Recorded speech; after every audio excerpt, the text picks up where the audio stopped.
In the name of my health and yours, Holmes, stop smoking so much.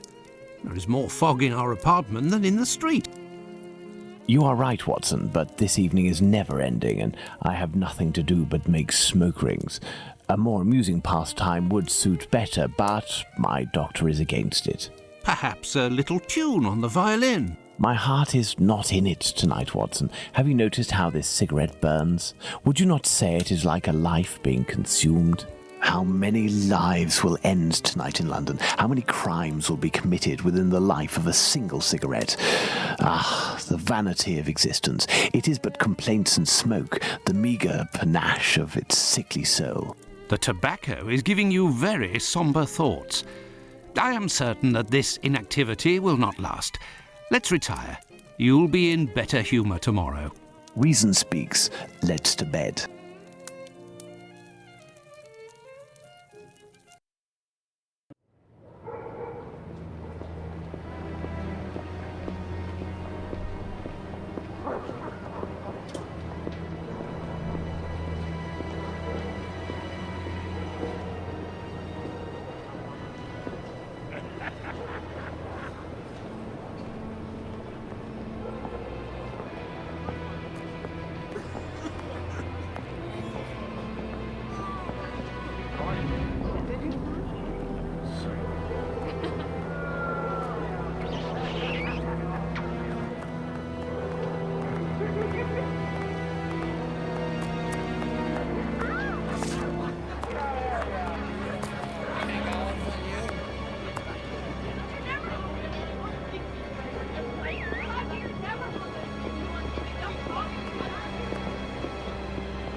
Come this way, my lovely.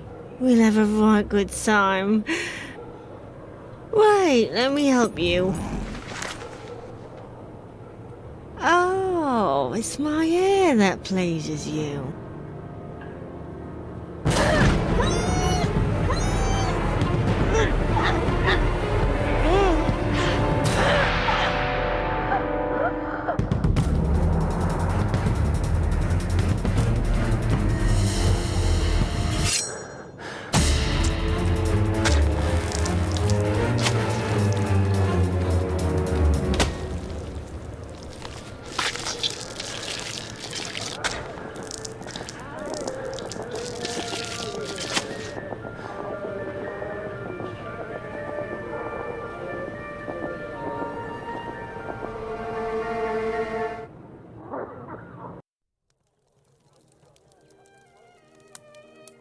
The news is as dark as the sky, Holmes. An inquest has been opened into the murder of a poor woman in the East End. The unfortunate girl was discovered last night, lying in the street, still warm. The murderer was filled with an incredible savagery. Oh, the article gave me shivers down my spine. The inspectors in charge of the case don't seem to have even the slightest lead. A similar murder took place less than a month ago. Ah, love. A romantic walk, a kiss in the moonlight, a polite refusal, a terrible anger, and a hanging. This area of Whitechapel is a disgrace to London. The government should take serious note of what is going on there. Whitechapel? This woman was found in Whitechapel? Yes, indeed. Bucks Row, to be specific. Then it was not a question of romance, but of commerce. Unless these women actually take pleasure in the vice, the female nature is completely... Holmes, do you hear yourself? A woman is dead under unspeakable circumstances. No less than any other, she was a human and one of Her Majesty's subjects. None of these streetwalkers of which you speak have any other way to survive but by selling their bodies. You know as well as I that our era is not a gentle one, and these women don't have much to look forward to. Some grace, if you would. Do not refuse them your compassion. Do not say another word, my dear Watson. We shall leave immediately for Whitechapel. To the scene of the crime? No, I think it would be better to arrive there a bit later once night has fallen. At the moment, the spot will be overrun by police officers and spectators.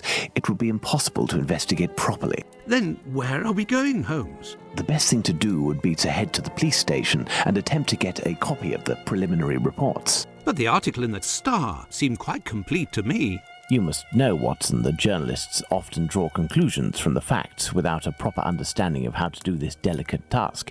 We must obtain the reports from the inspector in charge, as well as those from the coroner. Very well, Holmes, but all the same.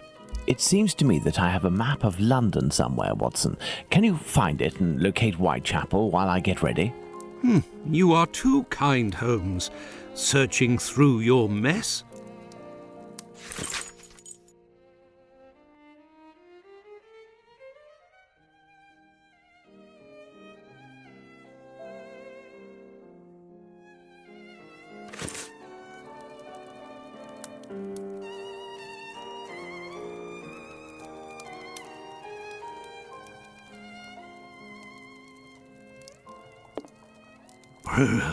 The Adventure of the Dancing Men. I remember it well. The Queen's initials done in bullet holes. Good old Holmes.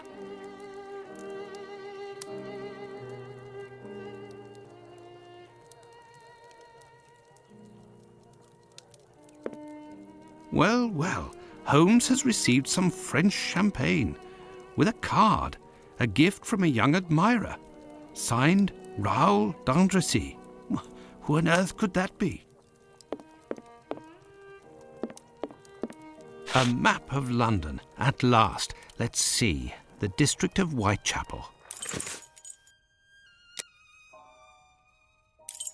I found the map, Holmes, and I was able to locate the Whitechapel police station. Congratulations, Watson. Come, the game is afoot. You can read the article to me on the way. We have arrived, Watson, in Whitechapel. Not very bright, and what cold! Brr, a typical London morning. Come, Watson, let's find this police station.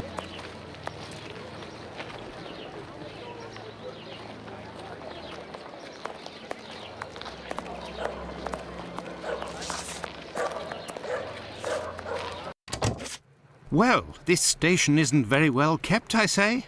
It's a local outpost, Watson. The daily tasks that confront these constables are not the easiest, and they are poorly paid.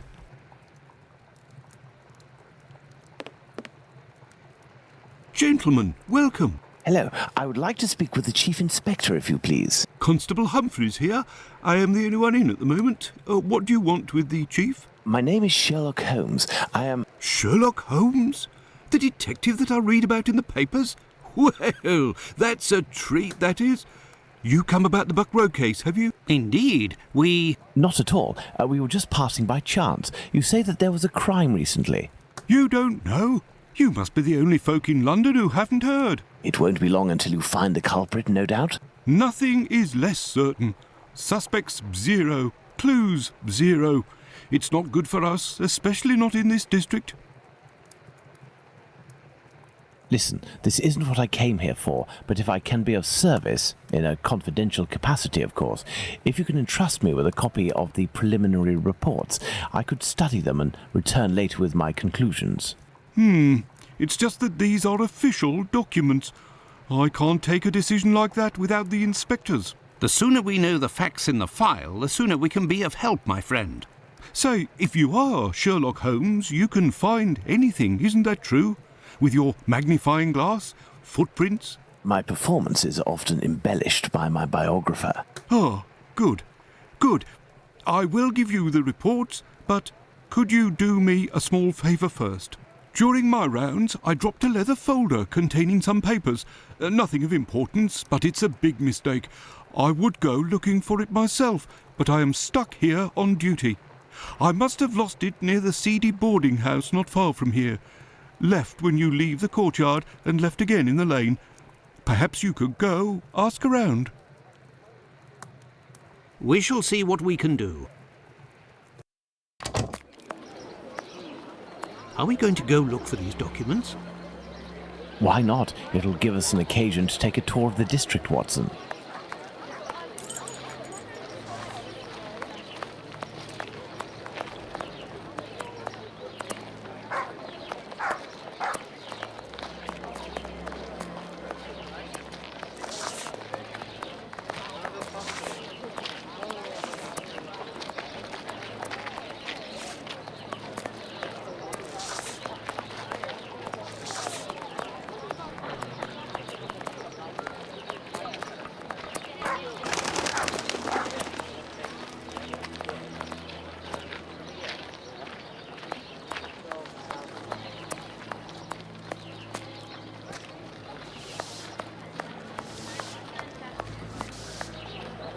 Good day, sir. You wouldn't happen to have seen a leather folder on the ground around here, would you? Good day, gentlemen.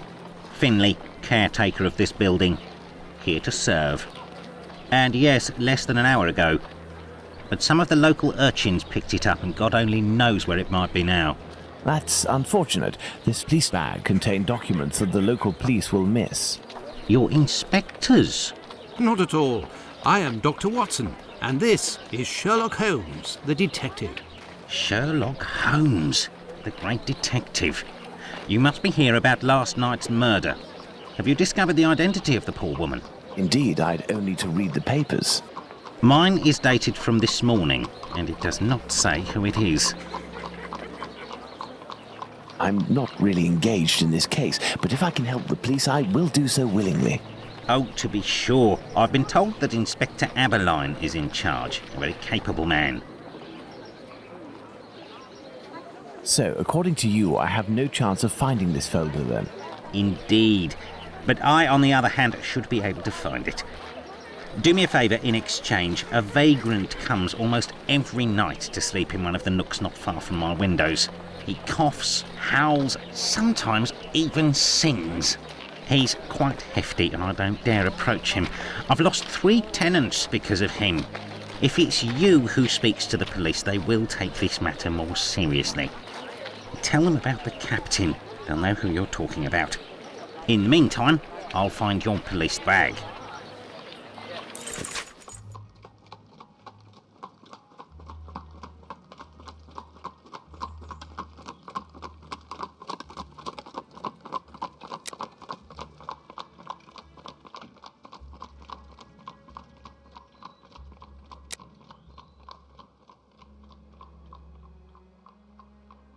Let's go to the police station.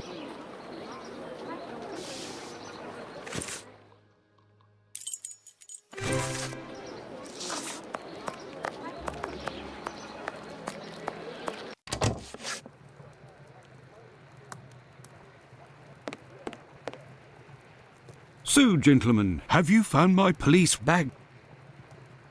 Not quite yet. Do you know a vagrant who goes by the name of the Captain? Captain? Yes, an old sailor, strong as a Turk and tattooed from head to toe. The drink has turned him into a derelict. He appears to be causing some problems for the caretaker of the building at the end of the street. What do you want us to do? Every night, stairwells, halls and porches become public dormitories, and people don't only come to sleep. I believe this man has a niece who puts him up sometimes. Her lodgings are in Commercial Street, right after the alley with the boarding house. You won't forget my folder, will you? Do you believe this woman will agree to have her uncle stay with her? No idea. Oh well, let's go see her just the same.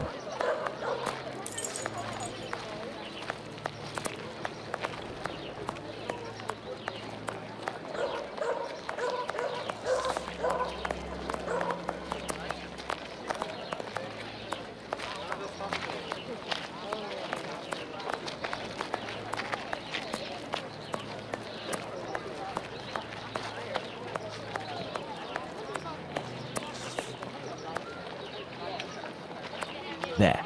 This is where the niece of the captain must live.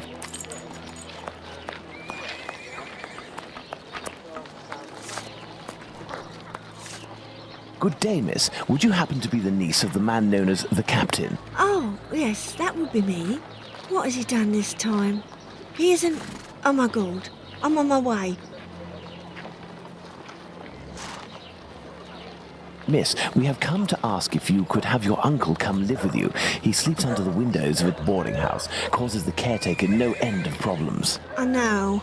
I've lodged him for a while, and he was the same here. My landlord made me kick him out. I'm ashamed, you know. I never should have, given the state of his health. He coughs day and night.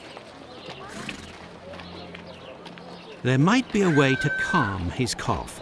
I am a doctor. I could examine him. He went to see a doctor at the clinic, but the medicine costs too much. I can hardly pay my rent. We will see to it. Where might your uncle be found? I don't know. He must be in the vicinity, but I don't know exactly where. We will find him. Holmes, this is serious. Find an alcoholic in Whitechapel? A needle in a haystack would be easier. Come, dear doctor, let's trust to our lucky star. Moreover, we also have our informers, remember? Are you referring to those brats to whom you are always giving charity? Exactly, my secret police. Some of them must surely roam in this area. It suffices to find them.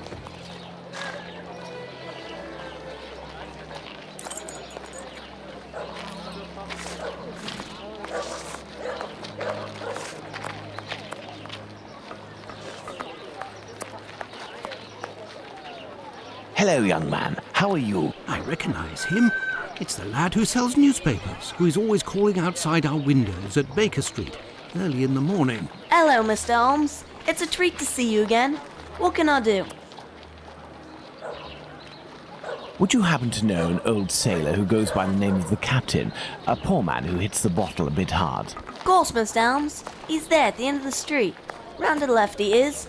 But be careful. He can be a tough customer, that one. Very good, my young man. The doctor will give you a little something. Watson? Huh? I say, Holmes? Is he always such a skinflint with you, Mr. Holmes? Well, thanks to you, Mr. Holmes. Anytime you need me.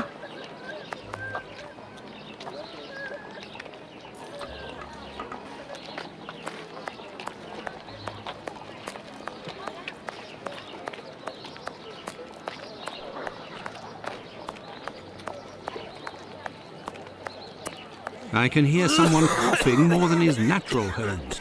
Yes, Watson. The poor man cannot be too far away.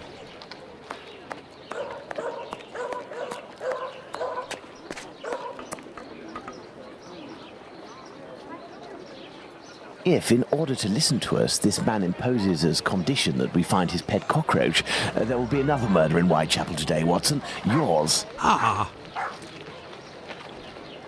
He is in a critical state, Holmes. He has barely a month left. Is there a way, dear doctor, to ensure that this last month passes in silence? Really, Holmes, sometimes you... Oh, really? I will make note of some medicine to get immediately that will relieve his pain. Very well. I will locate an apothecary or a clinic.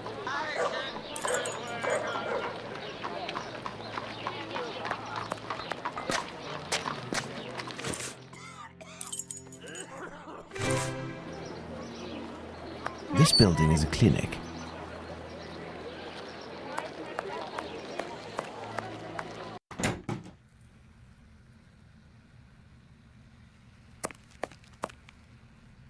Good day, sir. Dr. Gibbons. You aren't from around these parts? Indeed, Doctor. It is for someone from your neighbourhood that I am here, though. His doctor asked that I acquire some medicine on his behalf. I have the note here. Dr. Watson? Not from round here neither. This medication is quite dear. Certain documents are necessary to obtain them for free. I don't have it. You'll have to accept my spare change. Will it be enough? Enough to relieve your patient for a month. Would you like me to make this prescription available after that time? According to Dr. Watson, that won't be necessary. The possibility of a recovery? A definitive one, yes. There, sir. Thank you. It's rather quiet here. An unusual chain of events. The majority of the people hereabouts went out last night to see the great fire at the warehouse. The patients that I was minding and my staff were no exception. The former were dramatically healed, and the latter ended up sick. And with the murder last night, most of the people who weren't working wandered over to the scene of the crime. Their little aches and pains will wait until tonight or tomorrow. A squalid murder, it would seem. Just like what this area has become. My thanks, Doctor. Not at all.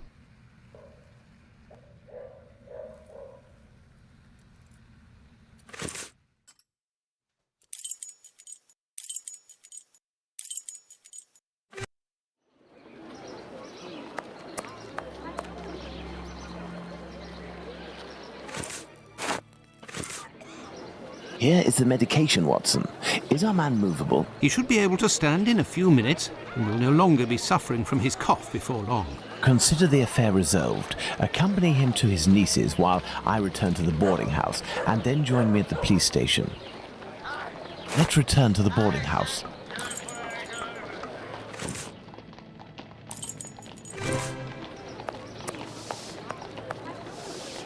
I have good news for you, Mr. Finlay. We have sent the captain to stay with a relative, and he shouldn't bother you for a while. I also have some good news. I have your police bag. Thank you. I bid you good day. Oh, it was nothing. Tell me, one of my wife's friends lost... Another day, Finlay, another day. Let's go to the police station.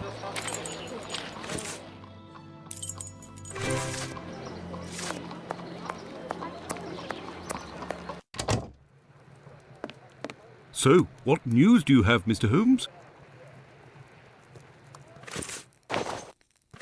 Are you sure it's the police bag that you lost? Yes, but someone attempted to force it open. They didn't succeed, but now the lock is stuck. Perhaps you could... Let's see.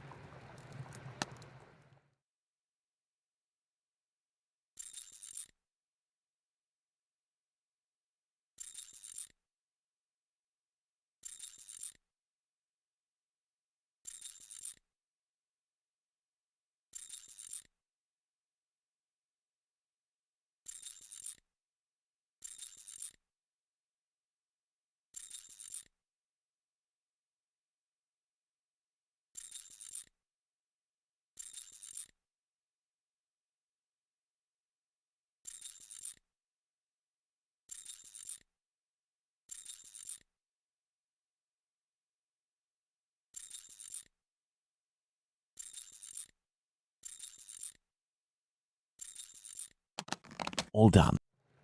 A big thank you, Mr. Holmes. Think nothing of it, my friend. So, the reports. Why don't you wait till the inspectors get back? You would certainly learn more. If I wanted to meet the inspectors, I would have done so. So, give me the preliminary reports, and above all, do not mention my visit to anyone. Is that clear? Sure, if that's what you want. Here are the reports. Thank you.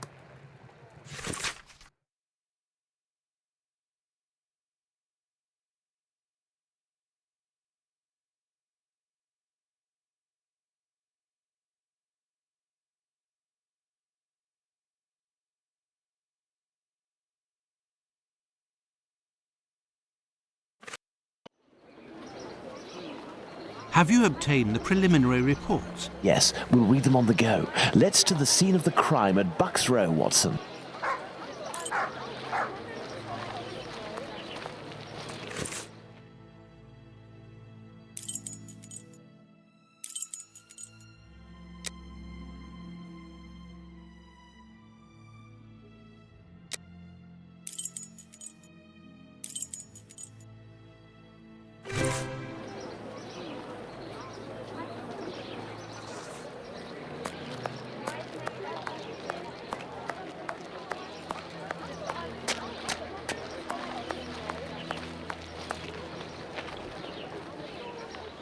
But what are all these people doing here, Holmes? Apparently, they came to see the scene of the crime. What about us? Aren't we going to see it? We will return this evening, Watson.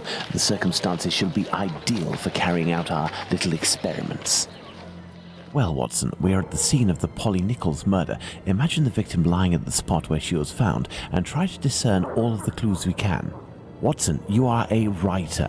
I am therefore entrusting you with our deduction board. It will help us to establish certain facts. Understood, Holmes.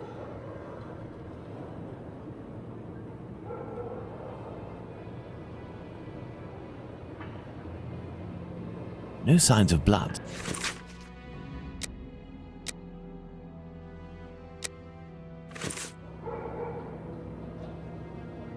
No marks on the ground. The ground is muddy. Let's look at this poor woman more closely.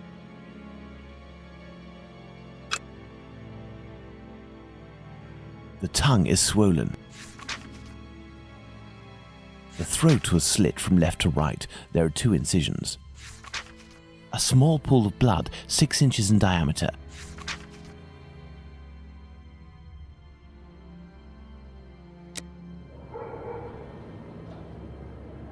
Let's look at this poor woman more closely. There is a bruise at the level of the right maxilla.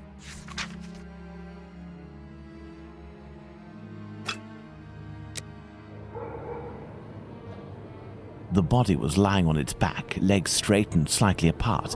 The skirt had been lifted up to the middle of the body. The left hand was touching the barn door. The body was still warm. Let's reread the preliminary report for the details on the wounds inflicted upon this poor woman. There is a black bonnet near the left hand.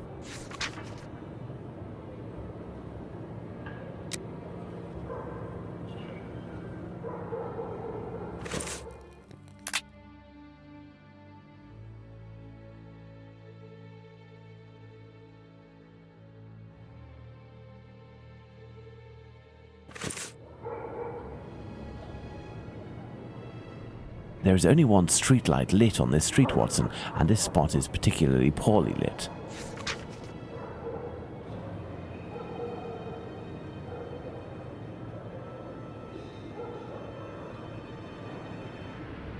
This spot is deserted, Holmes.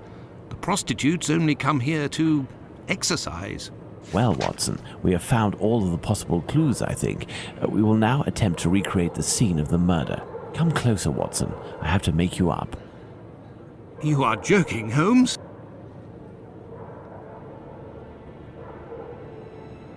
I feel ridiculous, Holmes. Now, Watson, come and stand here in front of me. You shall play the role of the poor woman and I shall play that of the murderer. Let's try to reconstruct the facts to ensure the final result corresponds indisputably to the way that Polly Nichols was killed.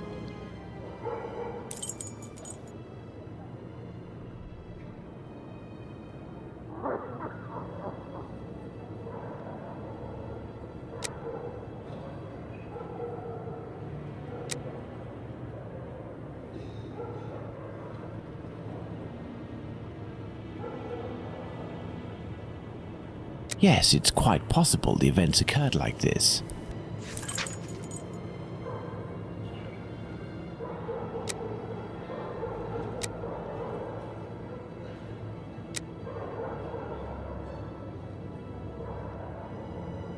I hope that, as with the real murder, nobody had to witness all of that, Watson. If the murderer used his right hand astride his victim, there wasn't much room.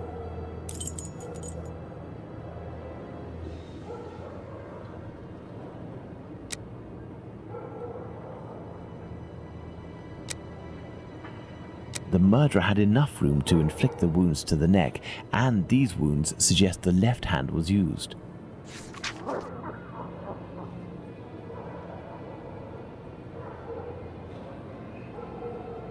My dear Watson, now that we have found all of our clues, nothing remains but to subject them to our most likely hypotheses in order to deduce the facts.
The victim was most probably dead before being laid down. Once the heart stopped, gravity drained the body slowly, not in a heavy spurt that would have stained half the street. Thank you, Holmes. I understand why you told me not to change clothes. Do you realize that our behavior didn't alarm anyone? The victim's ordeal was even more discreet. By acting in silence, we have confirmed something. The crime definitely took place here. The victim and her murderer were able to come here without making any noise, and afterwards the murder took place without the slightest cry being uttered. Come, Watson, let's go home. We have spent far too long in this sinister alley. And so, my dear Watson, the day and night which we passed in Whitechapel were enlightening, weren't they? An adventure that I most certainly will never relate. To be in the skin of that poor woman. I prefer not to speak of it further. But have we really learned anything about the murderer? Obviously a man, given the necessary strength. We have little to go on, at least no more than the police. But in my opinion, Inspector Aberline has a trick or two up his sleeve. No, I want to talk about the facts and what we can draw from them. We know where the crime was committed and under what conditions. I would like to ask you about the possible motives for the crime. According to you, Watson, what could have pushed the murderer to act in such a way?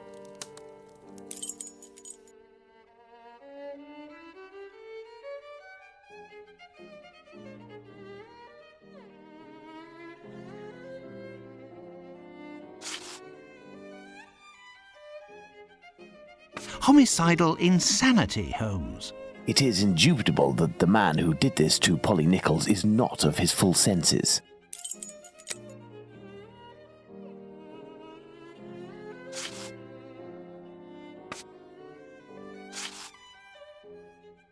Black magic? I'm not terribly interested in the occult or black magic. Let's give the benefit of the doubt to this motive.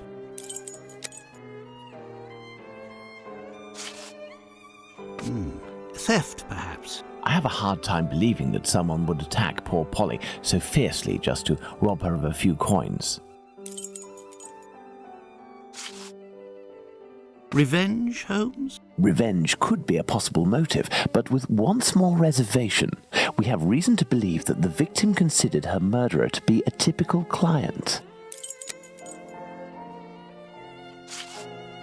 Elementary. Very well, Watson. I think that we've exhausted the topic. Take a rest and we'll speak again later. Ah, it would seem that the investigation is advancing, Holmes. Yesterday's Star said that a suspect is in the hands of the police, a man with a rather sinister reputation. I was about to join you in your optimistic outlook until you informed me that the good news came from the press, Watson. But surely they wouldn't invent the fact that the police are holding a suspect, or the acts that are attributed to him. You will have an exact answer to these two questions in less than 50 seconds, Watson. Pardon? Enter, Inspector. Good day.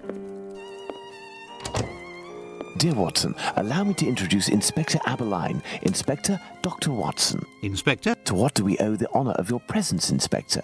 I heard that the two of you made your way to Whitechapel a few days ago. Your arrival, you are aware, coincides with a very serious affair which our police service is going to great lengths to solve and which is creating strong tensions in the area.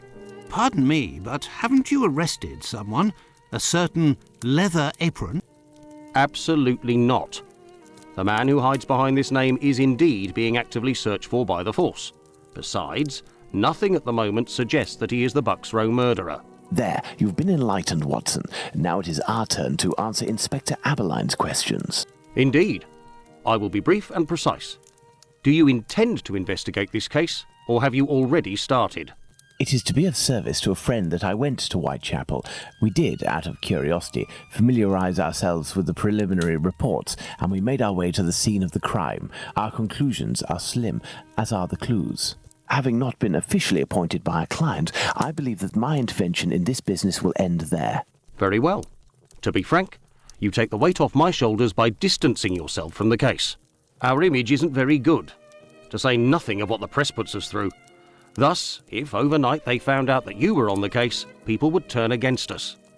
And they would pester me, overwhelm me, and finally make me out to be responsible for the inevitable failure such a scenario entails. Neither you nor I wish for this to happen. I know that your time is precious, Inspector. I will send you a note regarding my conclusions shortly. With pleasure. Gentlemen? Do you think that he will find the murderer? The chances are slim to non-existent. It is 7 days now, short of a confession from the murderer himself. And you will not go further? You heard the Inspector, Watson. My presence in Whitechapel would hinder, which doesn't mean that we will drop the case. How is that? The Inspector spoke of me, but not of us. It is you, Watson, who will lead the investigation tonight. It is you who will bring to the police station the little note that I will write regarding our conclusions. Despite the late hour, there is nothing to stop you from making inquiries about this famous leather apron while you are there.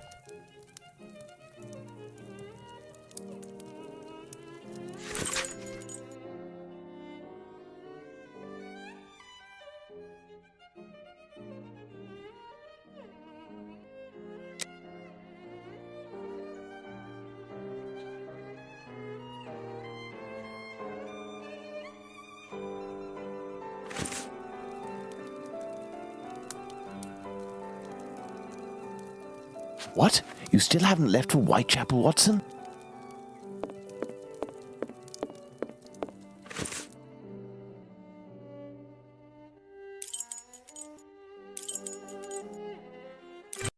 Well, if I follow Holmes's instructions, then to begin my investigation into this leather apron, I must first head to the police station.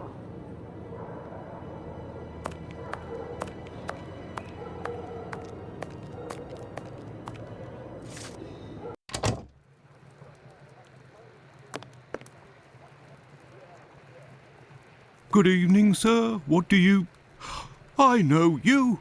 You were here last week with Sherlock Holmes. Indeed.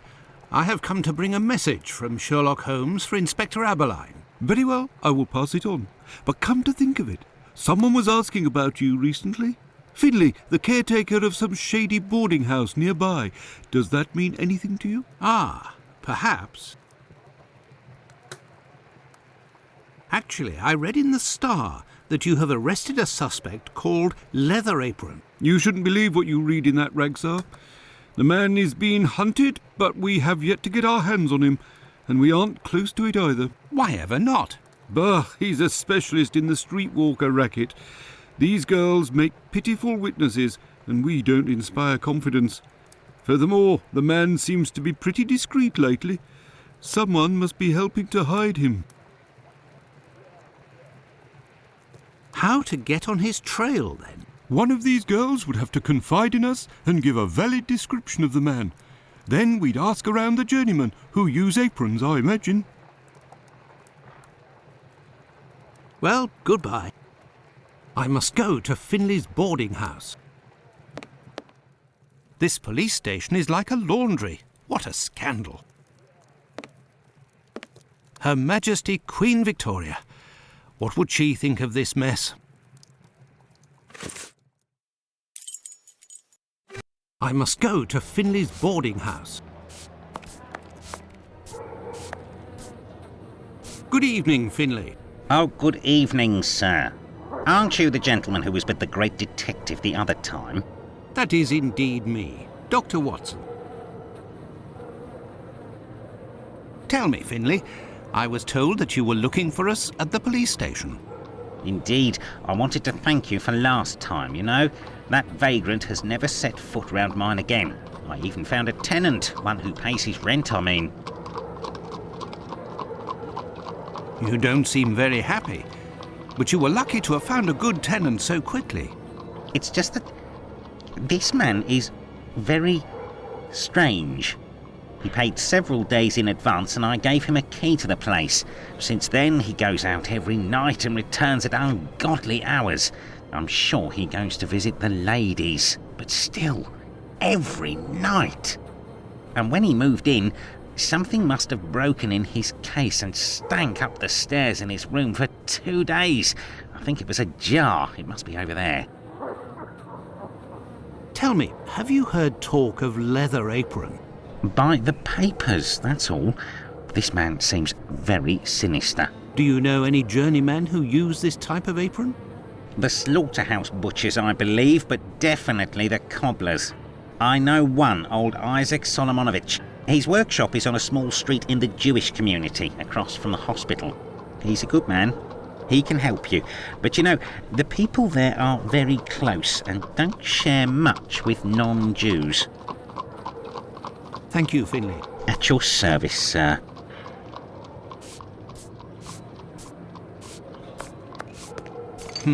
This odour is very strong indeed, but the whole neighbourhood as such has a dreadful stench. Finley might have an idea as to what this jar that contained. What do you want, Doctor? You're right, the pieces of the jar that your tenant broke do give off a strange smell. It's true. That's quite normal given his trade. Yes, and what would the trade be of your strange tenant? A doctor, like yourself, I believe. Dr. Tumblety, a foreigner. Canadian, perhaps. Dr. Tumblety. It might be interesting to know more about him. Thank you, Finley. At your service, sir.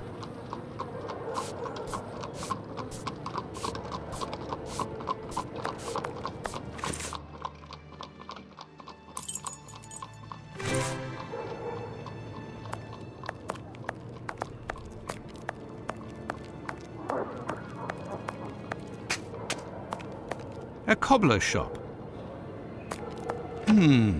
Closed. I will return later. The policeman said the street girls would know something about the leather apron.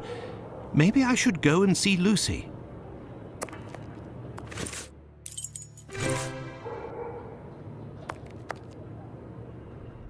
Oh, it's you. I'm coming. Dr. Watson, how are you?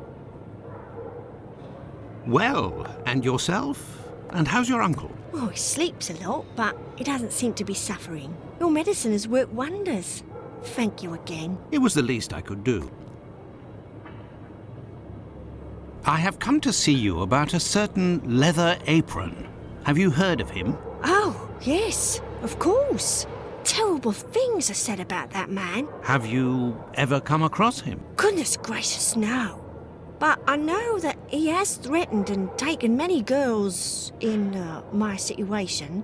I don't know what more I can say, but Bella would be able to tell you some. Who is Bella? Bella Pullman. She's the landlady of the place where I could take you there if you like. Please do. It's me. It's Lucy. This gentleman would like to speak to Bella. It's the doctor who helped me. I must leave to return to my uncle. Thanks again.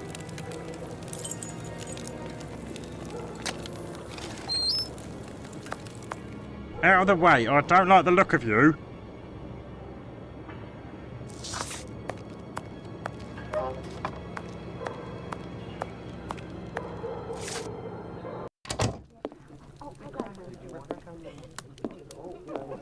Can I get a refill, please?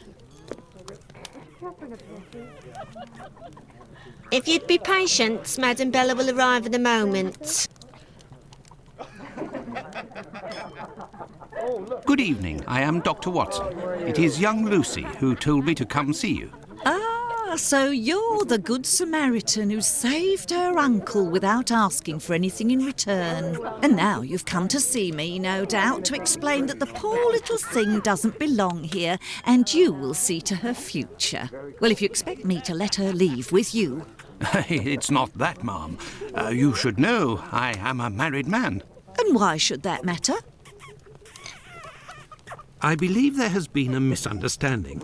The reason that Lucy sent me here is that you may be able to give me some information about Leather Apron. Are you a doctor or a constable? I am most certainly a doctor, but I am acting in this matter in a private capacity, and I would like to find this man. Well, if you're able to rid us of him, I'll give you a week's worth of free passes. That man is a thorn in our sides. He spies on the girls in the streets and watches them inside the houses, spying through the windows. And as soon as they're finished with a client, he jumps on them without any warning and forces them to give him their money. I've never seen him, but one of my girls was attacked by this man, and she said that he wore a leather apron and carried a knife.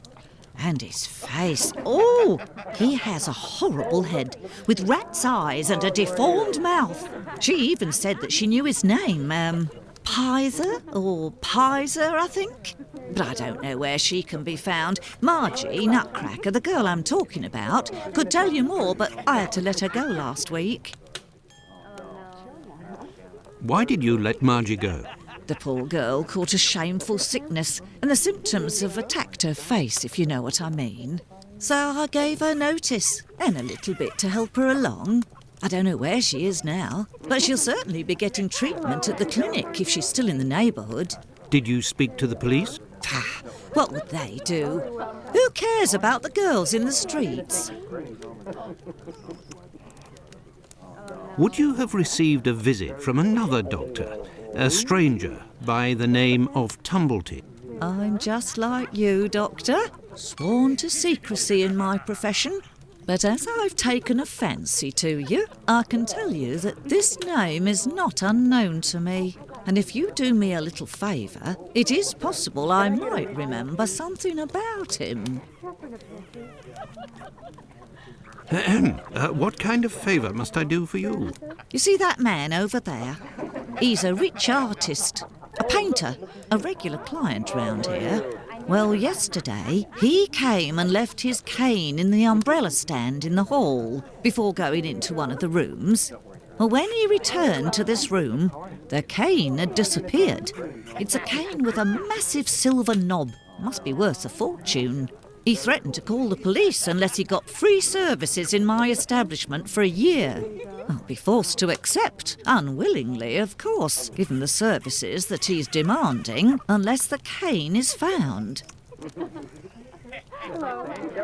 Did you question the residents regarding the theft? They didn't see anything, and there's not one of them that would risk stealing from a client here. Who was in the room when your weasel of a client was in the chambers? There were a few that came and went, but Mary could tell you better than I can, because she was the one at the counter yesterday. Thank you, ma'am. No problem, my angel.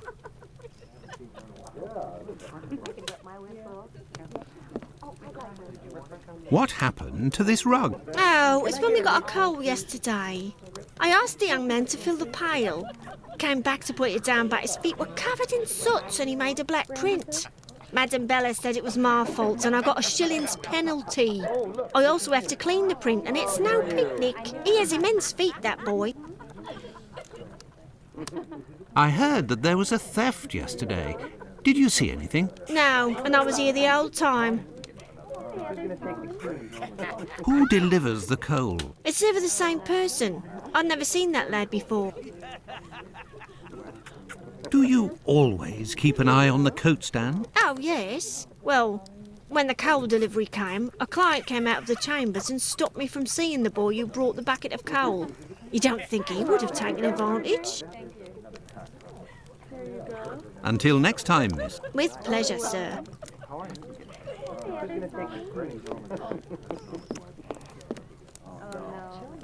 Good evening, sir. Good evening, my dear man. I was led to believe that you're a doctor. None of the residents of this establishment are among my patients, sir. Oh, you're not here as a doctor, but as a man, then. I understand. This is my kind of place, too. It's in these houses in Whitechapel that you find the girls that are the most natural and definitely the most docile. Your way of speaking about these women is not that of a gentleman, sir. I heard that you were the victim of a robbery here. Oh, I'm not complaining. The loss of that walking stick will certainly bring me a very pleasant compensation. What does your cane look like? The stick is ebony, about 35 inches long. The round knob is made from chiseled silver with a ring around the middle of the same workmanship, just like the tip, for that matter. If you find it, don't tell a soul. Keep it for yourself. Got it? Well, goodbye, sir. Goodbye, or until next time. And good evening.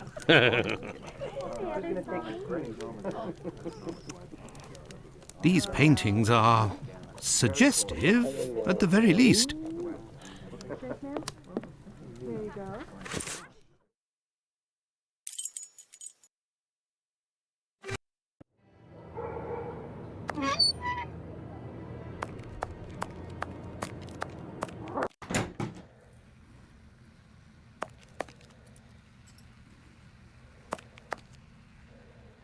Good evening, Doctor. My name is Dr. Watson. Pleased to meet you. Good evening.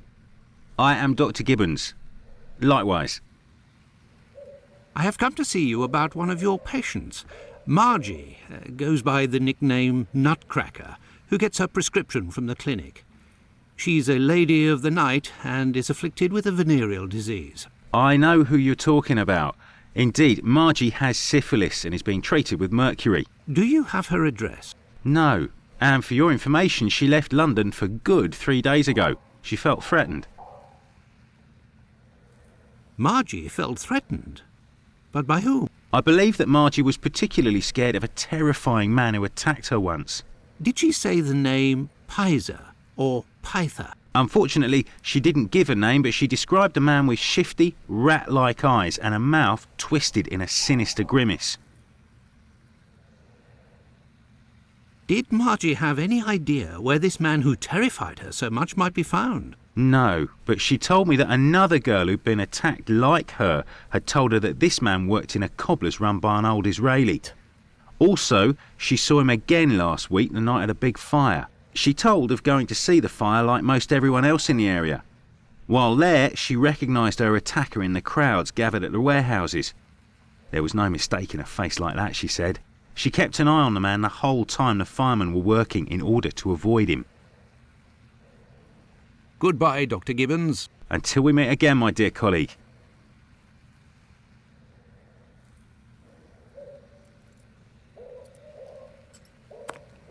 A large, black footprint. What can I do for you, my dear colleague? Pardon me, Doctor, but who made the large black footprints there near the beds? The brother of one of my patients. The poor thing had a leg amputated after colliding with a carriage. We arranged to find her a prosthesis. Prostheses are very expensive. How did this man pay? He told me that one of his uncles gave him a walking stick with a chiselled silver knob. I agreed to accept this knob in exchange for a simple prosthesis with harness. But this object is of great value, and I could finance 6 other prostheses by selling it on Petticoat Lane. Doctor, I have reason to believe that the silver knob that you possess is from a cane that was stolen by the man who brought it to you, and I believe I know to whom it belongs. That's what I was worried about. The story of the uncle seemed a little strange. Nevertheless, you must have proof of what you claim. I will show you all of the knobs that we have here. If you find the knob that the young man gave me, I will believe you.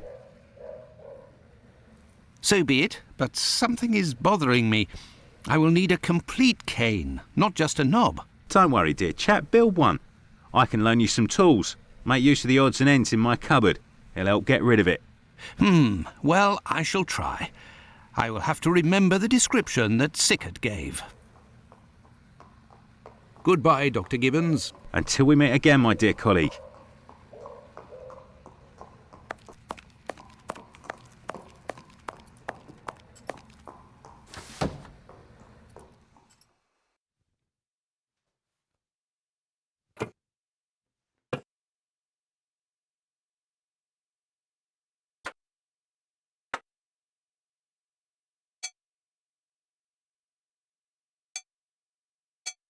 There, all done. Holmes couldn't have done better himself. What can I do for you, my dear colleague? I believe I found the knob from the stolen cane, which I succeeded in putting back together. That's the one. And yet I cannot give it to you, Doctor. I will only return it to the police, and only if there is an official complaint against me. Would there be a way to convince you to give me the cane? Find me 12 solid adjustable harnesses for wooden leg prostheses, and it's yours, Doctor. Goodbye, Dr. Gibbons. Until we meet again, my dear colleague.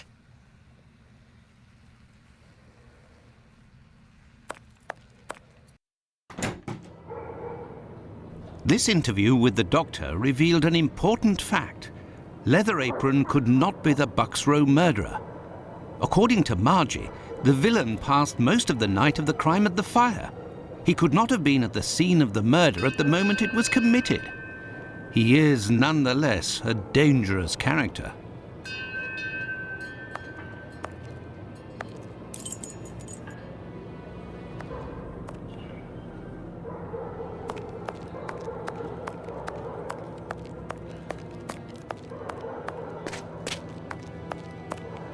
There's nobody here. How very odd.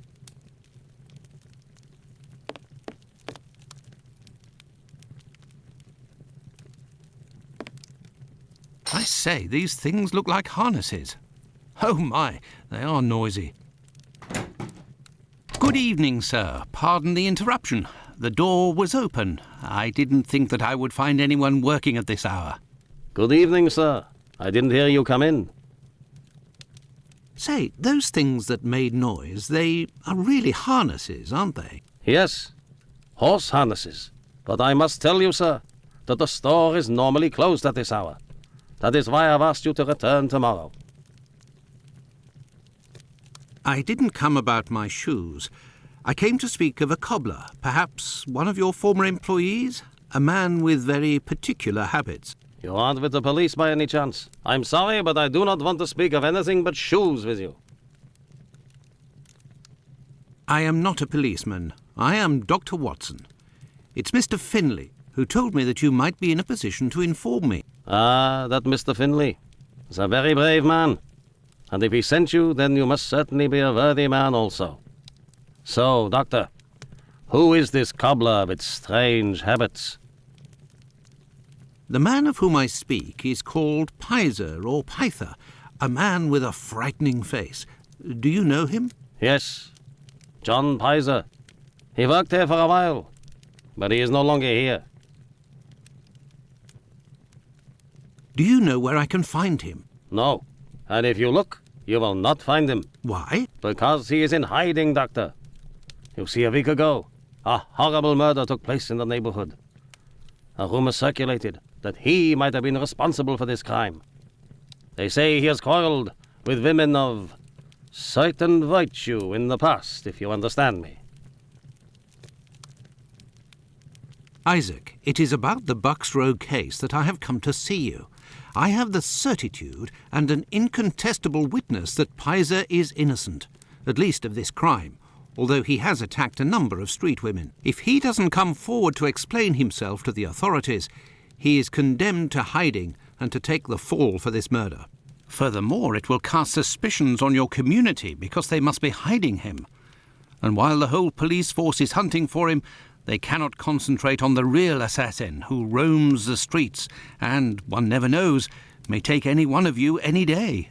If what you say is true, your visit is a godsend to our community, Doctor. I tell you something. I know Sergeant Thick, an honest policeman who lives in the area. I'll tell John's family that he must go there to explain himself. But if you could please go as soon as possible to the police to give them this report that you say is incontestable. I will go as soon as I take leave of you. Thank you. If I can ever be of service in any way, do not hesitate to ask. Could we transform your horse harnesses into harnesses for wooden legs? Adjustable harnesses? A good craftsman can do anything, Doctor. And I do believe that's what I am. Come back in a while and it will be done. That will be my thanks for what you have done. I shall return later. At your convenience, sir.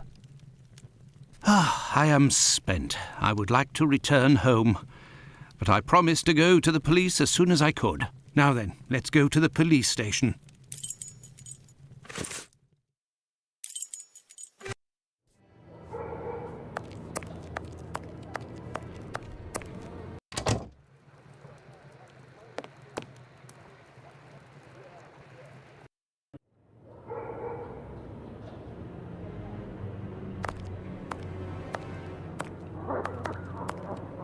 Will you?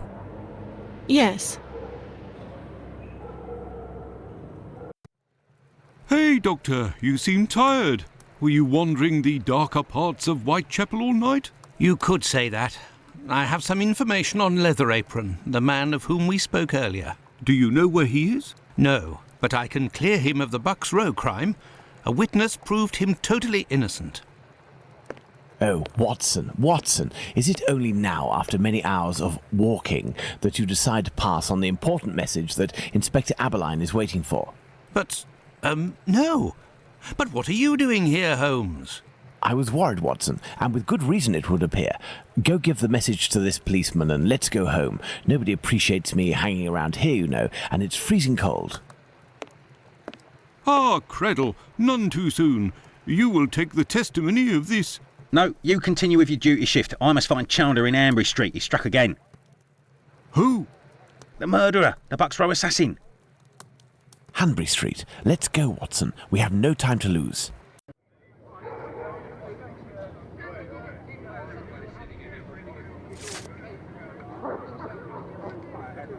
You can go in, Mr. Holmes. She's there. We didn't touch a thing.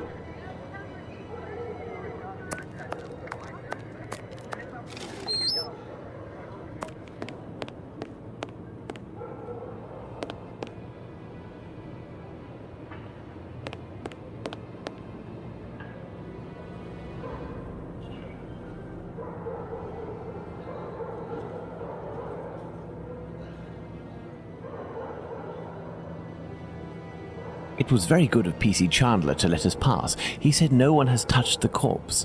It's the perfect opportunity for us to put our skills to the test. Watson, let's not waste it.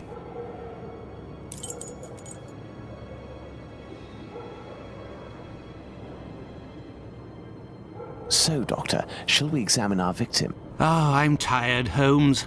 I'm not sure if I am in a state to do this work. Come, Watson, there is little time. Show me what you're made of.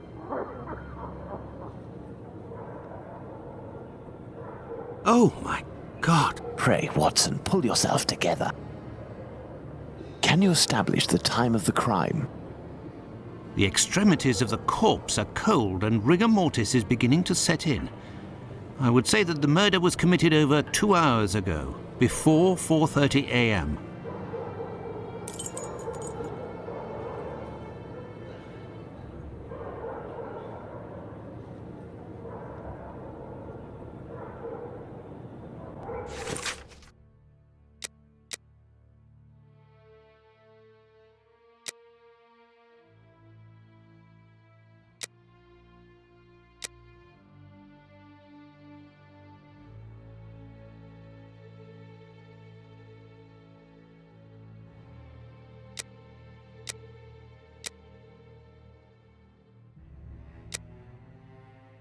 Let's look at this poor woman more closely.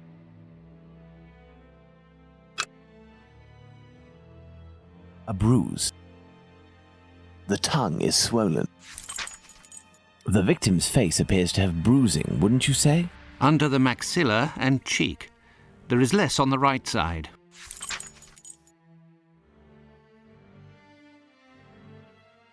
Look at her neck. What can you tell me? There are 2 incisions.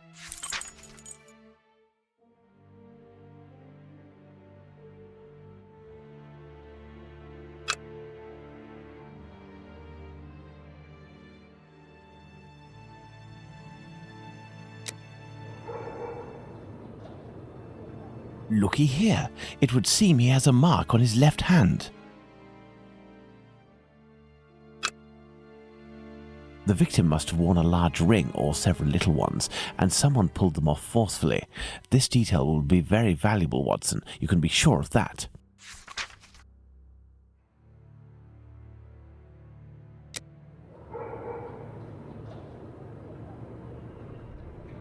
Now, let's look at the stomach, or at least what remains of it. It's dreadful, Holmes. Who could do that to someone? That's what you're here for, Watson. Tell me what this man has done. The stomach has been entirely opened and... Oh, my God! A number of organs have been removed. So, you're telling me that the organs were removed, Watson. They weren't ripped out. Not at all, Holmes. On the contrary, this is clearly the work of an expert. I couldn't have done any better myself. And the uterus is missing.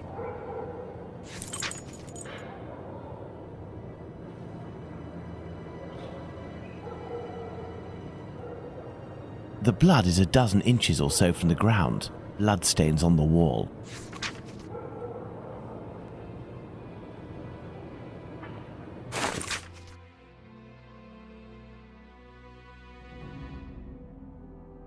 A torn envelope. It smells of rubbing alcohol. It contains 3 pills. I will take one. 2 should suffice for the police. There are no trails on the ground. There's no sign of a struggle. A piece of coarse muslin. 2 combs, curiously arranged. My dear Watson, now that we have found all of our clues, nothing remains but to subject them to our most likely hypotheses in order to deduce the facts.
I hear a noise coming from the street, Watson. The authorities are arriving. It's time for us to go.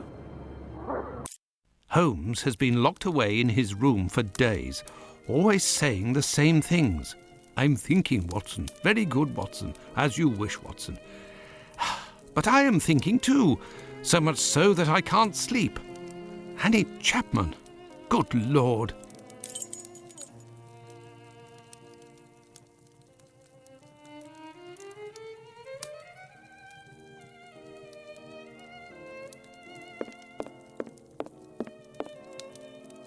This is the harpoon that pierced the sailor Peter the Black. Bizarre little relic. This is the coal bucket in which Holmes keeps his cigars. What a funny idea. This is how Holmes stores his post. Thank goodness his clients don't see this.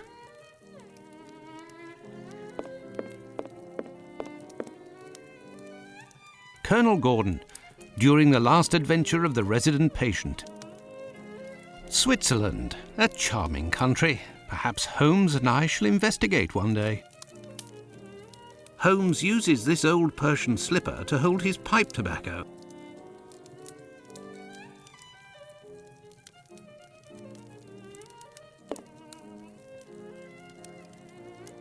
Holmes, are you there? Are you sleeping? I'm thinking, Watson. Are you ever going to quit these four walls?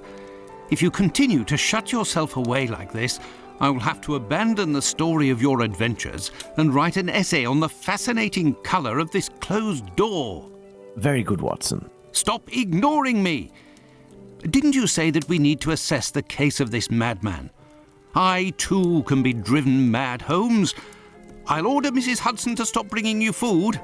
I'll get some straw and a can of lamp oil and smoke you out like a common fox. And if you still don't come out, I'll... As you wish, Watson. Oh, Holmes, I despair of you. Treaty on Cornish, the Celtic dialect of Cornwall. And here, medieval pottery. How can Holmes possibly read such things? Holmes's violin. He doesn't play nearly enough, if you ask me. Holmes examined the broken jar that belonged to Finley's tenant. I wonder what this substance is. I don't recognize the odour. Formalin, Watson. This jar contained formalin. Interesting, don't you think? I've been waiting for something for days. Just the tiniest bit of news that would make sense of this whole matter. But there's nothing, neither from the press nor the police. Unless Inspector Aberline is holding on to some information without realizing its importance, which is quite possible. It is time for you to return to the police station in Whitechapel, Watson. And didn't you tell me that you had a matter to take care of it? Take advantage of it to learn more about this pill and its contents. Ah, but Holmes, it's late, and spending another night in this district is hardly my idea of entertainment.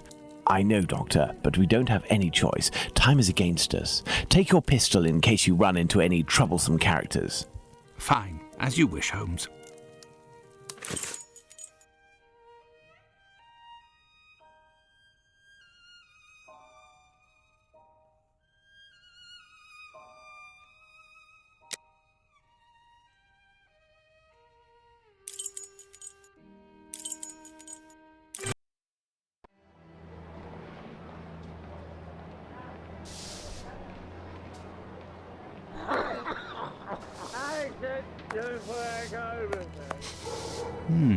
There is a strong smell of gas. It seems to be coming from the abandoned building.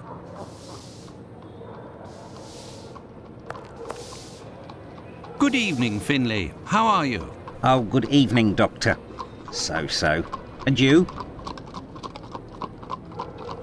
It smells of gas here. Ah, you might say, Doctor. Without wanting to speak ill of the force, I have to wonder if the police are up to something. What do you mean? Well, I was outside yesterday evening when the light went out at my place, and a gas smell came from the abandoned building across from my place.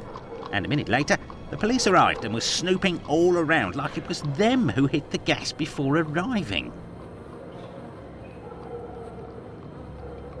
Have things sorted themselves out with your strange tenant? Don't talk about it, Doctor. That man is truly bizarre. He goes to the most sordid locations once night falls. 3 days ago, my wife told me she saw him come in with blood-stained clothes and a fearsome look. Interesting. What does he look like, and how old is he? Oh, he's my age, give or take, so the other side of 50. He's always dressed in a striking manner with an American hat. He's big, close to 5'11", I'd say. He has a strange voice, not just his accent, see, his voice. Very well. Goodbye for now, Finley. Goodbye, Doctor. Now then, let's go to the police station.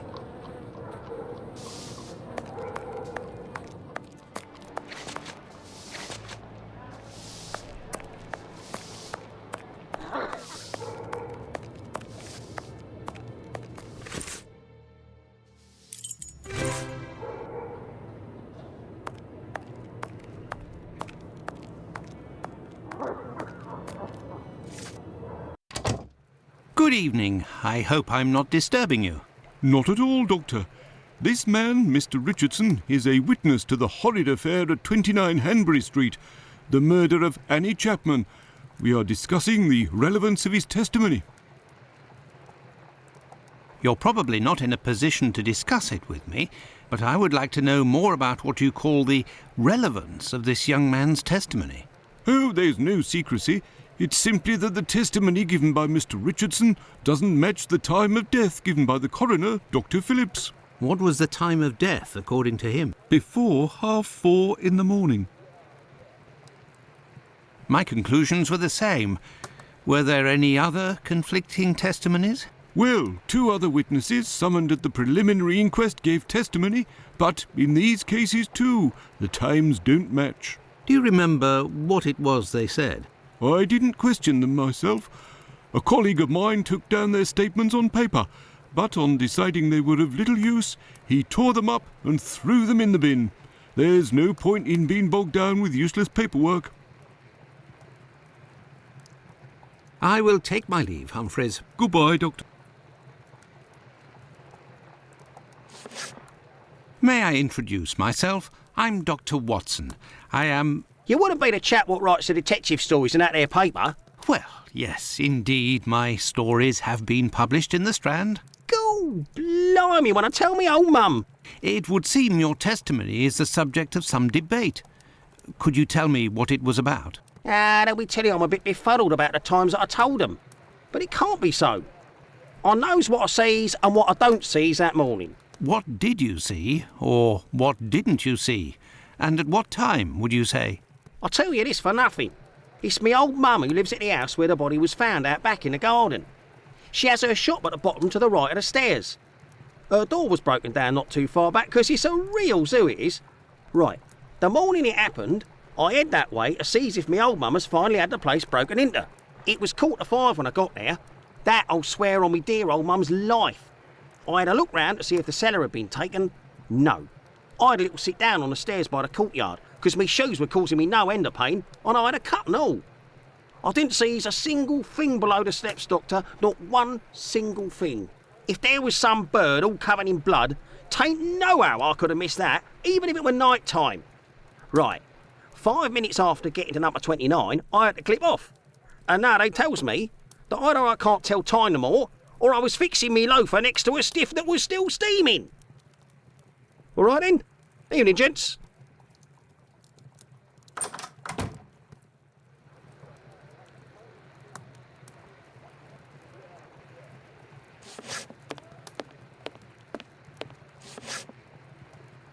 Here are the ripped statements. I can piece them together again.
There, all done. Holmes couldn't have done better himself.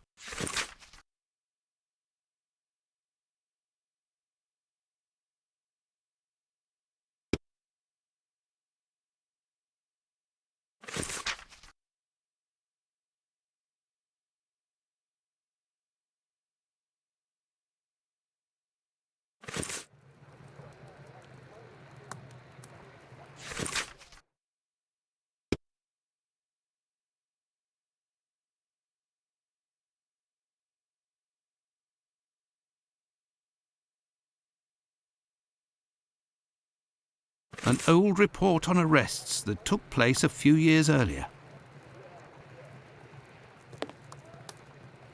Yes, Doctor? So, how far along are the investigations into these two recent murders? Everyone around here believes both crimes were committed by the same man. But as for the Hanbury Street and Bucks Row crimes, nobody has heard or seen a thing. By the way, have you heard of a Dr. Tumblety? No. Is it important?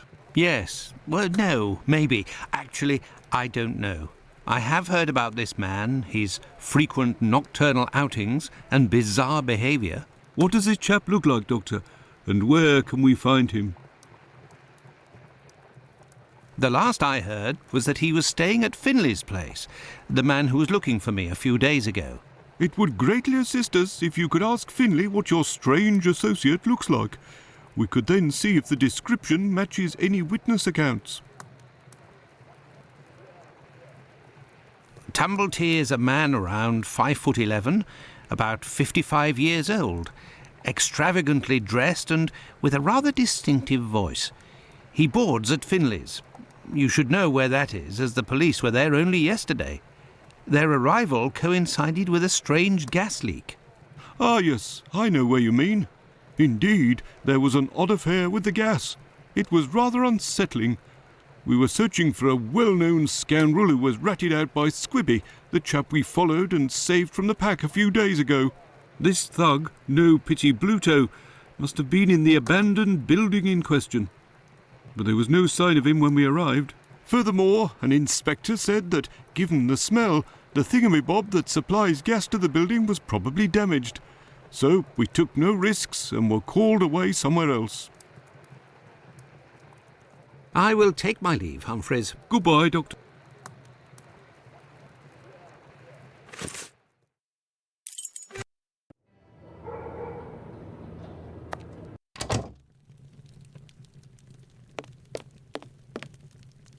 Good evening, Mr. Solomonovich. Good evening, Doctor. What a pleasure to see you again. Have you finished converting the harnesses? Yes, just now. I got a little behind because of all the commotion. Commotion? Don't you start. 3 days ago, the very afternoon that you passed by, there was a chase throughout the neighborhood. Hundreds of people were chasing one man, claiming he was responsible for the murders these last few days. Schmonz! It was awful. I hope those maniacs didn't catch him. Better the police should. Tell me, did John Pizer turn himself in to the police? Things unfolded as they should. Look in the newspaper, the Daily News from today. Farewell, Isaac. Goodbye, Doctor.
Good evening, Dr. Gibbons. Dr. Watson.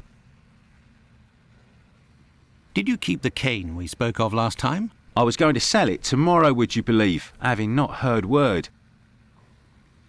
Here are your harnesses, Doctor. They are top quality, I'd say. Definitely worth the price of this walking stick. Here, it's yours. Do you have any formalin here? No, definitely not. They have it in university hospitals to conserve anatomical specimens in jars.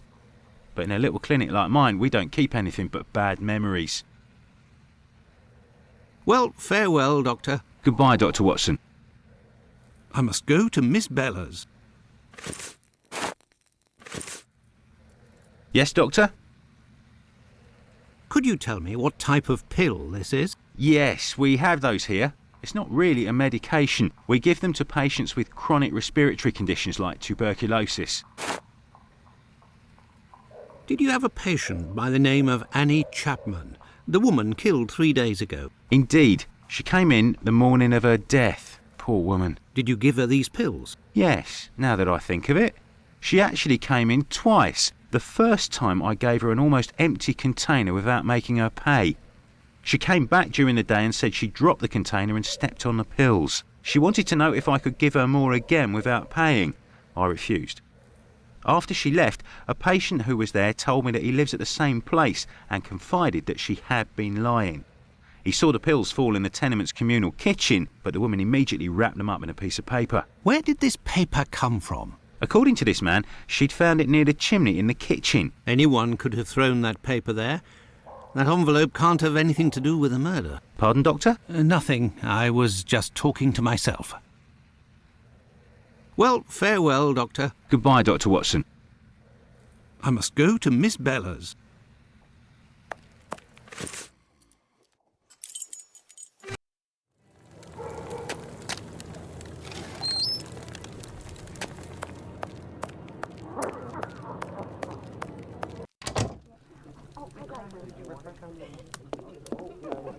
Can I get a refill, please? Good evening, ma'am. Your door was open. Isn't that a little dangerous? Hello, Doctor. Don't worry, if the looks of anyone who enters doesn't please me, me and my pistol know how to convince them to leave.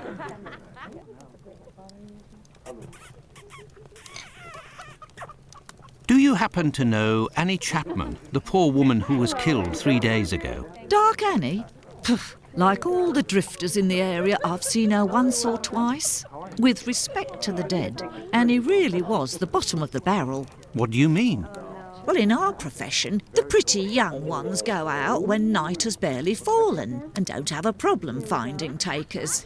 But poor girls like Annie or Polly Nichols, who aren't as tender and are often sick, sometimes trudge around for a whole night in the cold and the rain before landing a client. And that doesn't help their appearances either. They don't have much choice about paying for a bed for a few hours, a glass of gin or a hot meal. How terribly sad. That's the price of survival in Whitechapel, my angel. One of my girls knew Annie for some time. They bought some jewellery on the black market, I think. Jewellery? How could Annie Chapman have possibly afforded jewellery? Luxuries for a woman are always relative to her condition, Doctor. As a matter of fact, it was real cheap junk. Annie got 3 assorted brass rings, I think. It's been said I have a memory for jewellery. How is Lucy keeping? She's doing well, Doctor, but believe me, it won't last. Rare are the girls who can build a future in our profession. Very well, I shall let you get back to work, Ma. See you soon, my love. Very cool.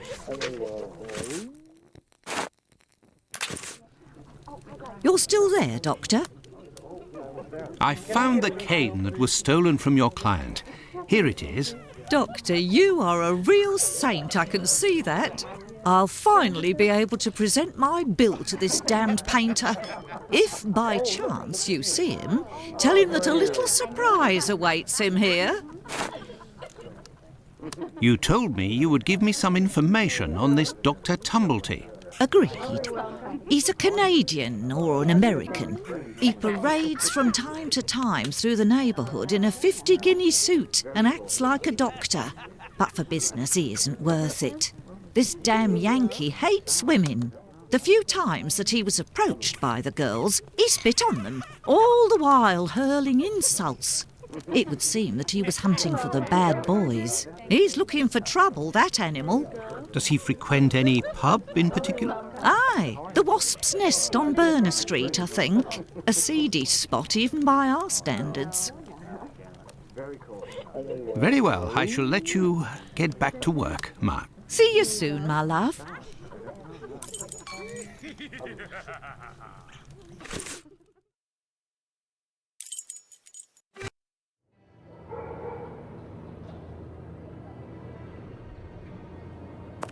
The Wasp's Nest. This pub looks even more disreputable than the Golden Lion in Baker Street.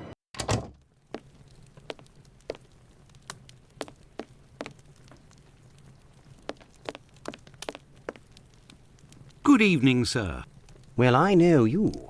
Why, we met at Miss Poolman's the other day. So you've come to slum it in Whitechapel, eh? Do you know Dr. Tumblety, a Canadian or American chap? Quite an extravagant dresser. Frequents this pub now and then. Are you intimate? No. What do you mean by that? Oh, nothing at all. I just wanted to prove my discretion concerning this man, in so much and so far as I know him. You wouldn't like it if one day the tables were turned and everyone was talking about why you were in the borough. Isn't that so? As it happens, I saw Miss Poolman recently. She told me that she couldn't wait to see you again. She said something about a surprise that is waiting for you at her establishment. Why, that is some of the best news I've heard, my friend. As thanks, I would like to let you in on a secret. The man that you were talking about, and whom I happen to know by sight, passed by and went through that little door that you see over there. Another man let him in. They weren't together for more than a few minutes, to be sure, eh? Well, I will continue my search. Ah, love. But what is this person trying to imply? This matter is beyond me. Greetings, my good man. Could I have a pint?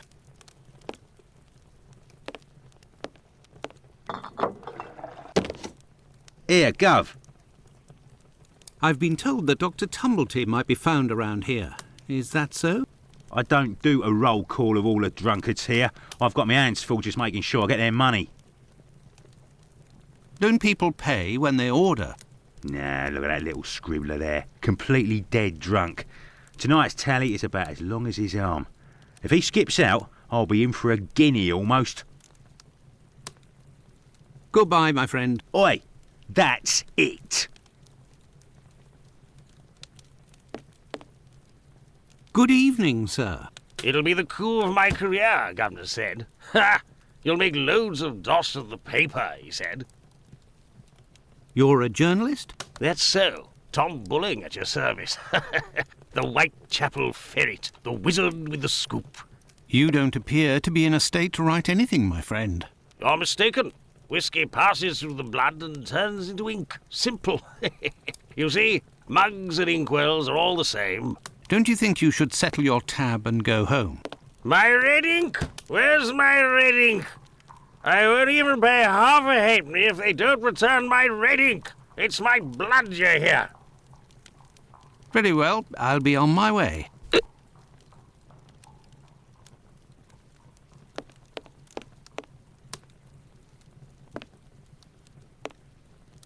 Hey, you can't go in there. It's private. Got it?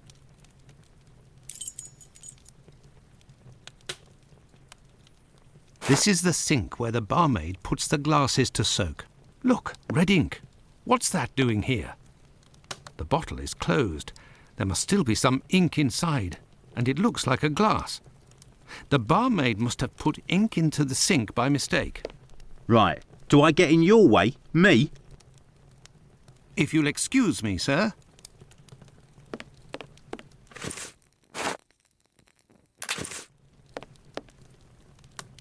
You're the best. The boss told me. My red ink. Well, where's she be? I found your red ink, my friend. You should settle up and head home. Thank you, my friend, thank you. The spring-heeled phantom will be revived.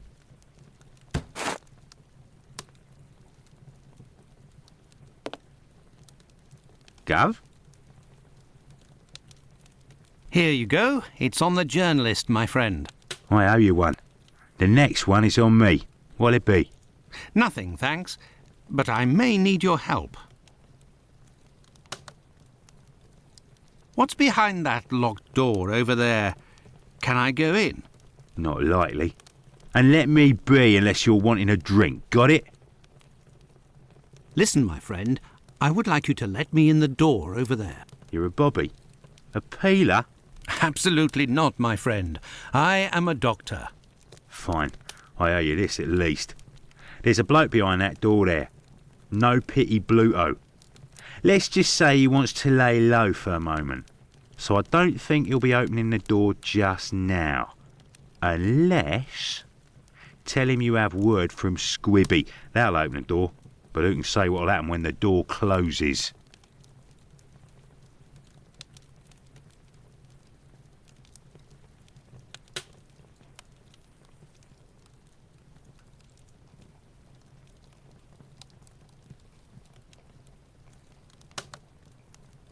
Goodbye, my friend. Oi, that's it.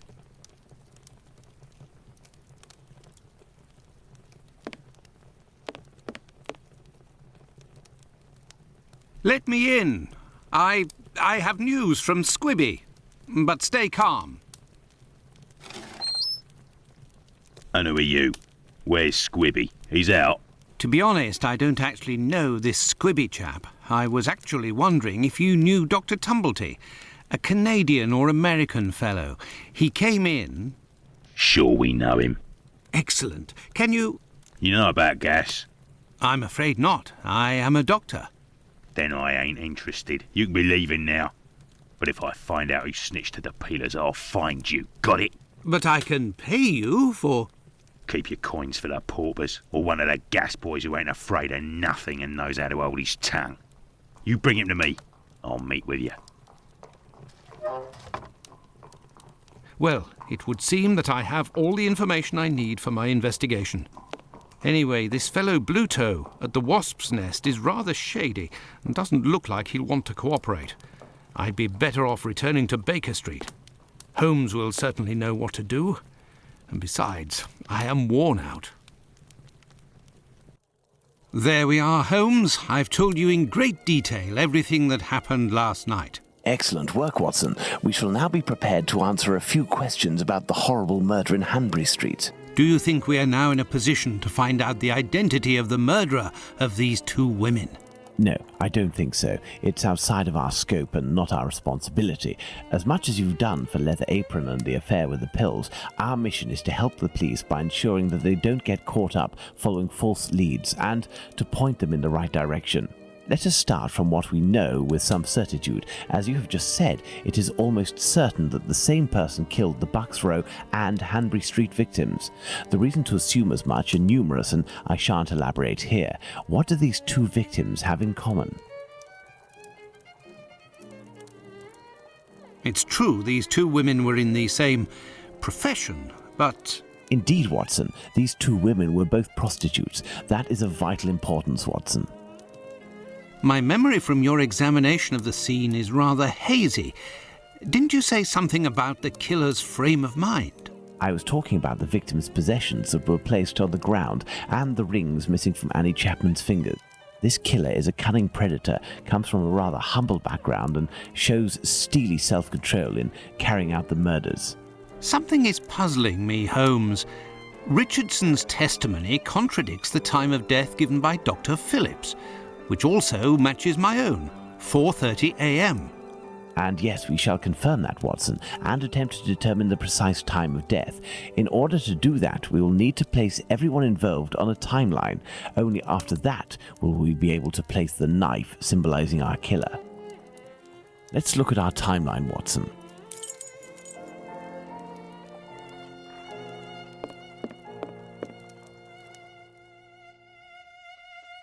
Let's put the time of death as assessed by Dr. Phillips on the timeline.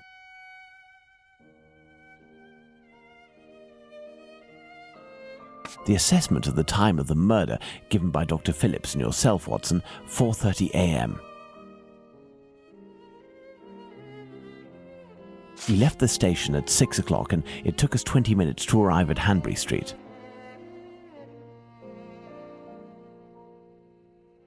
Our arrival at the scene occurred at around 6:20. Given the distance separating the two locations, we can deduce that the corpse wasn't discovered after 6 o'clock and therefore that the murder must have been committed before.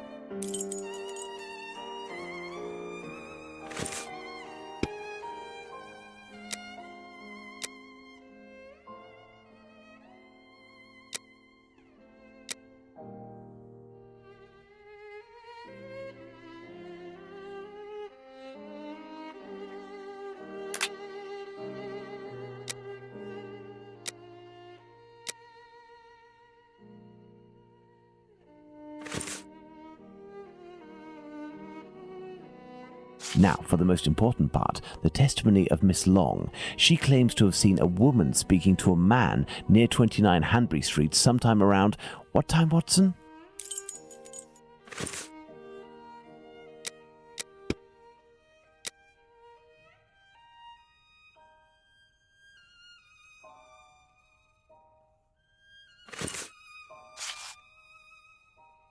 Let us assume, therefore, that Miss Long's testimony is, as is most certainly the case, true. She places her meeting with the victim at around 5:30, claiming to have heard a clock chime on the half hour at the moment when she enters the street.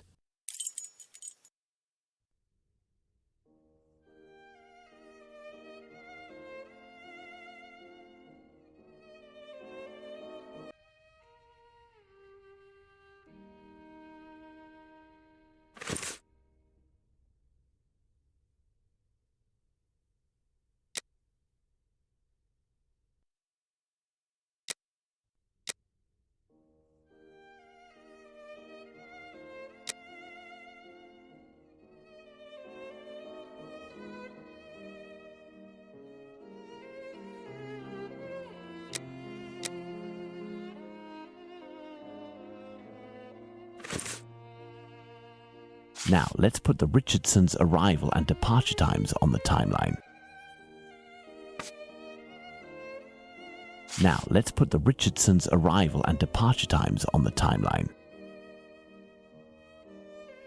Despite the great respect I have for Dr. Phillips and the value I place on our friendship, my deepest conviction is that both of you are mistaken and that Richardson is in the right and that these two testimonies put down in writing have real worth.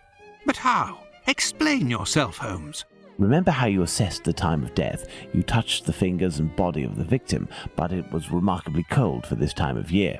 In addition, the corpse had been drained of bodily fluids. Its heat retention was therefore no longer the same as that of an intact corpse. Egad! You're right, Holmes. Oh, I've had some time to research, Watson. Given these facts, my first diagnosis may have been off by half an hour, perhaps even an hour. Thus, we can confirm Richardson's statement and establish that the murder was committed after 4:50 a.m. and not before 4:30 a.m.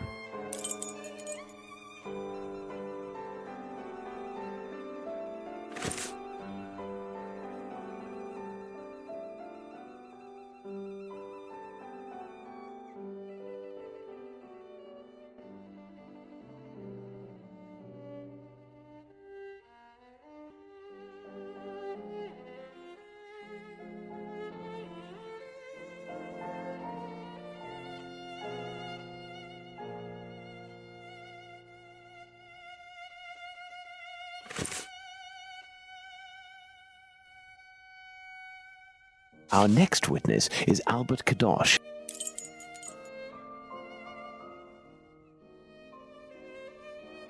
Albert Kadosh goes down into his garden at approximately 5:20, and on re-entering his home, hears voices in number 29's garden. Let's place this symbol that represents Kadosh on the timeline.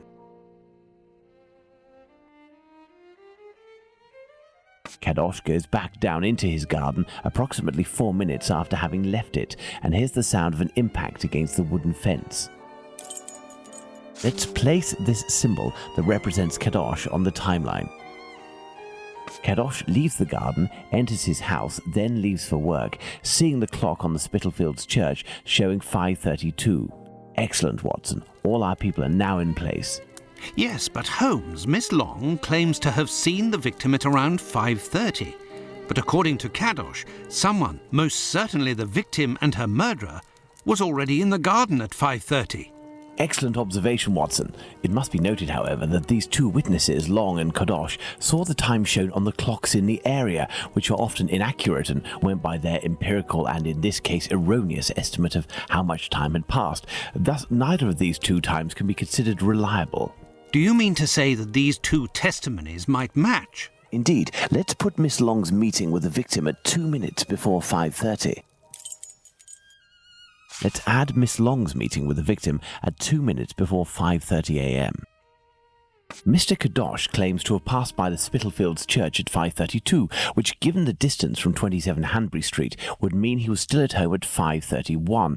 Let's therefore put the end of his testimony at 5:31. Miss Long heard the man say to the victim, "Will you?" to which the victim responded, "Yes," which would suggest that an agreement was reached and that the transaction was imminent. They then proceeded to enter the garden, which puts the voices heard by Kadosh at 5:29. We had thought that Kadosh had left 27 Hanbury Street at 5:31 after having heard an impact against the fence.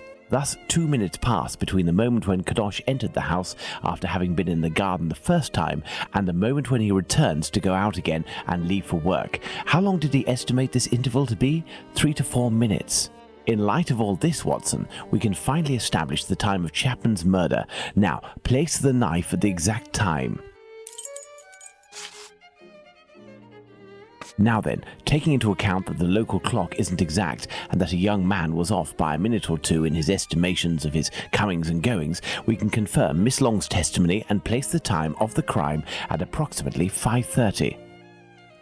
But in that case, Holmes, the man that Miss Long saw is none other than... That's right, Watson. It was the Whitechapel killer. To think that Miss Long and Kadosh were only a few feet away from him. Indeed, Watson. Had Miss Long passed just a little closer to the victim and her assassin, or had the young Kadosh popped his head over the fence out of curiosity, the killer would most certainly already be behind bars. That's some stroke of luck he had there. I couldn't agree more, Watson. But his luck didn't end there, given the mutilations inflicted upon this poor woman. What must be considered above all is the killer's obvious wish to remove one and only one specific organ. His surgery pinpointed the exact spot, avoiding superfluous incisions. This suggests the man possesses at least a minimal anatomical knowledge. Are you suggesting a doctor or a butcher? Perhaps, but the possibilities are still too broad to conclude with any certainty. Now for the motive. Despite my almost complete lack of practical experience on the subject, I have a rather precise idea of the usefulness of a uterus and a vagina. Nonetheless, once they are separated from their usual envelope, I am more circumspect as to the uses one can make of them. What do you think, Watson? We need a board, Watson.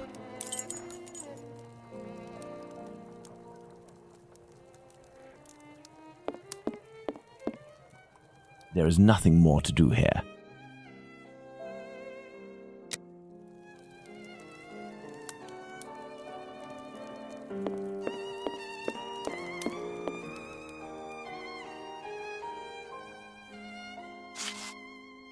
Perhaps it was intended as a study specimen. I have little faith in that theory. Hardly anything was taken from the Bucks Row victim.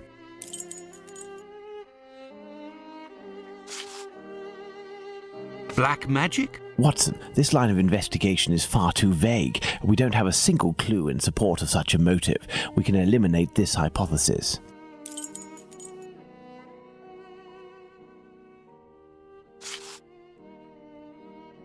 Holmes, what if it was cannibalism? Even if the idea is unbearable, we can't ignore it as a possibility.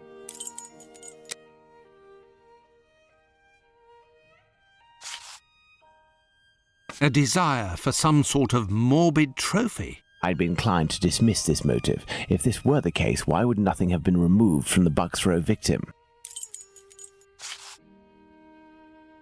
Money, quite simply. Even if this motive seems incongruous, we're in no position to deny or affirm it until we know whether a market for human organs exists. Elementary. What emerges from these possible motives for having removed the uterus from the second victim is that they implied that the killer could have carried out the same thing on the Bucks Row victim, yet didn't. This brings us to a terrible conclusion. Our killer has evolved in the space of only a few days, and if that's the case, had he already struck before the first murder to which we attribute him? And if the killer strikes again, what atrocity awaits his next victim? We have to stop him, Holmes. We shall do our best. This recent business of jars filled with formalin and of the American doctor might be a lead. Watson, inquire among medical circles to ascertain if there is a black market for human organs. The chances are slim, but this must be pursued. Very well. What about you, Holmes? I will send word to Inspector Aberline regarding our recent conclusions. I should also like to become a gas man and pay a visit to Bluto at the Wasp's Nest. Understood, Holmes. I think one of my old university colleagues who works at the London hospital will be able to help me. I shall write him a note at once. He should be able to see me during the day. Afterwards, shall we meet here? Yes, Watson. See you later, and good luck. I must get to the London hospital, where my old university colleague works.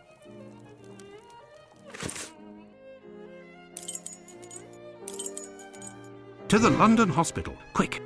My colleague agreed to meet me here in one of the London hospital rooms reserved for students.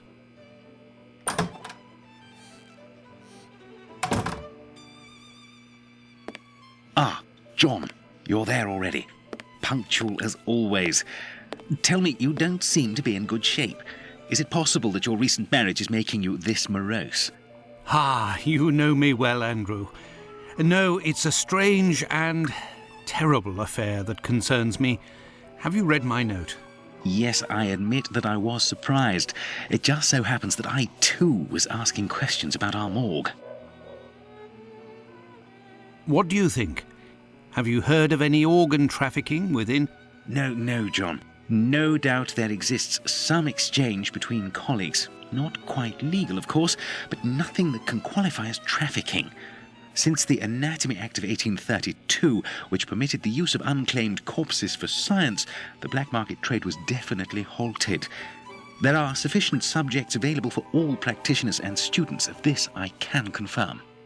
Well, organ trafficking as a lucrative trade is out of the question.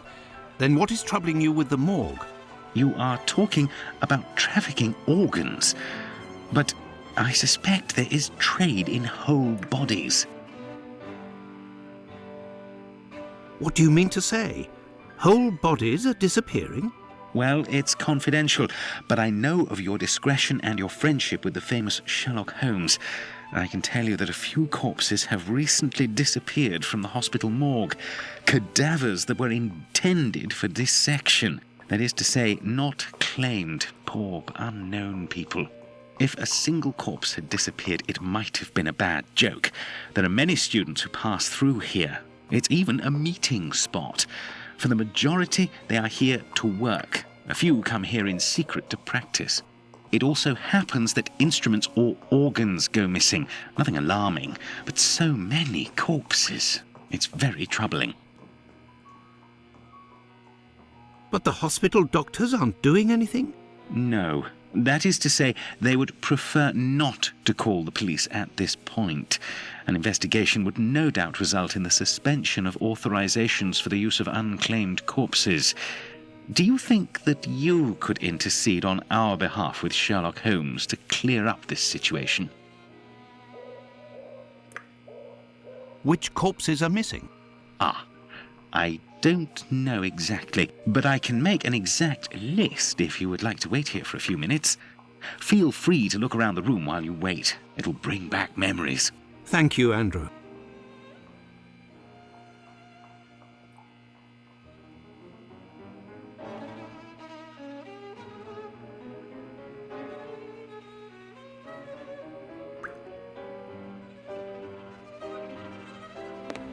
It's here that students come to carry out their experiments.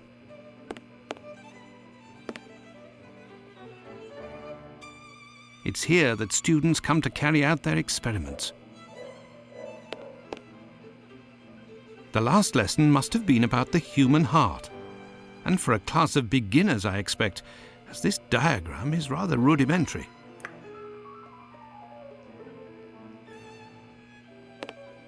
These wheeled trolleys are very handy for laying out surgical instruments. This wheel won't roll despite all of the added grease. Curious, as Holmes would say. This rag is full of grease. It certainly wasn't used for a dissection. Was someone doing some mechanical work here?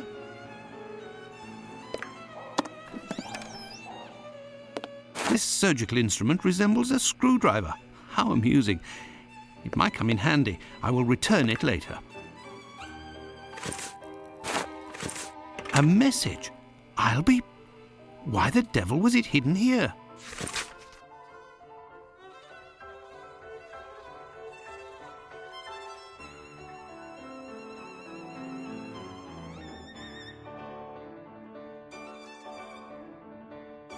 An old prescription. Poor child, so young, yet terminally ill. Strange, someone scrawled something. Part of it is in Latin. These are instructions, it would seem. There is a heart in this jar. Based on its colouring, it hasn't been there long. And it looks like the drawing on the board. This jar contains 2 lids with combination locks.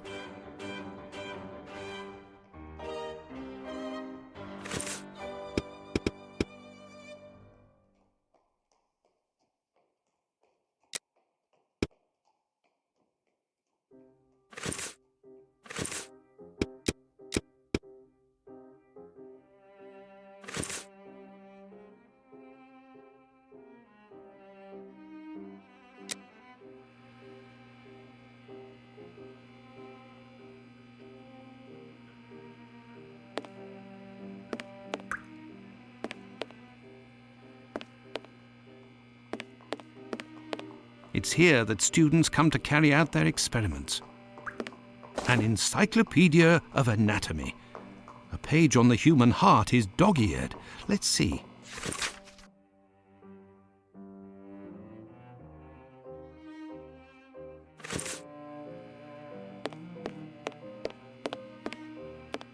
There is a heart in this. This jar contains 2 lids with combination locks.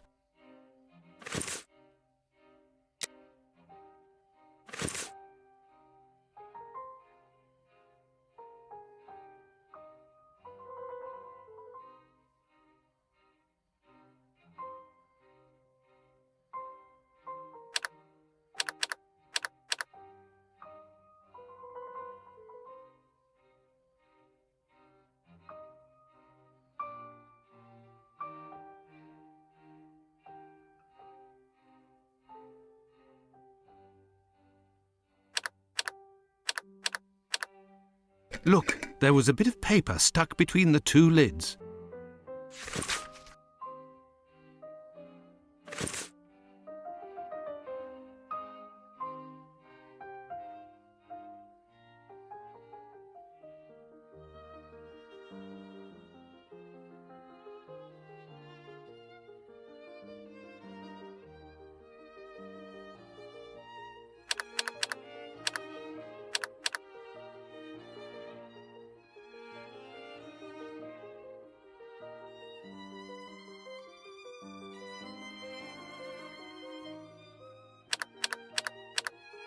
Incredible! Someone has hidden a magnet in this heart. But to what end?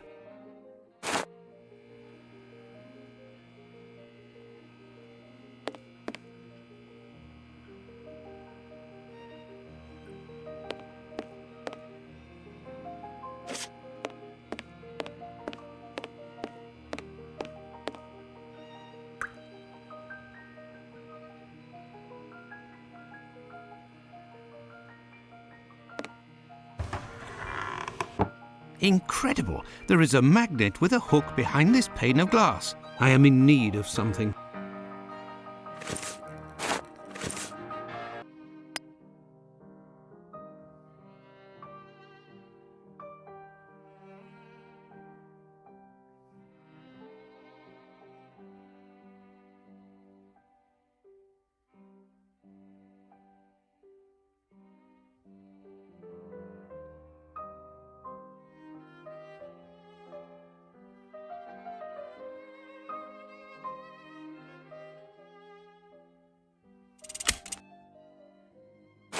There, all done. Holmes couldn't have done better himself. A hole! I can make out something inside, but how to get it out?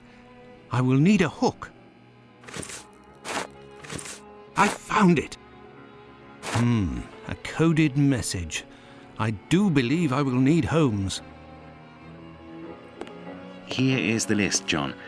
The missing corpses are those of a woman, 40 years old, beginning of August, another 55 years old 2 weeks ago, and recently a young woman. These corpses had nothing in common except that they didn't have any apparent lesions. All of this is very troubling. Well, I think that I have all of the information possible, and I promise that I will do what I can to clear up this business. I must leave you, my friend, and... In the name of our friendship, Please, don't go so stare. To be sure. Thanks again, Andrew. it is I who must thank you, John. Don't forget to keep me up to date and say hello to your charming wife for me. Count on me, Andrew. I must go to the wasp's nest to find this rogue that Watson dubbed Bluto. He may be able to provide information on Dr. Tumblety. This lead, although tenuous, is well worth following. I must return to Whitechapel, but it would be better if I did so incognito.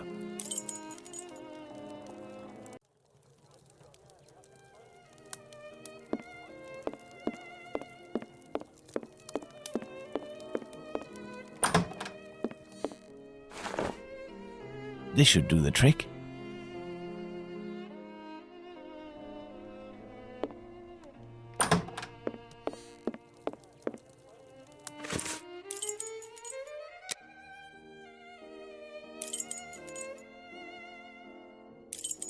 Let's go.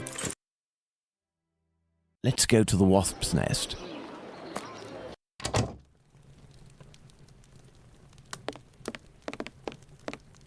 What'll it be? I have nothing to ask. There's something here. Old Tong. There's something here. I need something. There's something here. I see a jewel. It's fallen between the floorboards.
a Hebrew inscription.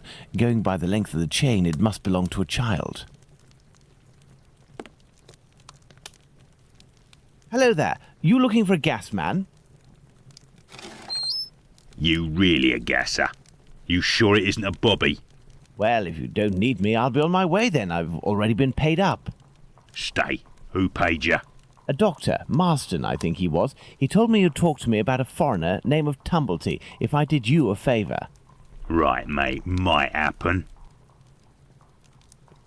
What is it you need me to do, then? Listen to me. At the end of Whitechapel, there's an abandoned dump of a house. Opposite Finley's boarding house. Upstairs in the mess where the gas pipes are, you'll find a sack with something heavy inside. If you look in, you'll regret it here. You find it, you bring it here, and you don't tell a soul, right? Got it.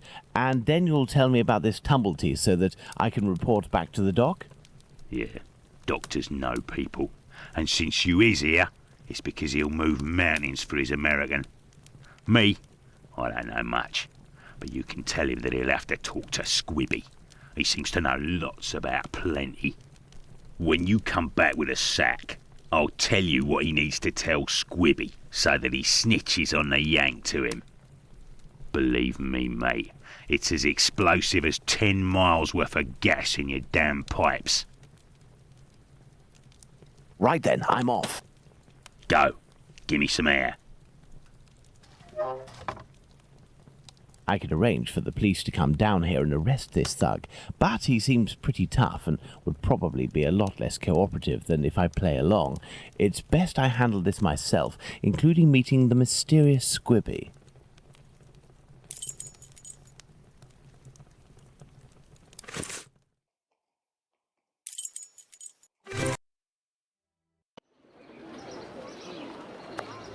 It's the abandoned house that Bluto pointed out to me. He must have set up his hideout there. There's a strange smell coming from this old building. This window appears to be the only way out. Good day, Finley. Good day, sir. Have we met before? It's me, Sherlock Holmes, but I don't want it to be known that I'm here. Can I count on you? Certainly, Mr. Holmes. I shall be as silent as the grave. Your tenant, Dr. Tumblety, is he here? I don't think so. But go and find out. It would seem you've been having some gas problems. Don't talk to me about it. The problem is from the abandoned house not far from here, but nobody has come to take care of it. Perhaps I could go and take a look. Do you have a ladder? No, but I think in the pile of wood under the stairs there is one in pieces. And if you also need something from the scrap heap, some old tools or who knows what, feel free to take it, Mr. Holmes. But leave the dishes in good condition. Thank you, and goodbye. Goodbye, Mr. Holmes.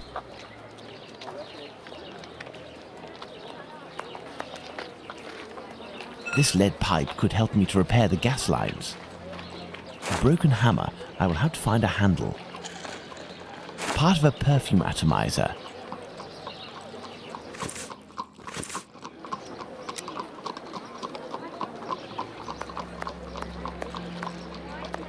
Finley's ladder is smashed to pieces, but all the parts appear to be here. This must be a piece of the ladder. This lead pipe could help me to repair the gas lines. This lead pipe could help me to repair the gas lines. A heap of rusted iron crockery. This must be a piece of the ladder. This old cloth could be used as a mask. I must moisten my makeshift mask. Some old nails, they may come in handy. This must be a piece of the ladder. This must be a piece of the ladder.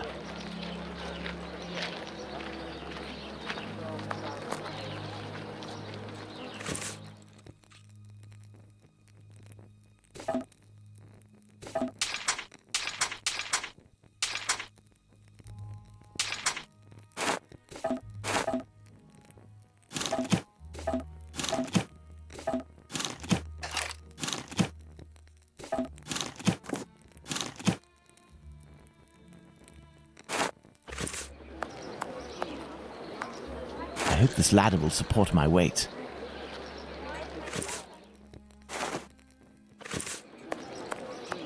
There, this damp cloth will do for a mask. Let's go.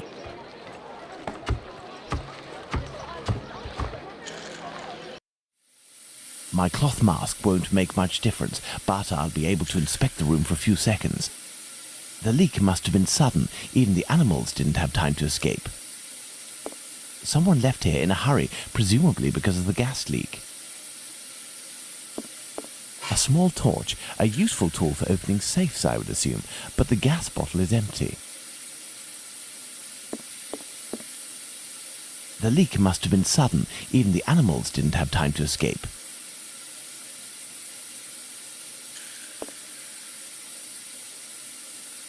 The gas leak is coming from behind this locked panel.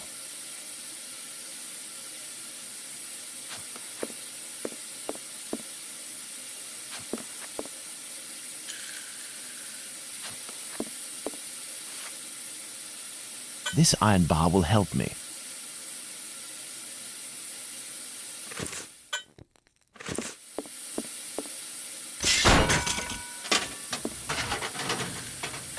The leak is coming from here. The satchel is behind these pipes. This explains why the thug wanted someone who knew about gas. He must have hidden it there in great haste and broke the pipes in the process. The satchel seems to be quite stuck. I don't think I can get it out without passing out for good. I need a more suitable mask. The kind used by tanners would do nicely.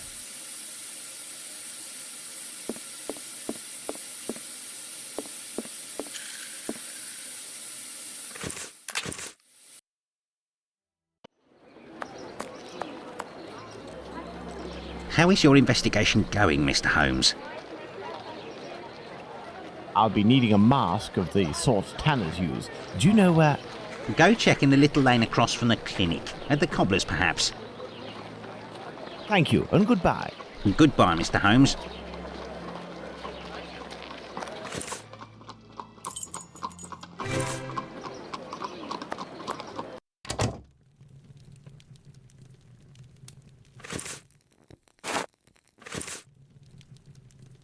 How do, sir? Hello. I'm sorry to say, but I'm closing. I am here because I found this. Abraham's beard. The son of one of my neighbors was beaten in the street a few weeks ago and it was stolen from him. If you would give it to me, I promise to return it to him and get you a reward. Money doesn't interest me. Who are you, sir? And what do you want from me? I'm a friend of Dr. Watson's. You know him, don't you? In that case, welcome. Dr. Watson is a great man, and I would be pleased to help one of his friends.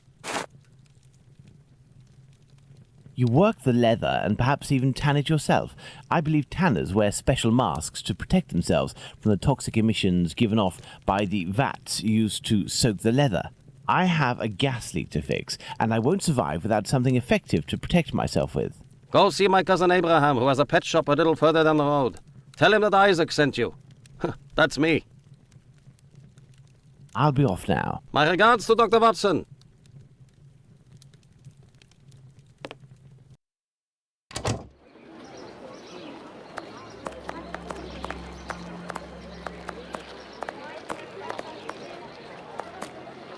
This is a pet shop.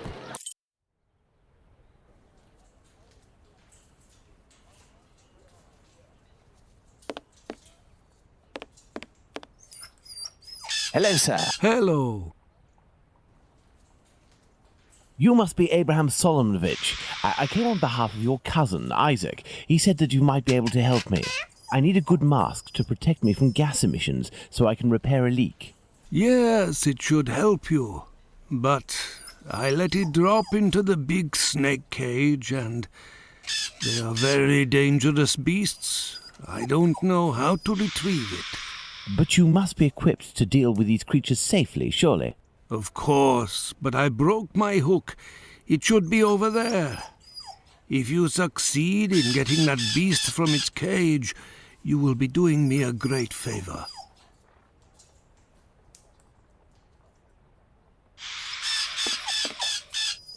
I have the broken hook.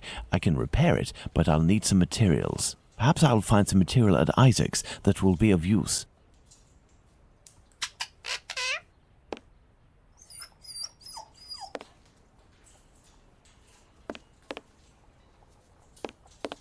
Perhaps I'll find some material at Isaac's that will be of use.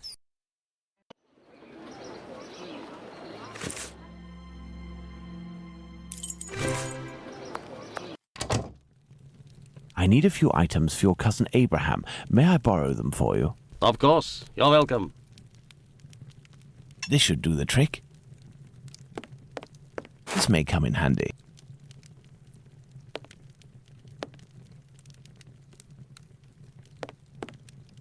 This should do the trick.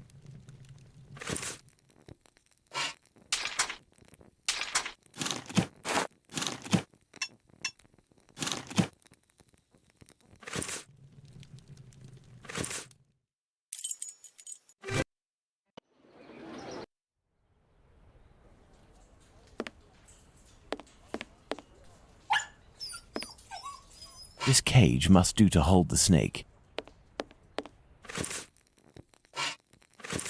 This cage will do the trick. The mesh is small enough.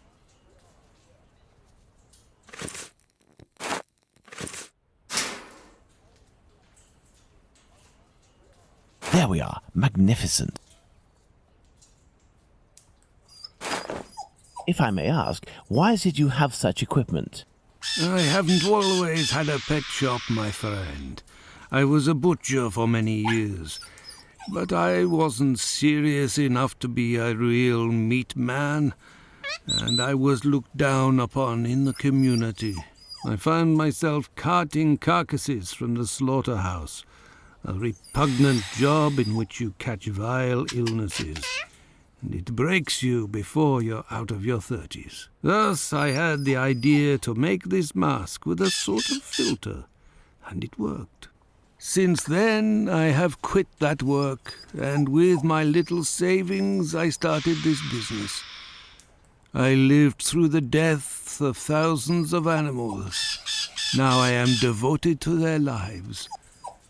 If you are interested, I could sell you a little canary, for example.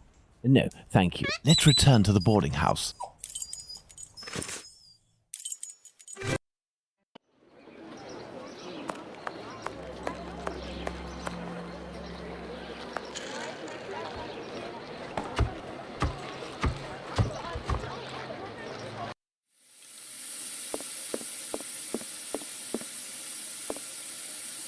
The satchel, rather heavy and firmly wedged. Dislodging it will take a concerted effort and is better done in a safe environment. I must repair this leak before I can get the satchel out.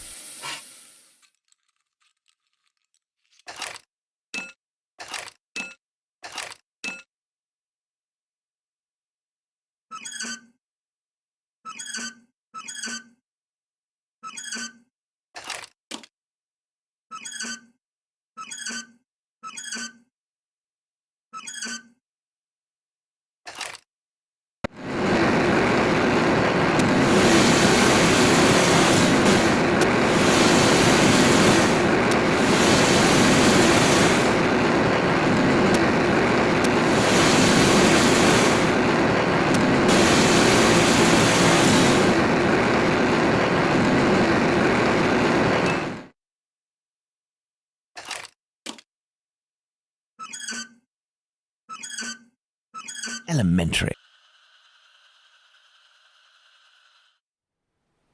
This much talked about satchel is very heavy and seems to contain metal dishes. I told Bluto that I wouldn't look inside, but I've little need to. It's quite obvious that it's full of silverware.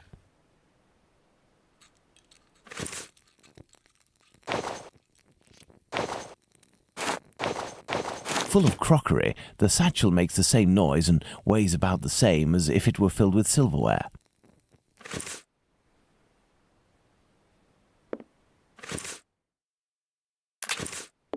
There is still gas in here. Looking at the state of this cat, it won't survive much longer if it stays here.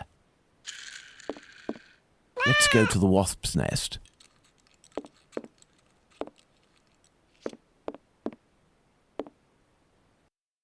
Let's go to the wasp's nest. Hurrah, the gas is back. It is you who restored it, isn't that so? Bravo, Mr. Holmes.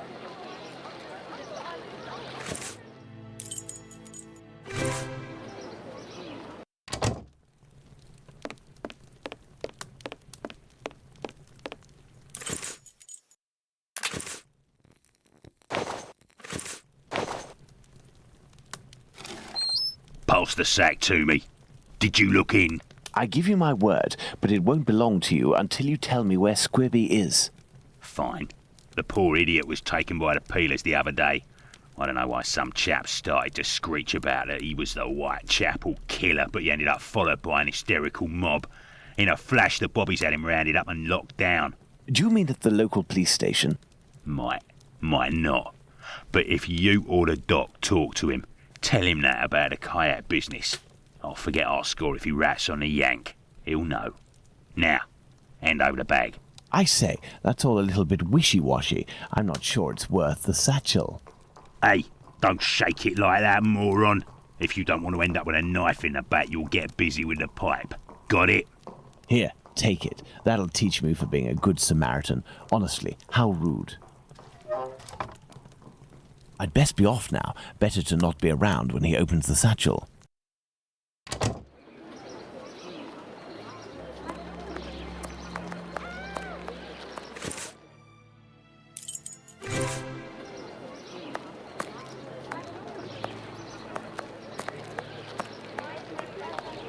I can't just waltz into the police station to ask if they've got Squibby locked up.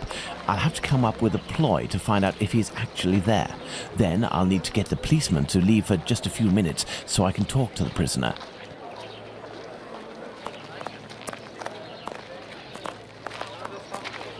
So, you little jackanapes, you want to ride on the big whirly?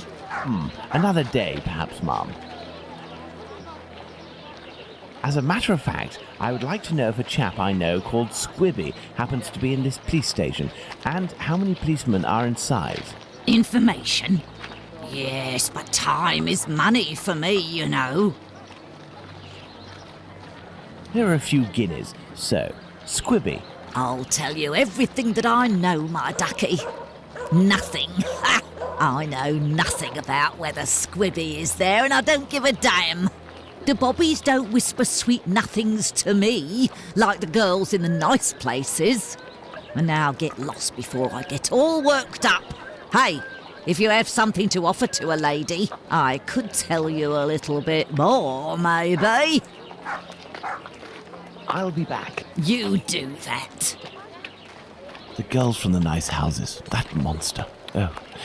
Danny must have been referring to establishments like Miss Bella's that Watson told me about.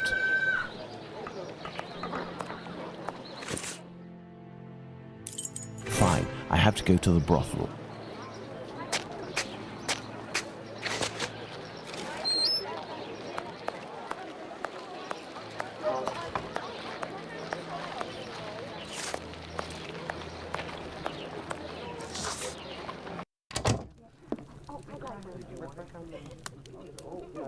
Good evening, Lucy. Do you remember me? Mr. Holmes, come in. You're strangely dressed. What have you come to do in the area?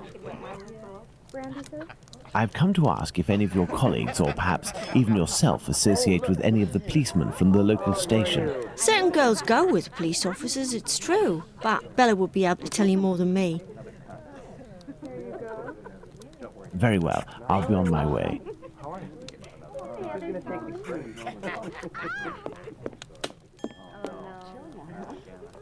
You are a friend of Dr. Watson? Indeed. A fine man, your Dr. Watson. He got me out of a damn business with one of my clients. We gave this boor a lesson to remember, and he's since gone to France, having snagged one of my best girls. But it's a break from all of her chatter. You're looking for information about the police, is that right? I can't help you there. The girls concerned are busy. And anyway, I don't have the time. What is bothering you so much? A client left me a case of bottles as payment. It happens all the time. I'm saddled with all this stuff. He told me that these perfumes were the latest thing, straight from Paris. Well, I'd barely smelled the first one when I nearly fainted. There might be some good ones in there, but I'd have to find out if it's really perfume, so that it won't burn the skin off my pretty girls. Madam, I will undertake to tell you exactly which of these products are perfumes, if you agree to entrust them to me for a little while. In exchange, I would like to know more about Squibby. Yes, I know him. We've struck a deal, Mr. Holmes. I'll give you these bottles. I will need a book to help me identify Miss Bella's perfume. I believe the bookshop on Glenworth Street, not far from Baker Street, has just reopened. Let's go and take a look.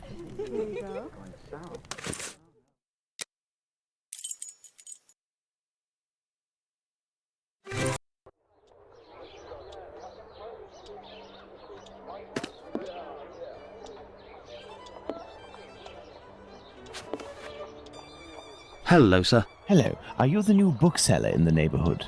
Yes, my name is Barnes. You're one of my first visitors. Welcome. What are you looking for?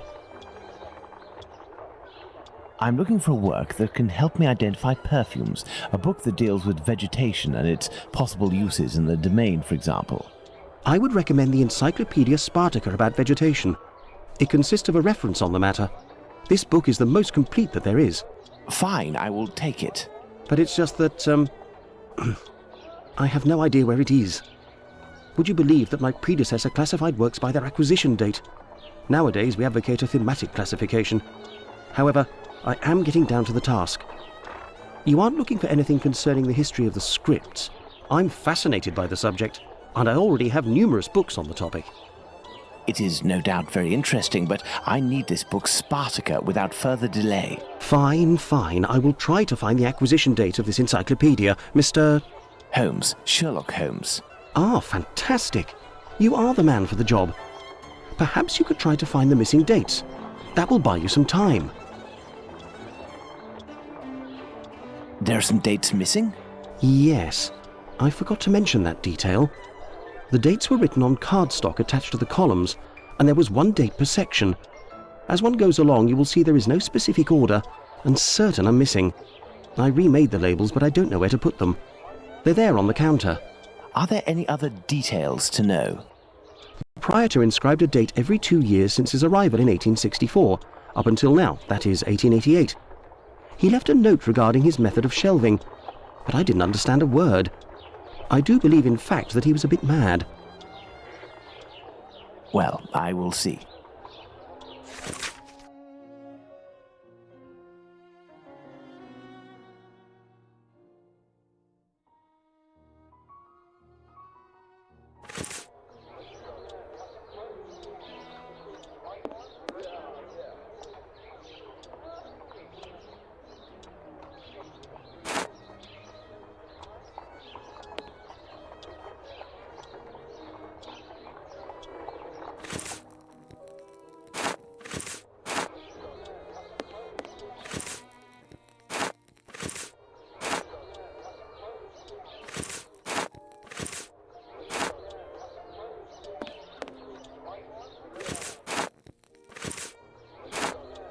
There, Mr. Barnes, the labels are in their correct places. That should facilitate your classification.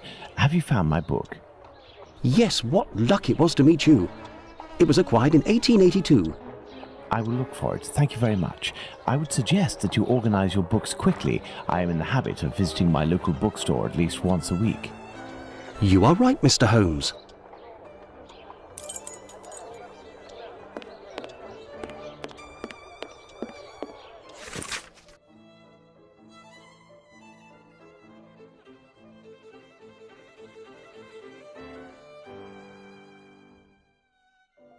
This encyclopedia on plants and spices is just what I need to analyze these so-called perfumes. Let's return to Baker Street. I will need my work table.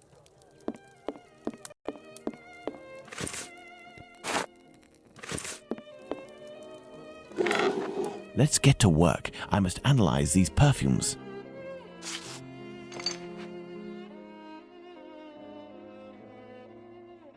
These shapes represent the smells at my disposal.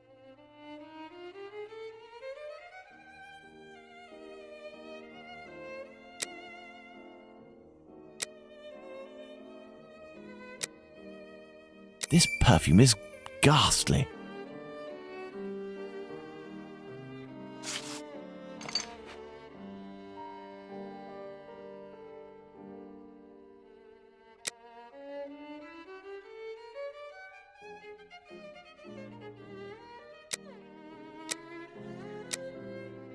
Excellent. Now, on to the next step.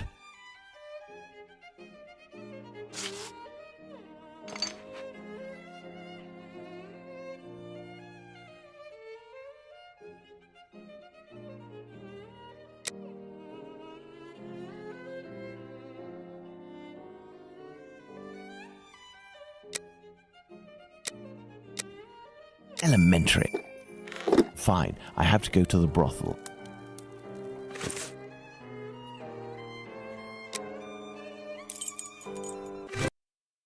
Fine, I have to go to the brothel.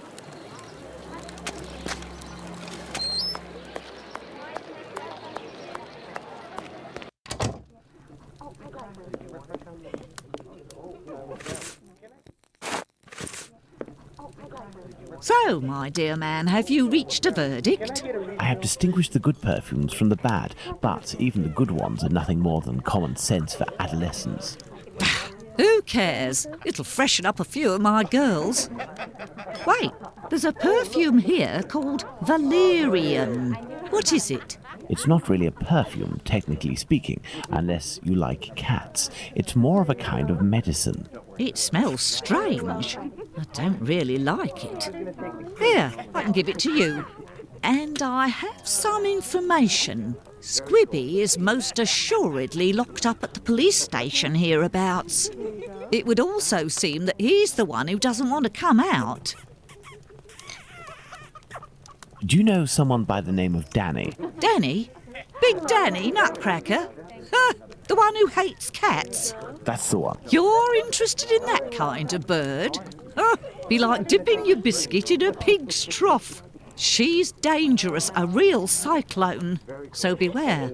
And her appearance. She claims to adore perfumes. She'd need this whole box to smell sweet. I doubt it'll take much to make Danny cooperate, perhaps by offering her a little gift. Let's go to the police station. Do you remember me? Would you be kind enough to help me by telling me how many policemen are inside in exchange for this bottle of perfume? There ain't much in the station. It was pretty busy, but now there's only one constable, dearie.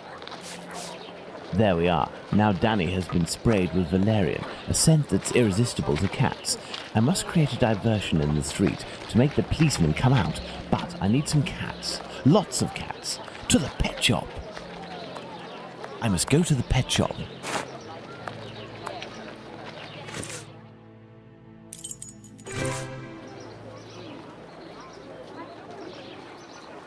Hey, look! It's Mr. Detective. It's... Shh, I'm undercover on a special mission. Don't blow my cover. Aye, aye, Captain. We won't let it slip. Now, what are you doing in this area at such an hour? You're far from home, aren't you? We've come to give Pounce a hand. About his cat, you know. Downstairs round is a nasty old lady Big Danny lives.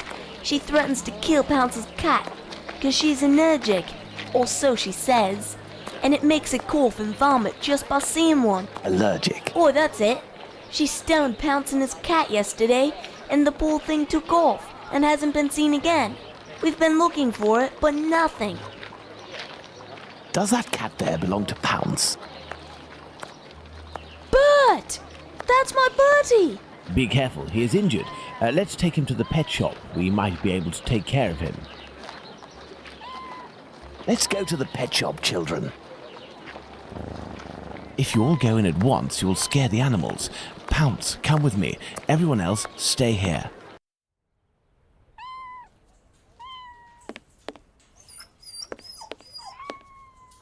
What can I do for you? I have come to return your mask. Ah, thank you. If you need something else, do not hesitate. May I present young Pounce and his cat, Bert.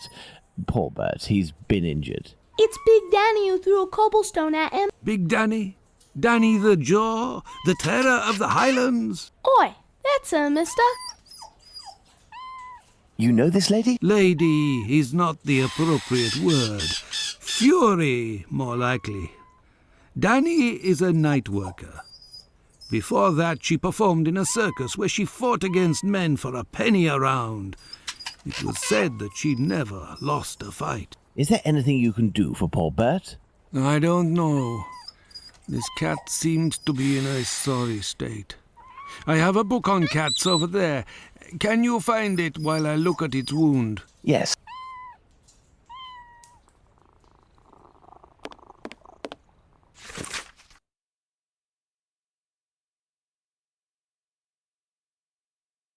Aha! This must be the cat book Abraham needs. What can I do for you? Here is the book on cats. Thank you, my man. I will see what I can do for this cat. So, how is Bert doing? He'll pull through. But he must eat, and I have no food for him here. We will need to find him some. And where can we get some cat food? We must find Hardiman. He sells meat for cats. It's around this time when he passes the end of the road. You might be in luck. You'll hear him from far away. He was always calling beep, beep. Thank you for everything, Mr. Solomonovich. So, Pounds, shall we look for the cat food seller? Poor Bert has to be fed, and I might have some work for you and your friends.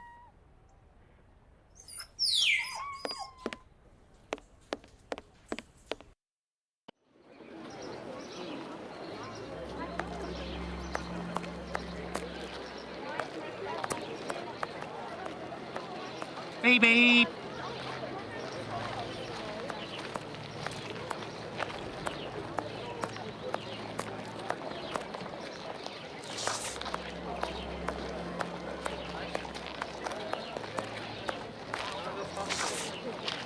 Beep beep.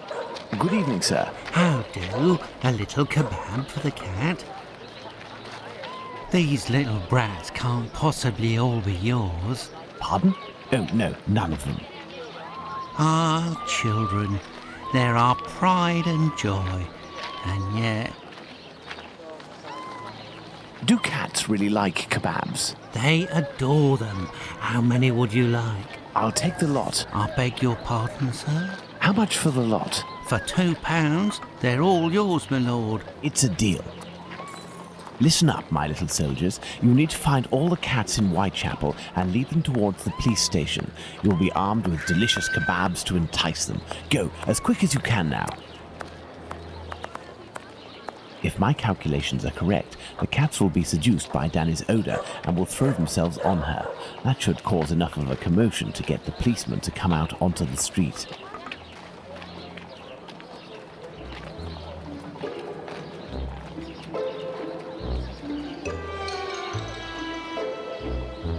Come on now, children. Let the cats alone.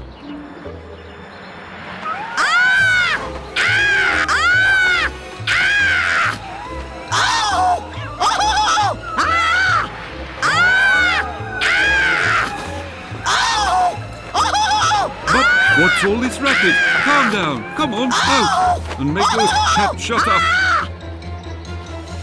Well now, let's see what I can do about Squibby.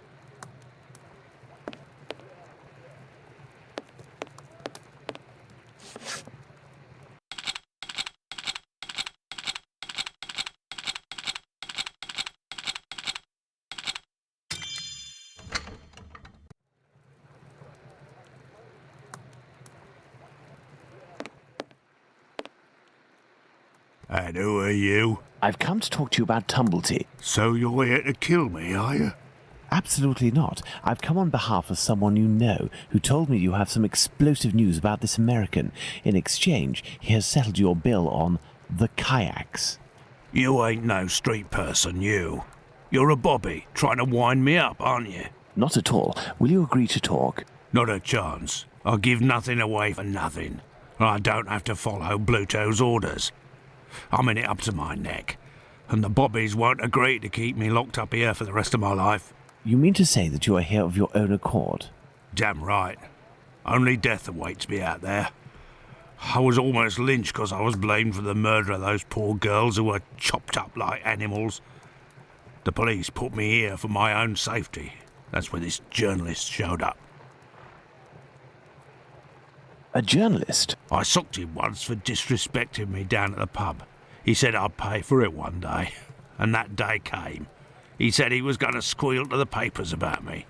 With my description and my tattoos and all, I was arrested at the same time the police said they'd caught the Whitechapel killer.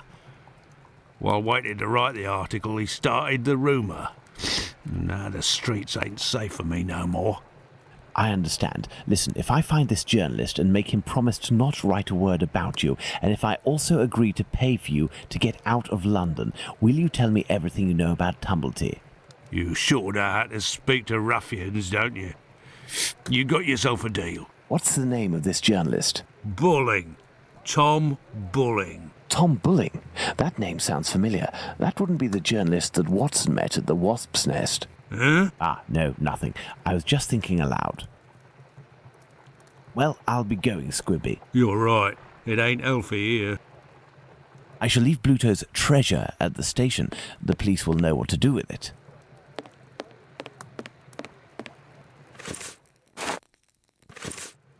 I shall leave Bluto's treasure at the... Hey, but what are you up to here, you? Off with you, and make it quick before I take you in. Let's go to the Wasp's Nest. Let's go to the Wasp's Nest. No, if Bluto sees me, it could prove to be quite dangerous. Let's return to Baker Street to change.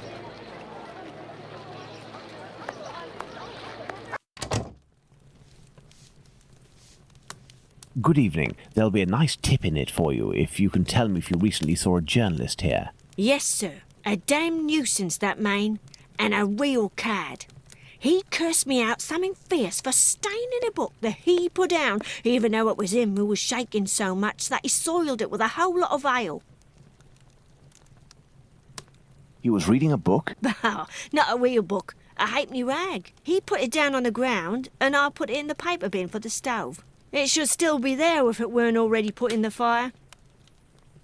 Goodbye, miss. At your service, me lord.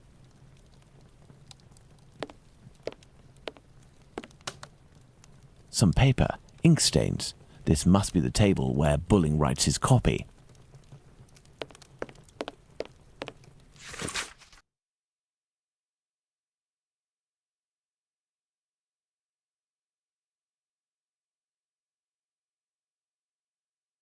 Spring-heeled Jack, a fantastical character that terrorizes the population of London.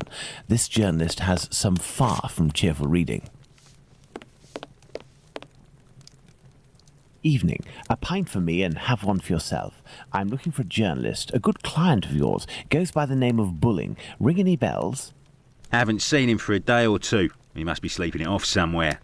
Where to hide from the landlord when you owe some serious bread? What paper does he work for? I don't know, but I can't believe that he works at his rag, because he's always round the pub scribbling his useless papers. The last time I seen him, he spent a whole day at that table drinking and scratching away from morning till night. He finished by celebrating, and without the help of a rich chap, he would have fleeced me of a guinea. Thank you, my friend. That's nothing.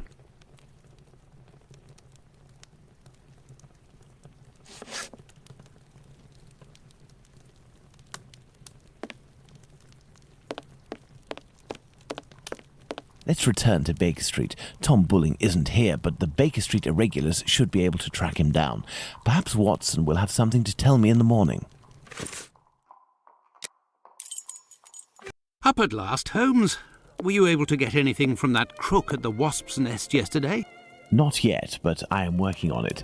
And yourself, Watson, what were you able to find out from your colleague about the sale of second-hand female parts? Holmes? Well, actually... Let it be, Watson. It was tiring, no doubt. Well, as soon as I mentioned the possible existence of a black market dealing in human parts, everyone in the hospital became very tense. This silence, therefore, tells us more than anything else at this point. However, I have trouble believing that such a peculiar dealing as that involving Annie Chapman's uterus could have gone unnoticed in the medical community, if that is indeed what happened. That's my opinion, as well as that of my old university colleague. He maintains that any form of organ trafficking would be impossible, not to mention unnecessary. However, he did tell me something rather troubling. The unexplained disappearance of several corpses from the hospital morgue. He has allowed me to investigate, provided I do so discreetly, and here is what I found, concealed in what appeared to be a secret letterbox. Interesting, an encoded message. Indeed, and look, the symbol of a certain well-known Spartaca encyclopedia is printed on it. Perhaps it will help in deciphering the letter. Thank you, Watson. Are you going out again? I promised a new patient, Captain Stenick, I'd go round to examine him. He lives nearby. I may be back before you've had a chance to decipher this mysterious message.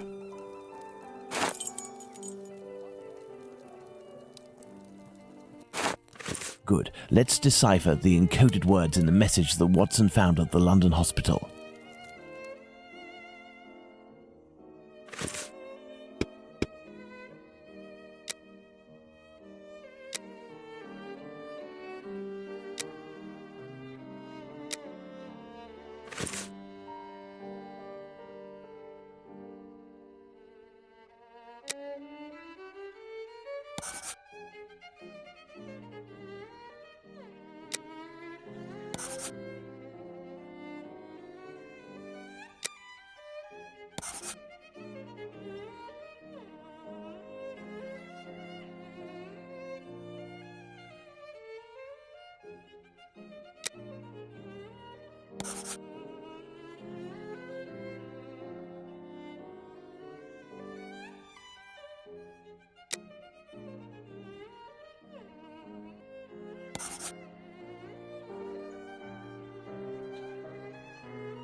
Elementary.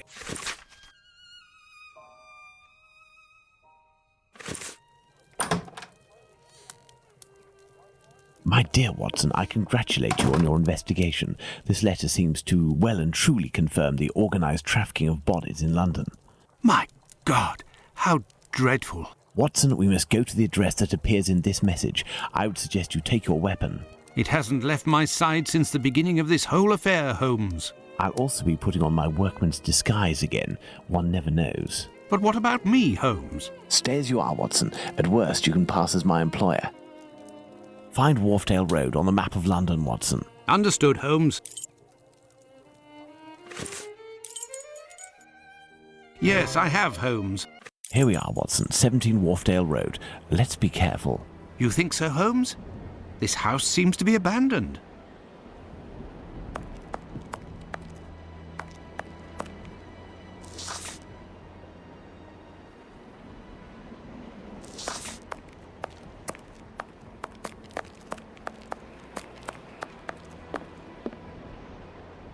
Closed. This lock is solid but very old. I should be able to force it. Given the layer of dust accumulated in the square, this door must rarely open.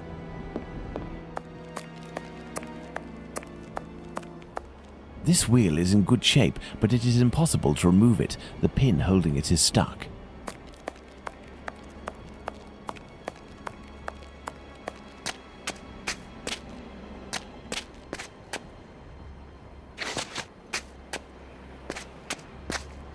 Look, if we lift a board from this window, we should be able to pass through. But first we have to get ourselves up there. You are joking, Holmes? This stone was blocking the wheel. This trolley seems to be in good condition, apart from the broken wheel, of course. No, I can't do that. A tarred cover. There, this piece of tarpaulin is very thin, but solid enough for our purposes. But what the devil are you doing, Holmes?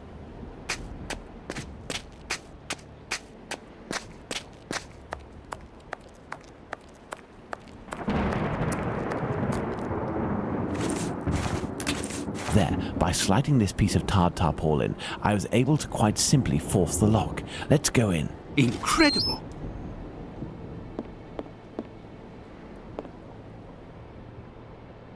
Closed.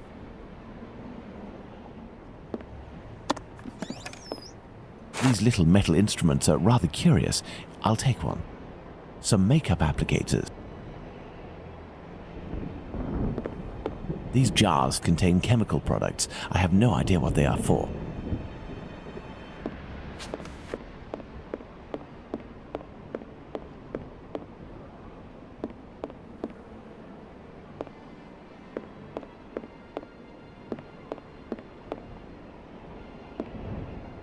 This door was recently reinforced. Impossible to open it.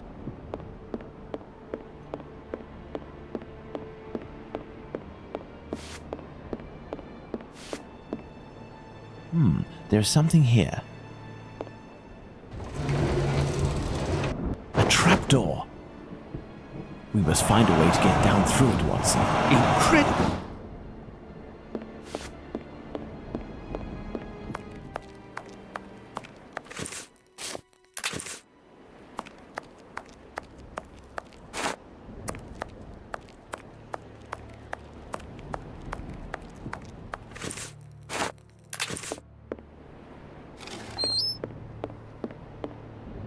Excellent. Now, on to the next step.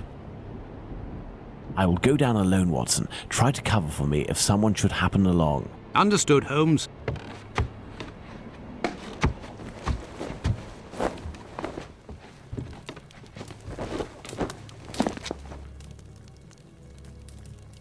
A coffin, recently made and already broken. It is a stretcher that can be dismantled into two pieces. I have to find a way to take it upstairs, I think. I'll be needing it.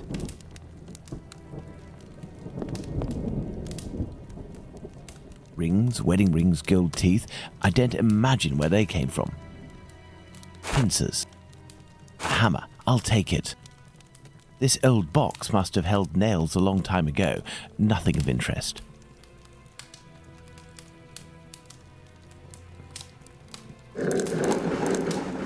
This may come in handy.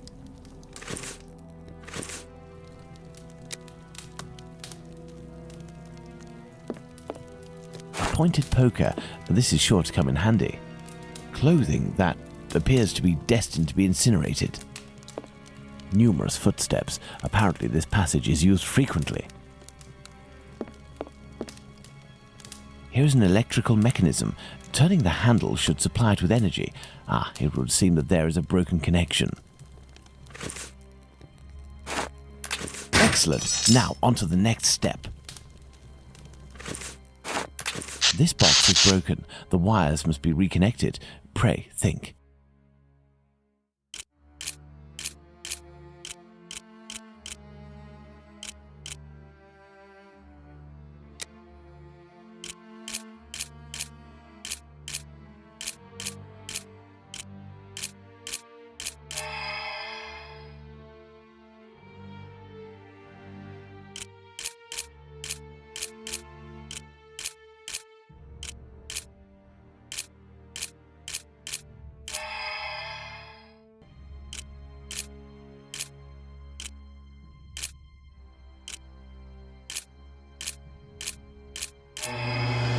Elementary.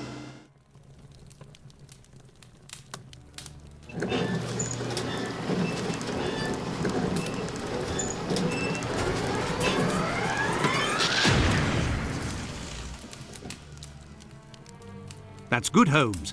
I don't know why you brought this thing back up, but I can take it. Perfect, Watson.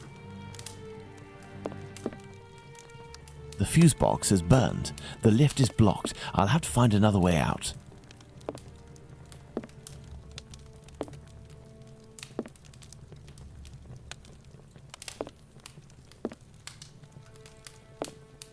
This bent key just needs a little repair job to make it usable.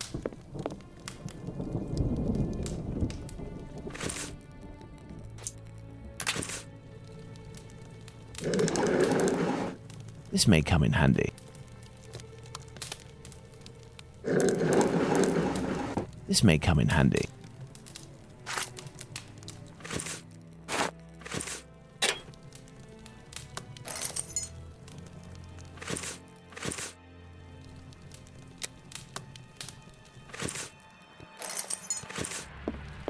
Let's hope that it really is the key to this door. And so, Holmes?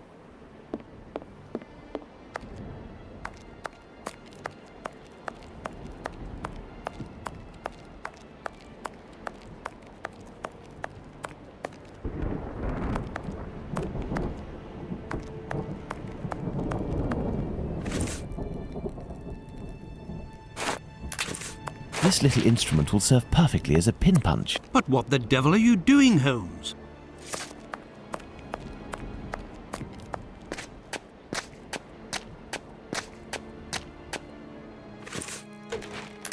Elementary. But what the devil are you doing, Holmes? No, I can't do that. This stone was blocking the wheel.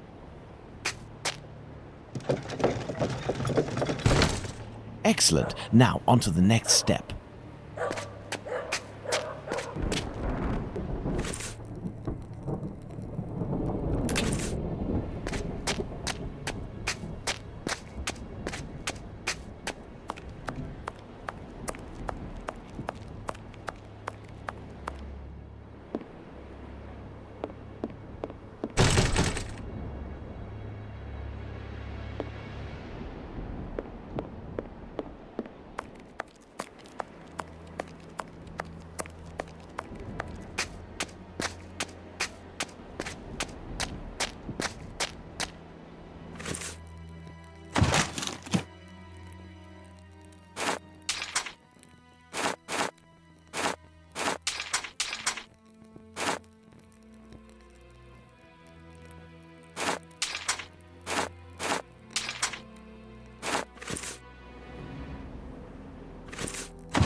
I hope this ladder will support my weight.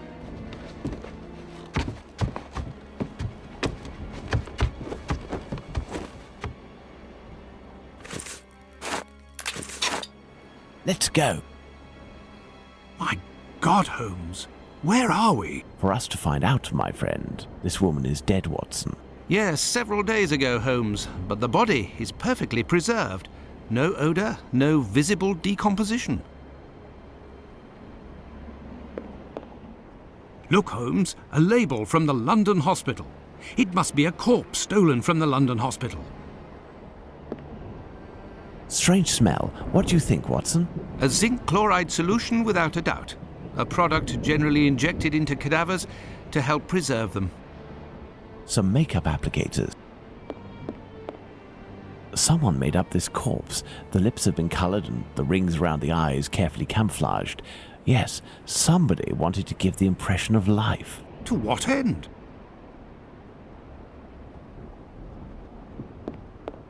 This cheap jewel must be an accessory of some sort.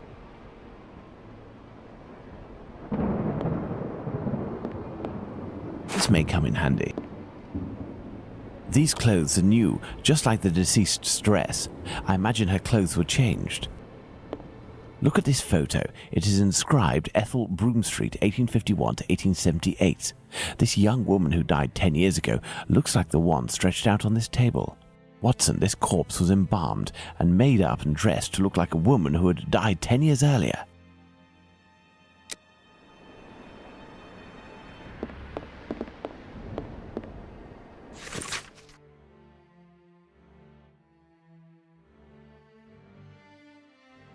This old photo shows a young man dressed after the fashion of an employee in front of a shop.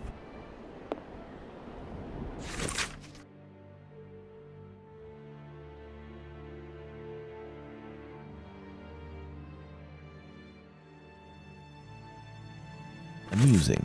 The man in the photo taken in 1883 and the one on Prince Raskolnikov's leaflet are one and the same, and no more a prince or a Russian than you or I, Watson. All is clear, Watson. A charlatan passing himself as a prince, making the dead come back by using corpses as puppets. Which explains the disappearance of corpses at the London hospital. It was to fuel this sordid entertainment. Glass eyes in all shapes and all colours. It's a puzzle box. Let's see if I can open it.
There we are. Magnificent. This square object is very unusual.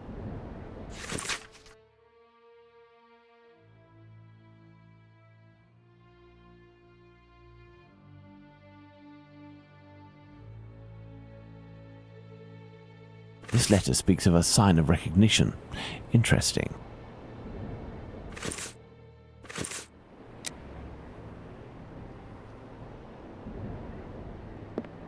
Holmes, I hear a cab stopping in the courtyard. Someone's coming. It is probably the dealers, Watson, but instead of running, what if we were to meet them, if we managed to win their trust? You are joking, Holmes?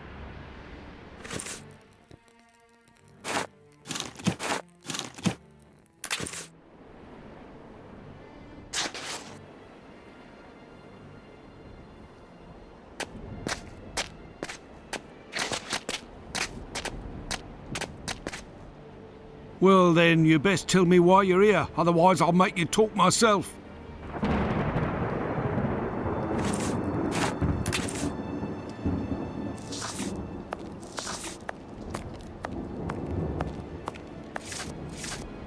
Oi, what you doing there, you? It's private in here. Calm down, we aren't here as tourists.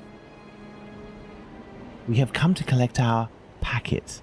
Oh, well then, you just had to say. I was told that you weren't no tramps, but I weren't expecting that you was... Given your get-up, I guess your boss. Yes. Well, the subject ain't ready yet. I ain't done with it yet. You'll have to come back. Well, that's, a real problem. Say, we have a personal order too, for some organs. You wouldn't know where we can find them. What type then? Kidney, uterus. Oi, I don't hack up my dollies. That's the work of an artist. But you wouldn't happen to have a colleague who might furnish this type of item? No, you can't make a copper doing that nowadays. Since the bigwigs made it easy to get stiffs, the medical schools are bursting with bodies to carve up. Docs and students have got all they need. Business is dead. For a few coppers, hospital bloke might help you out, but I don't know for sure. They'd be right in for it if they got caught. It probably just ain't worth it. I understand. And what do you do with the corpses once you're finished with them? I don't bother myself with that. For one thing's for sure, after the séance they're good for nothing but chucking out. I ain't Napoleon's embalmer. Well, if you'll excuse... You've got a funny way of talking, you. Oi, it's normal. He's a brain, you see. A thinker at that. Seize you round, old man. So, Holmes, the corpses that have disappeared from the London hospital are used during séances. Nothing to do with organ trafficking. Yes, it all suggests nothing of the kind is underway in London. In the medical world, all dealings would be visible, not to mention unnecessary. The crook we met confirmed this viewpoint. It's hard to imagine, therefore, that our Whitechapel killer perpetrated these massacres with the goal of selling the organs. What lead should we follow now, Holmes? Try to learn more about Tumblety. This squibby should give us some information, but first I must stop the journalist Tom Bulling from harming him. I hope my secret police will soon have some information on him. While we wait, Watson, I would ask you to inform your colleagues of your recent discoveries. It would be good if these morbid, ghostly spectacles stopped, and this will need to be done at the London hospital. You are right, Holmes.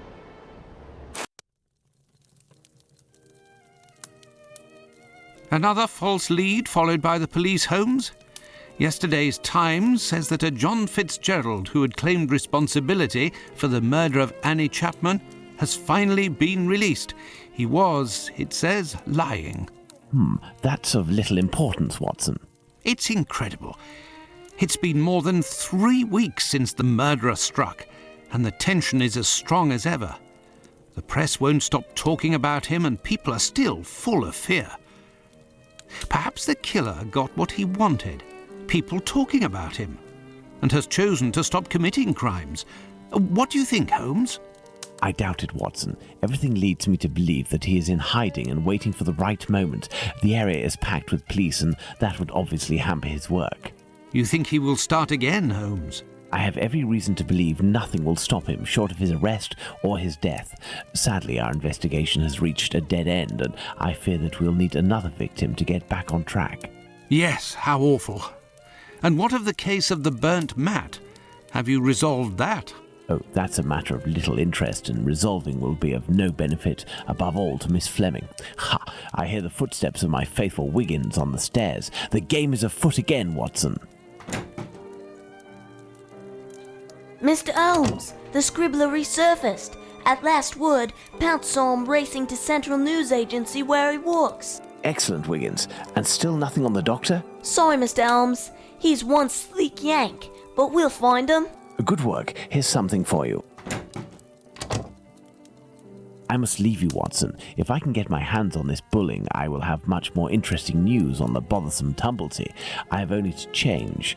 If you can, Watson, I entreat you to stay here and await my word. We may not be more than two when the time to act comes. You can count on me, Holmes.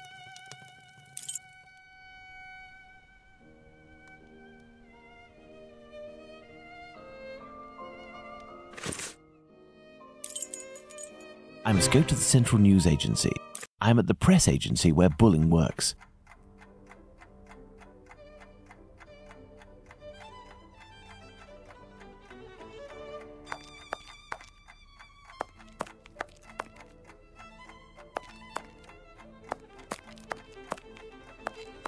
What do you want? It would be very informative to search Bulling's desk before meeting him, but first I must get rid of this bothersome person, perhaps by offering him a scoop.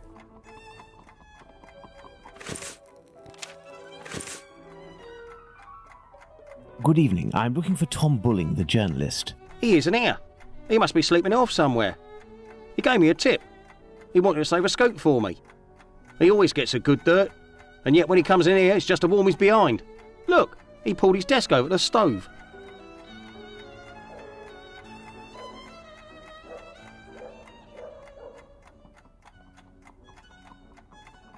Listen, Scoop, I'm bringing it over. Only if Bulling isn't here, I'm leaving. Wait, what's this scoop? Bulling promised me a reward for info. There's a charlatan who does spiritualist seances that are a little bit special. He steals corpses from the morgue, puts makeup on them, dresses them up, and then uses them as puppets. I'll give you your dues. We'll pay you if this info is true. I'll write down the address of the hideout on the crook's leaflet, but the police will be in on this one, so you better get there in time. Understood. I'll go alone. Too bad for Bulling. Hey, you wouldn't have a little something in advance? Look on Bulling's desk. I know that he always leaves a few coins around for his snitches. Cheers. Watson won't be pleased that I'm divulging the case, but I don't see any other way. I would imagine these are compartments to organize the paper's incoming dispatches.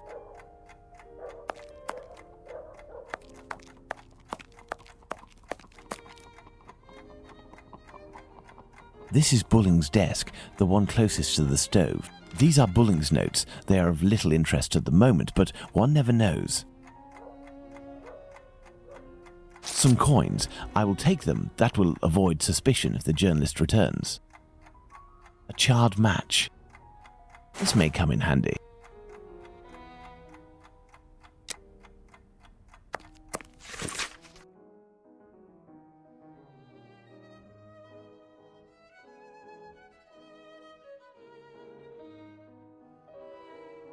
Even handwriting, yet fairly recognizable. The fire has almost gone out, but the stove is still burning hot. Bulling recently used the stove. A torn piece of blotting paper. Curious. Curious. It looks like someone wanted to destroy this piece of blotting paper that had red ink on it. I can make out a few more letters, but backwards. I need something to help me.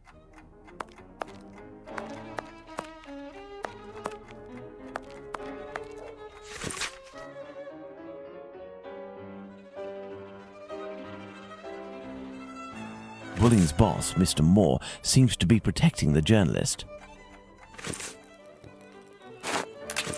By putting this piece of blotting paper in front of the mirror, I can read what is written.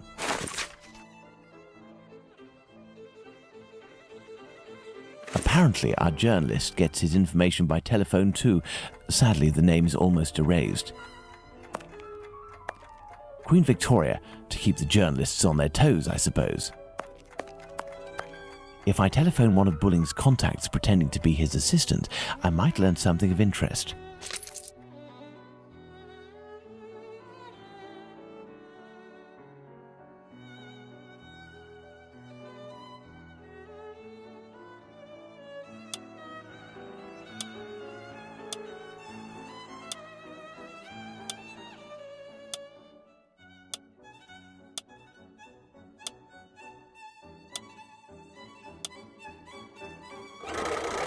Walesby 1875, an ingenious way to save his contact. Central, Walesby 1875, if you will. Thank you, I will wait. Walesby, I am listening. Hello, my dear man. I'm calling on behalf of Tom Bulling. Bulling? So you know where this hypocrite, this liar, this... Not at all. He is currently unobtainable. In the meantime, he has left me with a note asking me to pursue his work, and he told me that you were aware... That's just great. I dropped everything off at his agency, but he didn't even bother to do the same for me. Tell me he at least gave you the information that I was asking in return. I am ready, sir. I'm listening. Do the police have a suspect for the bizarre theft of cigarettes and carrots that took place at the Commercial Street Market?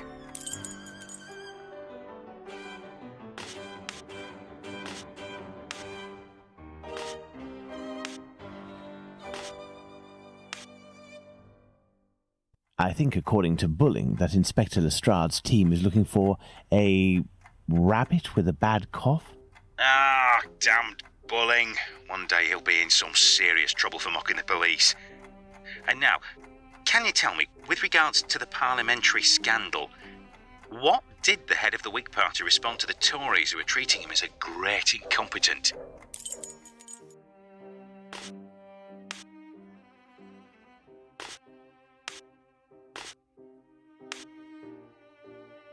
According to Bulling, the head of the Whigs said, "Vote for me, I will be your best representative."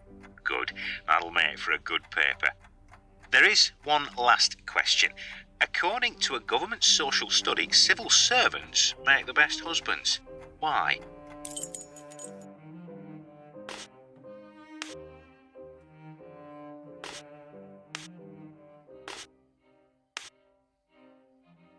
I believe I can confirm that it is because civil servants aren't tired and have already read the paper when they come home from work. Very true. Good. It seems like Bulling has finally done his work. As everything is all in order, can you now tell me where the information is that you sent to the agency? Yes. There is a large brown envelope near the dispatch cabinet. It's in there that we exchange our tips with Bulling. 1,000 thanks. Goodbye, sir. My salutations to Bulling. There are several documents in this file. Let's see.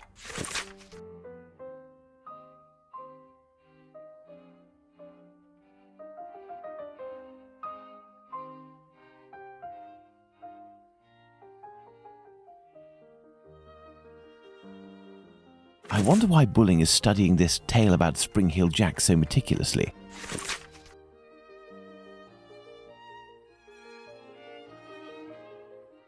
What does that mean?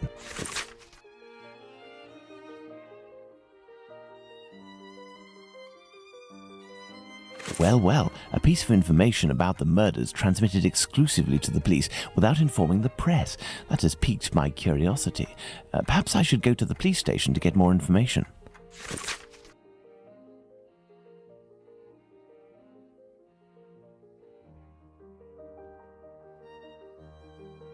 What does that mean? I have inspected everything, but there's no sign of Bulling. He must have dashed off to his HQ, the Wasp's Nest. However, before I go to see him, I should find out about this mysterious information. It could help me get something out of the journalist. To the police station, then.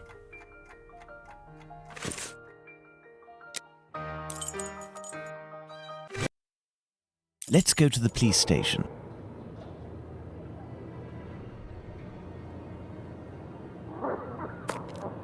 Come, back again, are we? Come this way, good man. The inspector has a few questions to ask you. Here is the man, Inspector. Congratulations, Humphreys. So, my lad, one would say that you owe us a bit of an explanation for having left something with us. What is your full name and profession? Sherlock Holmes, consulting detective. Well, how about that? Mr. Holmes, can you explain this get-up, your presence in the neighbourhood despite my instructions, as well as this most opportune restitution of jewels? Firstly, I should tell you that not being under your command, I never understood what you said as an order, but rather as advice. I thought I would be wise to follow them to a certain extent. I intended to explain the stolen goods sooner or later. My presence here will allow me to fill you in on a few conclusions that... If it is in regard to the Whitechapel murders, it won't help us much. We have no doubt that we will be revealing the identity of the murderer to the people in the area in a day or two. I'm impressed, Inspector, and I offer you my sincerest congratulations. Nonetheless, you should investigate a certain doctor. Listen, Holmes, let us do our work. You've rid us of a great pain in the rear end by finding those jewels for us. It's weeks of work that you've saved us. But I think you're a little underqualified for a case like that of Jack the Ripper. Until it's over, I demand that you do not set foot in the area. Is that clear? I take note of your advice, Inspector. You mentioned Jack the Ripper. Pardon me, but you know the name of the murderer? Oh, it's from a letter that the Central News Agency sent our way. It was written by the killer. And even if it can't be proven, it must be recognised that the signature is striking. This information is confidential, and I would ask you to keep it to yourself, Holmes. Can I have a little look? Out of mere curiosity, Inspector. Then I shall disappear. In that case, I don't see any objection. Thank you so much.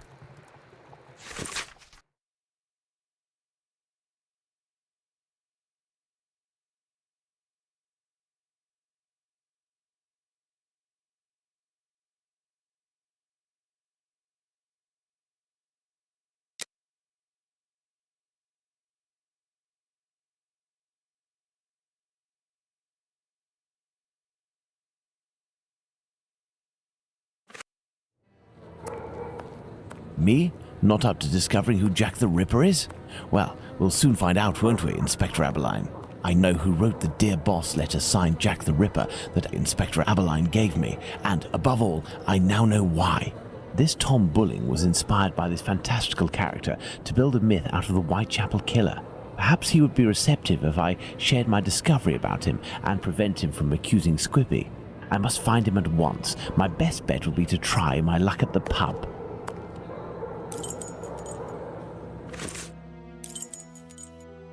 Ah, Holmes, I got your message, and here I am. Perfect, Watson. That oaf Bluto is looking for us with evil intentions, and he may be hiding here. I will try to get more information inside. You, Watson, will be our lookout, and at the slightest suspicious sound, do not hesitate to call the constable on his rounds.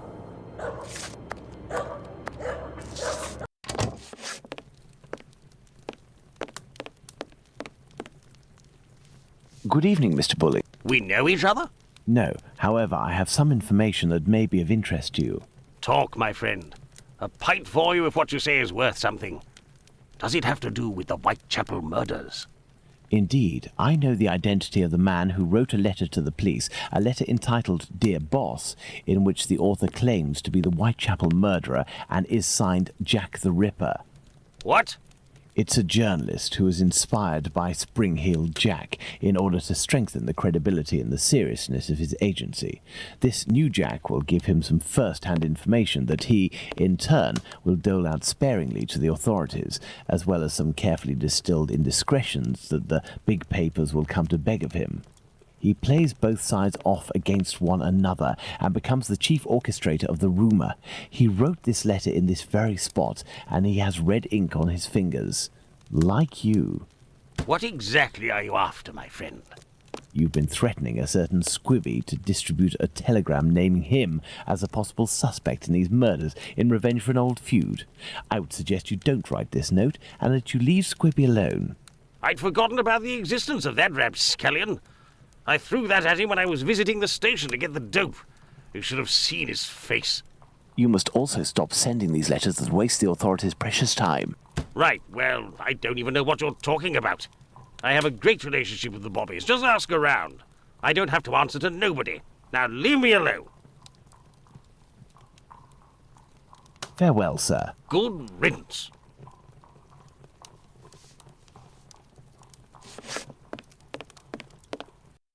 Let's hurry to the police station, Watson. We are close to our goal. Squibbie will be able to reveal what he knows about Tumblety.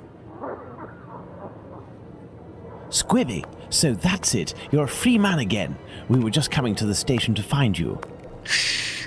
Yeah, the bobbies agreed to let me go, and I came to see Bluto before ferreting you out. So, you've seen the newspaper man? Yes, he is in the pub and everything is taken care of, but I'm waiting to hear what you have to say about Dr. Tumblety. Okay, but we have to be quick. One night, I goes to see Bluto in his hideout that ain't far from the boarding house where this Tumblety bloke has a room. I see him coming in too. He must have been on one real binge. To the point, the Tumblety fella was there, and he smiles at me, all nice like. He tells me he's a great Yankee doctor, but my business interests him. I'm interested, I tell him, but I'm not the type to just jump right in without getting to know a person, see?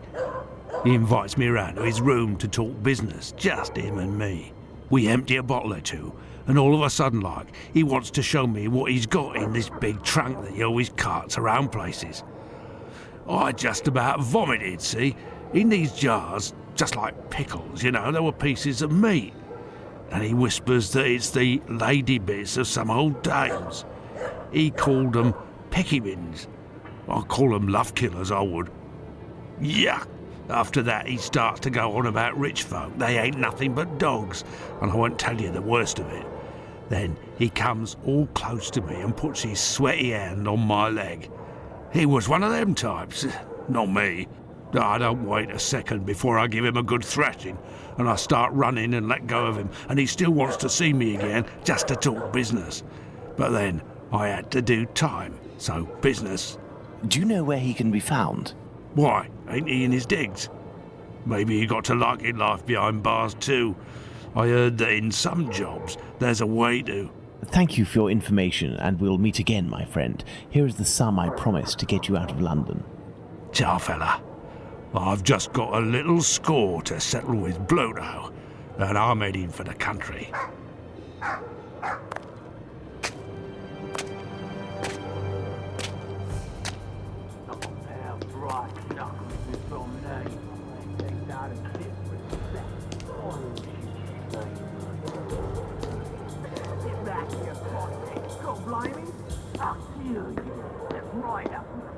Lipsky!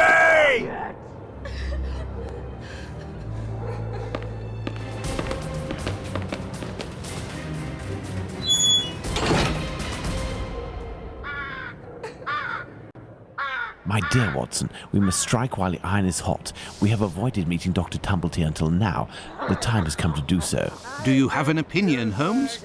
We must assure ourselves that the factor collector of female organs and a murderer who removes said organs are resident in the same area at the same time is nothing more than coincidence.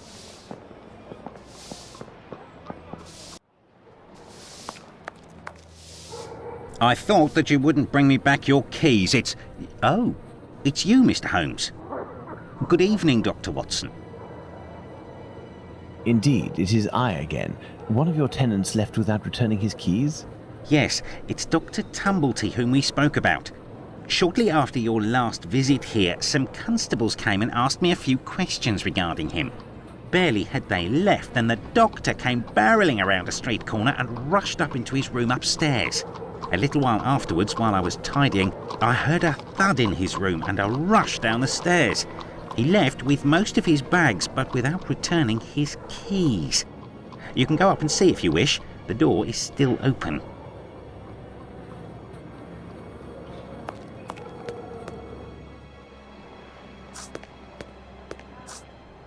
I'm missing some information. Careful, Watson. Do not walk around here until I've inspected these marks. I know, Holmes, I know. I understand your methods.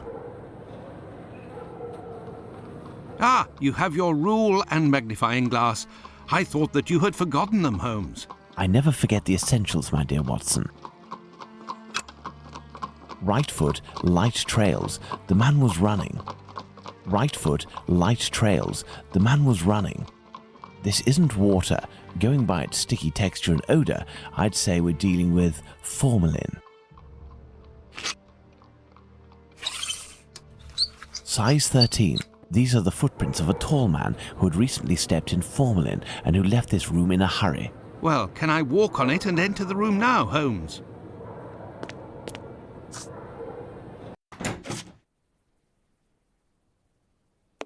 There are a few pieces of a large glass jar in this puddle. The man who left the footprints on the ground must have walked in it while fleeing.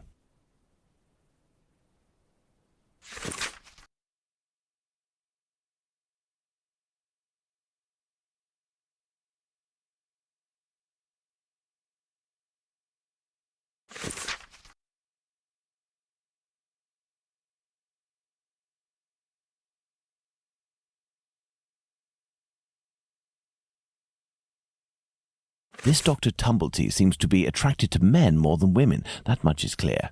So, the doctor has a handgun, and he would use it to restrain young men, perhaps.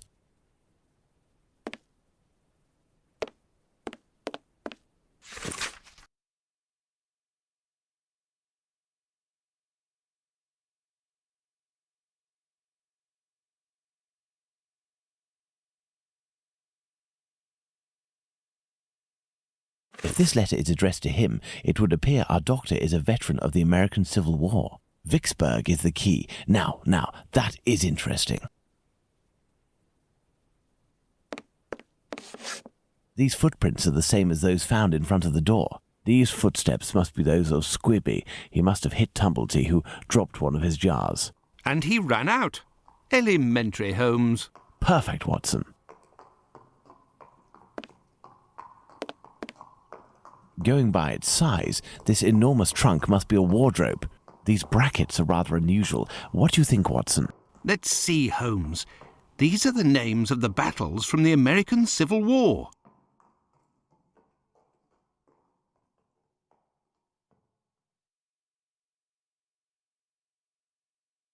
Let's see. 5 latches, each fitted with a 6-number combination system.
Elementary.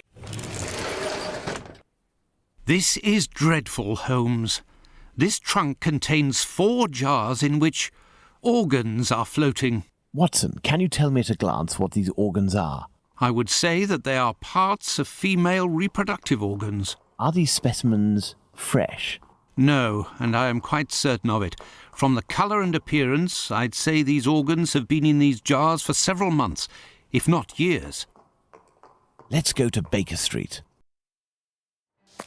Is there someone here? Yes.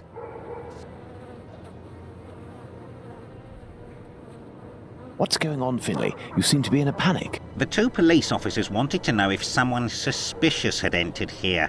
The Whitechapel killer has struck again, and if I understood correctly, he killed 2 women in the past few hours. Where? I don't know. The police didn't tell me anything. Quick, Holmes, we must catch up with them. Certainly not, Watson. Mr. Finlay, do you know if the doctor had any other pieces of luggage up there apart from this trunk? 1 or 2, I think. Do you take care of the doctor's laundry? My wife does laundry for the tenants once a week. The sheets likewise. Would you be kind enough to let us know as soon as possible if the doctor shows up again? Certainly. I'm just worried that he won't be back, you see, and I'm annoyed about my keys. Holmes, I don't follow. The Whitechapel killer is, at this very moment, very close by, and we are just staying put, twiddling our thumbs. The Whitechapel killer has always been nearby, and what will we do? Go back to the scene of the crime or crimes and mix with the onlookers and trample the crime scenes even more? No, our time will come. Let's return to Baker Street. Let's go back to Baker Street. Home, sweet home. We were less than 200 feet away from the first victim a few minutes before she was murdered. We might even have heard the murderer's voice, and we haven't done a thing for the past week. You're the one not doing anything, Watson. For my part, I have been working, and as you know, I've made good use of this week by tracking down and verifying all of the solid facts on these 2 murders to write up the notes that are on my desk, read them over again and try to gain a bit of perspective.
I have read and reread them.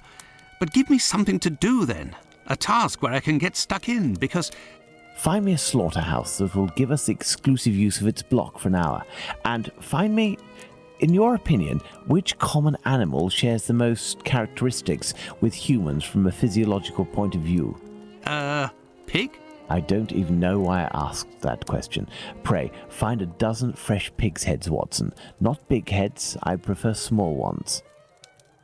Sows? That's it, Watson. As soon as you have done that, let me know. I request that you search in Whitechapel. Who knows, perhaps you will learn something about where Dr. Tumblety may be hiding. There is also no shortage of slaughterhouses and pig's heads in those parts.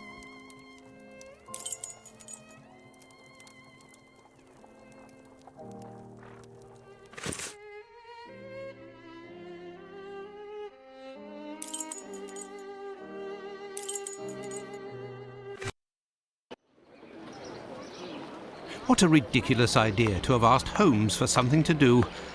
Where on earth am I going to find what he wants? Perhaps that kind Lucy will be able to help me.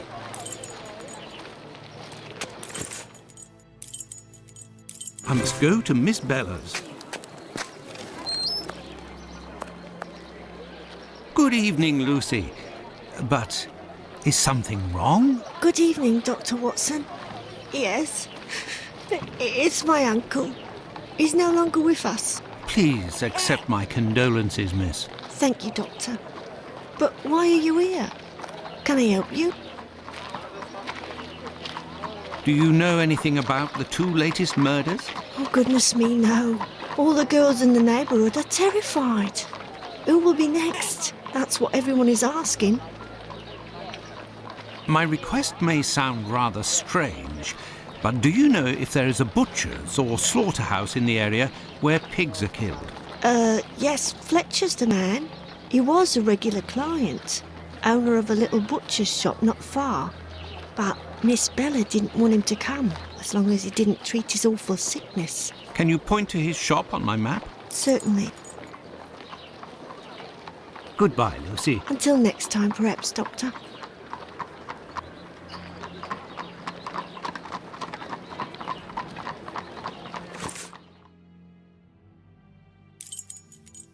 Ah, there's Fletcher's butcher shop. Closed due to illness.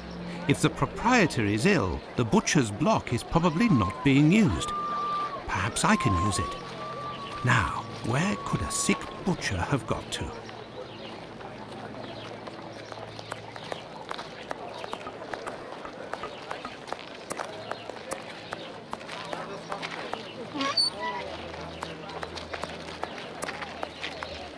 Yes, if Fletcher is ill, he should be here.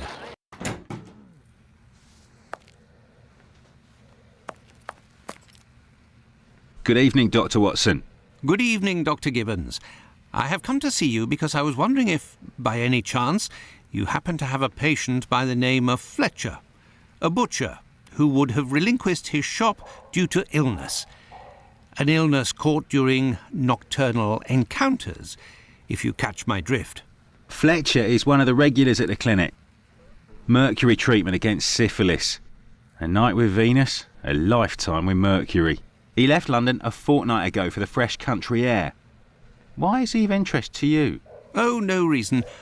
I'm more interested in using his shop, only for an hour or so.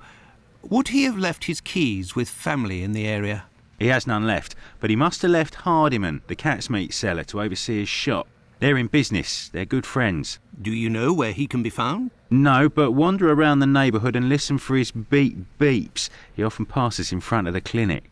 Besides...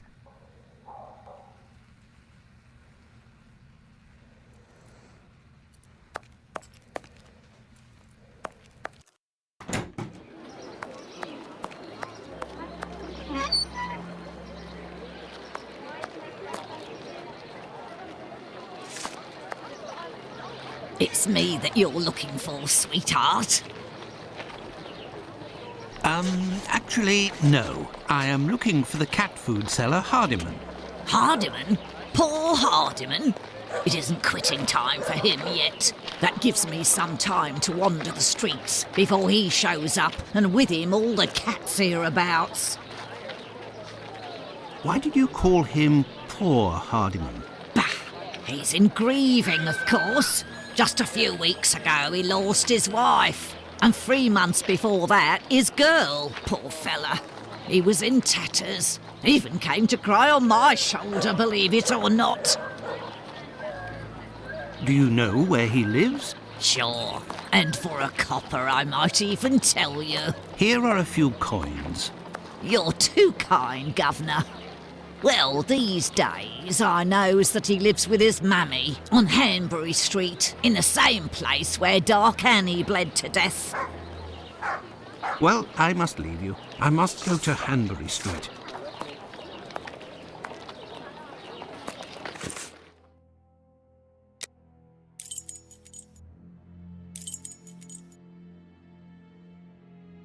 This is the building in which poor Annie Chapman was killed. Beep beep.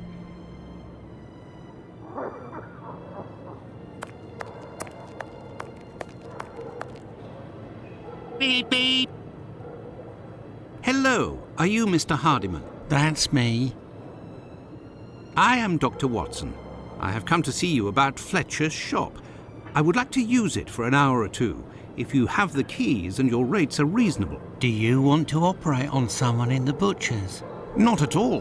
One of my friends needs it to prepare pig's heads. Well, why not? Fletcher certainly wouldn't mind, but there's a problem. A problem? How so? This morning, the neighbour above broke his key in the door. The old boy must have already had a drink. So? Well, I tried my best to unjam it with Fletcher's spare key, which is pretty thin, and bam, that one broke too.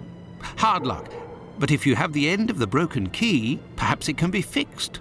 It must still be upstairs. I didn't pick it up. Fletcher has a key too, so I didn't think it was a problem.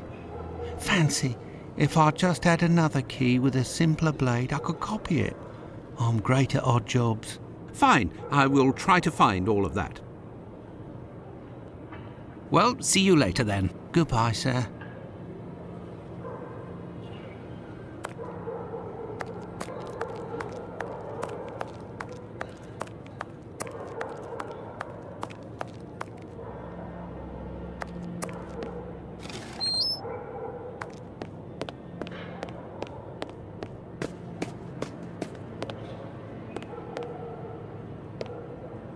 Oh, no. But what a... how dreadful. This bag contains butcher's equipment. My word. These are innards. Kebabs, the same as Hardiman's. So he prepares his meat here. Where can I find a key with a simpler blade? On a worthless door, perhaps.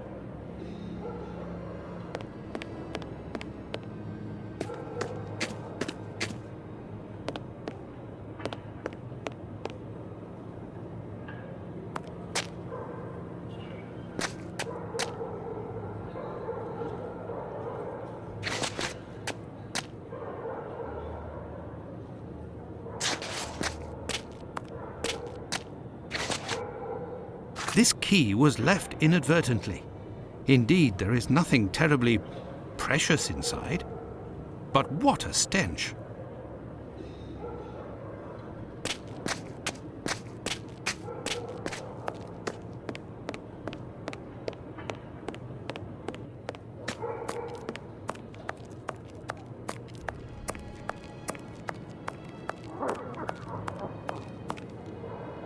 Have you found everything I need to remake the key? There you go. I think you'll manage with all of this. I'm sure I will, sir. It won't take me long. Say, I think there's some of your business upstairs. Oh, you're right. I ain't had the time to sort it out. Sometimes I'm in such a hurry to prepare my meat that I forget to clean up. But why do it in the stairwell? Offal bleeds bucket loads, they do, as you've seen. Now, why would I do that in my own lodgings? Ah, of course. But what about your poor neighbours? They owe it to me, all the times I've helped them out. And I don't have a shop either. Say, you sell animal meat, isn't that right? Would you know where I could find a dozen small pig's heads? The guy who gets me my offal should have some. I'll pay your day's wages if you meet me at Fletcher's butcher shop in 2 hours with the pig's heads. Here's a little advance. I'll do my best, Doctor.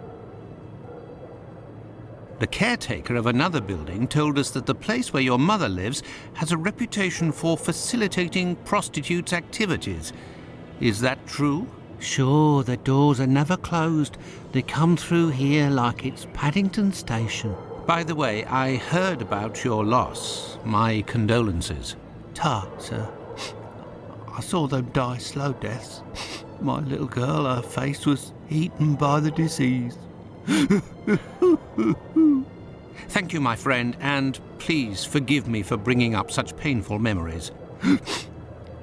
Go, I must do my rounds, and I will look for what you've asked for.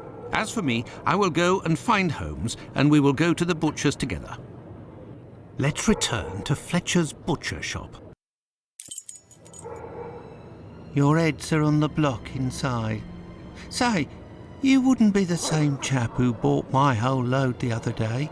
It's possible, but if you want to continue to do business together, you mustn't speak of my presence in the area to anyone. Don't worry, my lord. I'll be as quiet as a church mouse.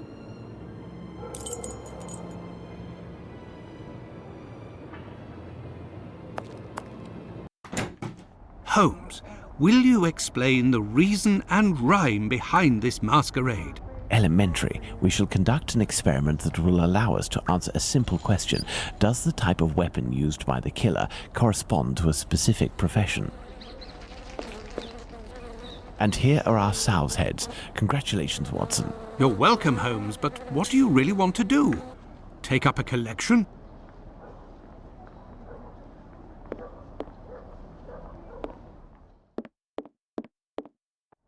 There is nothing further to find in this room, Watson. However, I need some knives. Our only hope is behind this door. This wheel is broken and prevents the door from sliding. I need something. I need something.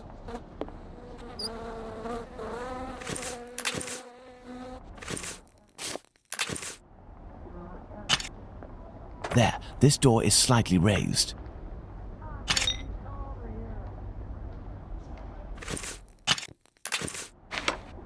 Elementary.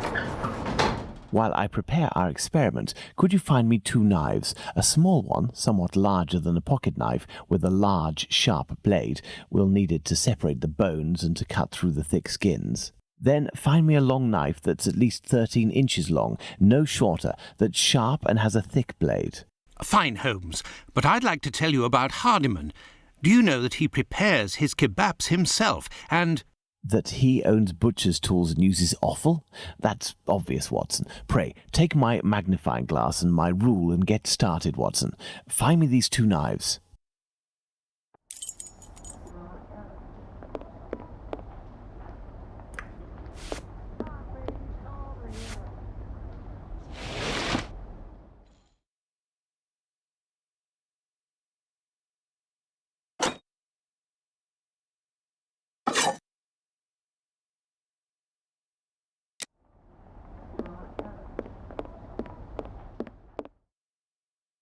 Here are the knives you asked for. Be careful, they're awfully sharp. Holmes, I must say that this experiment is making me rather uneasy, comparing animal heads to these poor women. You're right, Watson, but this somewhat shocking experiment may help to end this massacre and save other victims, you can be sure of that. Look, these pigs' heads are still bloody, which will suit our experiment perfectly. I have a pocket knife and a scalpel with me. With the 2 knives you just brought me, we have a similar array of weapons as those probably used by the killer. We saw 3 types of throat wounds on the deceased attributed to this man, those intended to slit the throat, those intended to decapitate, and the more superficial yet mortal wound that led to the death of the unfortunate victim in Dutfield's yard, Miss Stride. With the help of these 4 knives, we are going to try to recreate these wounds on the pigs' heads and see what we can establish about the weapon or weapons used. We may also be able to rule out Miss Stride as a victim of the killer of the other 3.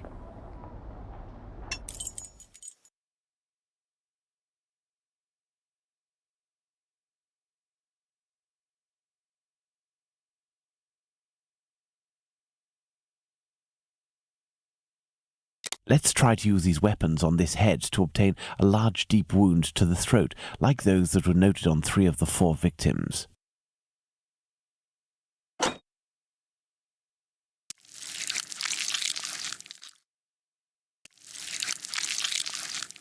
This little knife is very sharp and has a very wide blade.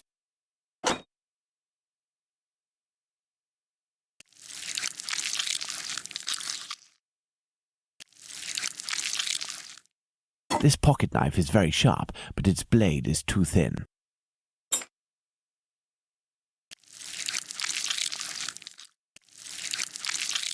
The wound is too shallow.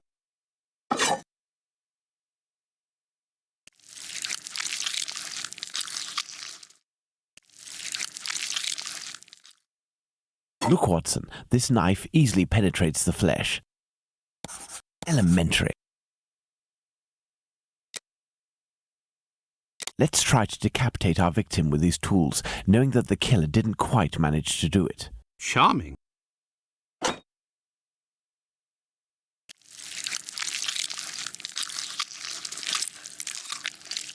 Look, Watson, this little knife with a wide base can easily slice the vertebrae of our porcine friend.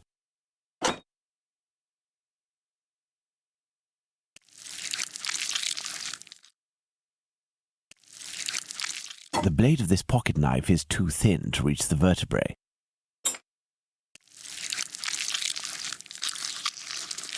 With a scalpel, the wound is too shallow.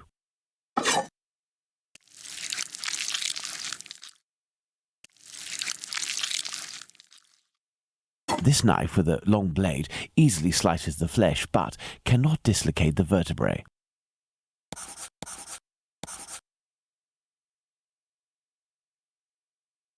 Elementary.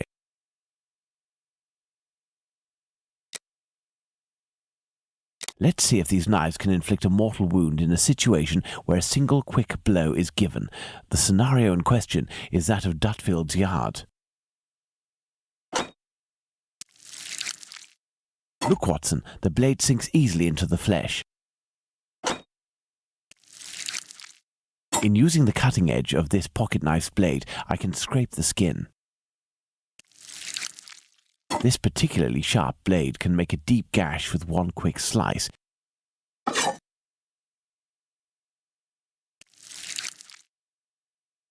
It cuts through the flesh easily as the blade is so sharp.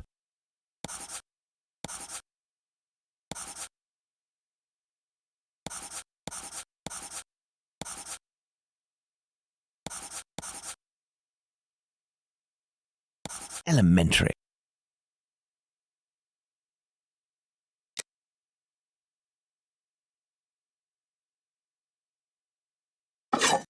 That's it, Watson, the big knife.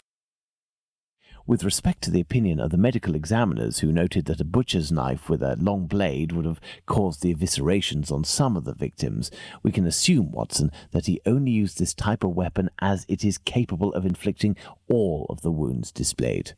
Furthermore, the Dutfield's Yard murder remains attributable, for the moment, to the Whitechapel killer, if we are able to explain why the murderer used his knife in a different manner. Why not go there now? We will try to reenact the killer's actions that night. Our first objective will be to clarify, one way or another, the statements of Constable Smith as well as this Hungarian by the name of Schwartz. We must also try to find out more about the International Working Men's Educational Club, underneath which the murder took place, perhaps at the Wasp's Nest. Yes, let's go to Dutfield's Yard or wherever, but quickly. I am in urgent need of fresh air. Let's go to the Wasp's Nest.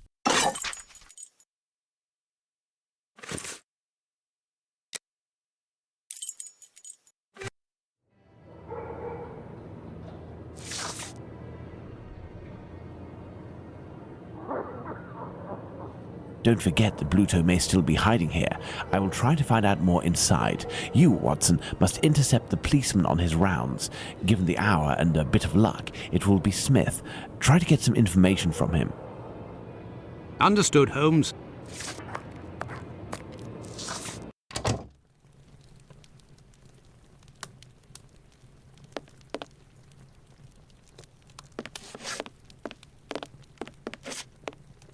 Hello. I know you. You're Squibby's guardian angel. You weren't dressed the same last time, but I don't forget a face. No hard feelings, eh? Join me in a glass? Your Jack the Ripper is on everyone's lips and written in all of the papers. You must be awfully proud of yourself. You have skill, that's for certain. It's a shame you use it to mask rather than discover the truth. You better believe that I'm going to find out who it is. I got a hold of old Schwartz's interpreter. You know, the Hungarian who saw Liz Stride get it. Doesn't speak a word of English.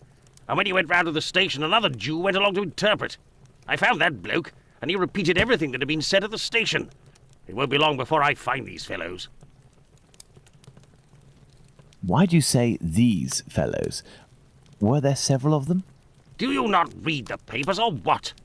Well, given the rubbish that you read sometimes, let me explain. At 12:45 a.m., Schwartz goes down Burner Street towards Fairclough, on the side of the road where the Workers' Club is. A bit further from there, just near Dutfield Yard's wooden doors, a chap and a lady are arguing. The Star said that the bloke wanted to push the girl into Dutfield's yard, but the translator told me that Schwartz saw him pulling her towards the road. She doesn't want to follow. He grabs her by the shoulders and throws her to the ground. She falls. Falls a bit, but not too loudly. Old Schwartz is scared, crosses to the other side, but continues in the same direction. The bloke with the girl notices him and yells, "Lipsky!" At the same time, another bloke at the corner of Fairclough and Burner who was lighting his pipe gets in on the action. He starts coming towards Schwartz in a menacing way, and Schwartz takes to his heels, doesn't see anything else. Once he finds out that a woman got herself killed, he went to testify and identified Long Liz Stride as the woman he saw getting thrown about. So there were definitely two blokes, mate. But why am I telling you all this? In vino veritas. I'll take my leave then, Mr. Bulling. That's right. Till next time.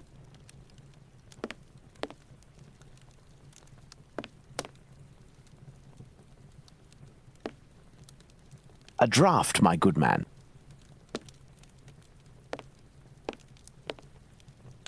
Here, sir. Tell me, was it not a mere stone's throw away from here that the Whitechapel killer struck last week? That'd be Jack the Ripper, that's his name. Slit the throat of a working girl in a small courtyard over there behind them big wooden doors. Below the Workers' Club? The very spot, below Lipsky and Co. I wouldn't be surprised if Jack was one of them, if you catch my drift. Lipsky and Company. Do you mean to say that someone called Lipsky runs this club? Nah, it's just that it's full of Jews. In Whitechapel, we call them all Lipskys, like that Lipsky who killed that girl in Batty Street last year. Oh, really? Last year, a Jew named Israel Lipsky killed a lass who was 6 months pregnant by making her drink acid. One trial and one protest by rabbis later, and he was hanging. By those who don't much like him, the Jews are called Lipskys. Is the term Lipskys used to refer to the Jews in the area, and is this club frequented by Jews? You got it. Socialist Jews, even. They spend their evenings hollering, singing. I've seen them spitting on the bosses. And you know the victim? No more her than any other. The working girls don't drum up business too much in this street. They need a reason to end up here. Very well. Goodbye. Cheers. First and foremost, I must find P.C. Smith. Good evening, Constable. Good evening, sir. I am Dr. Watson. Would you happen to be P.C. Smith, the man who patrols this beat? That's me. And you work with the famous Sherlock Holmes, don't you? What can I do for you? I believe you were on duty the night when the murder took place here. You would certainly be able to confirm a few details, such as the time of death that the medical examiner gave. It's just that I wasn't there when the body was discovered. I don't think I can help you. But I was told that you had seen the victim that very night. Indeed, but it was before the murder. I saw her, not far from here. She was talking to a man. It was around 12:30 or 12:35 a.m. What did this man look like? I only saw him from behind, really. He was wearing a short black outfit, a small felt hat like a cap in a dark colour, and a white collar. He seemed to be a respectable type. He was carrying a packet in his hand wrapped in newspaper, about 18 inches long and about 6 inches wide. His outfit reminds me of someone that I know. Was he a large man, on the older side? I don't think so, no. Even though I only saw him from behind, I would say that he was barely 30 years old, or even less. Say 28, or even less. 26 years old, and 5 foot 8 inches tall at the very most. He had a small dark brown moustache and an olive complexion, I would say, but once again, I only caught a brief glimpse of his face in 3/4 profile. Nobody else saw this man? I discussed this previously with Mr. Eagle, the president of the Workers' Club. That night he returned around 12:40 a.m. to the club. He used the passage through Dutfield's yard to get into the club because the main door was locked. He can attest that he didn't see anyone else in the passage at that time, but wasn't really paying attention to who else might have been in Burner Street itself.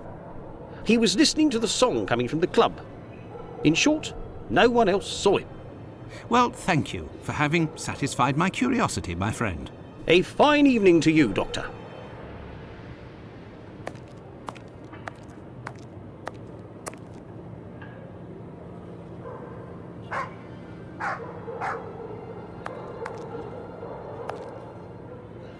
Well, Watson, let's go to Dutfield's yard.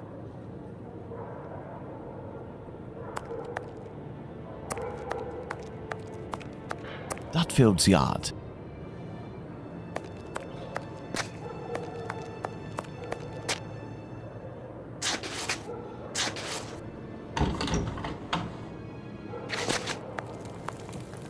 Your interrogation of P.C. Smith has proven to be very shrewd and of great interest. Thanks to the information I've managed to gather and that you were able to read in my notes in Baker Street, Watson, we can recreate what happened that fateful night at this location, Dutfield's Yards to be precise, the site of Liz Stride's murder.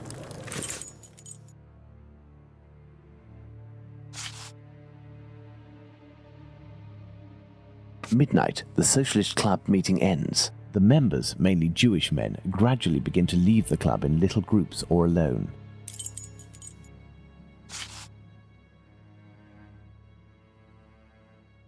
At 12:20 a.m., the American leaves the Socialists' Club for some fresh air. The street is deserted.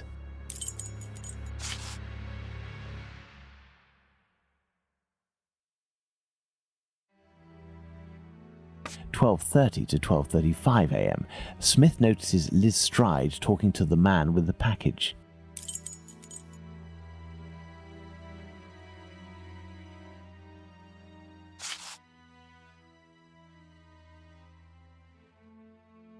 At 12:40 a.m., Eagle, the president of the club, enters the Workers' Club via the passageway through Dutfield's yard. He passed through Dutfield's yard. If Liz Stride had already been killed, he would have had to walk over her. The murder, therefore, had not yet happened. 12:43 a.m., Israel Swartz passes by Dutfield's yard and witnesses the attack on Liz Stride.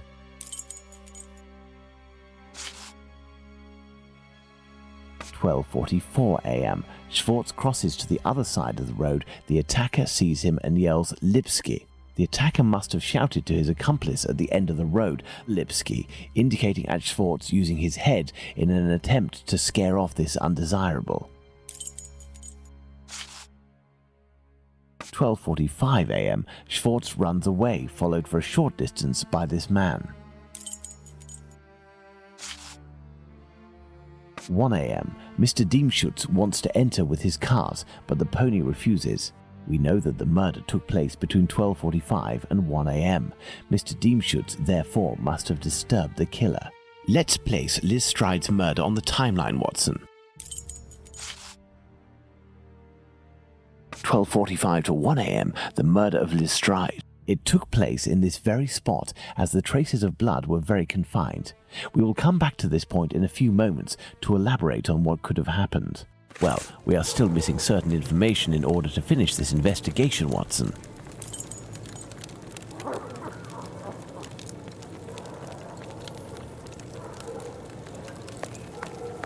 This door leads to the club for Jewish socialist workers.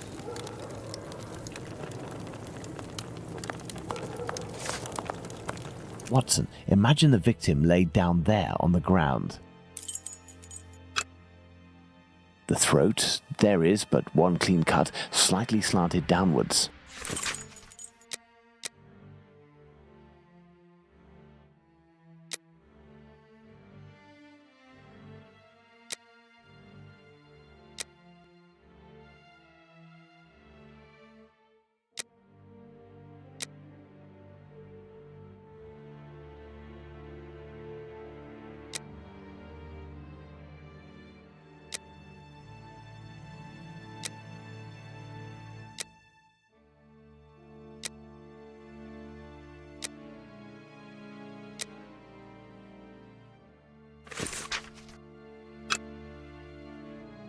Her right hand, it is bloody, as is her wrist.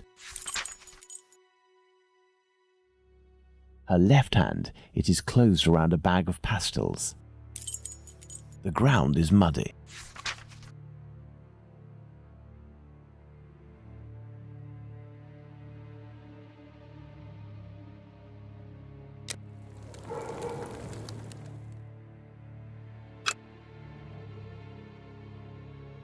Her knees and dress, they are clean.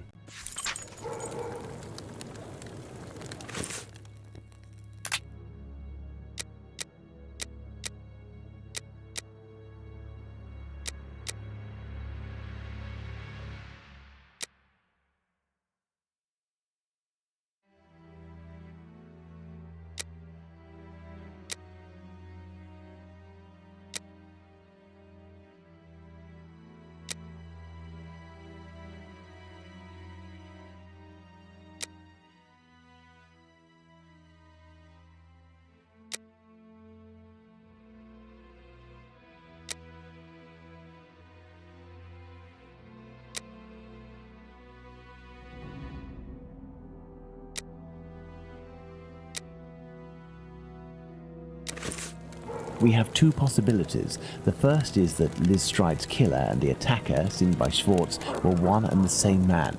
The second is that Liz Stride meets a client. After some discussion, they head towards Dutfield's yard to do their business. As soon as they arrive, the attacker appears while his accomplice keeps watch. Schwartz's arrival dissuades the two men from lingering. They leave the area and leave Liz Stride in a tense state, but glad to have kept her client. He will be her murderer. Both hypotheses are possible, but an incongruous detail will serve to corroborate one of them. An incongruous detail that we were able to establish regarding the Hanbury Street murder. Which one would that be, Watson? Look at the victim carefully, Watson, and tell me the link between the murder of Liz Stride and those of Nichols and Chapman.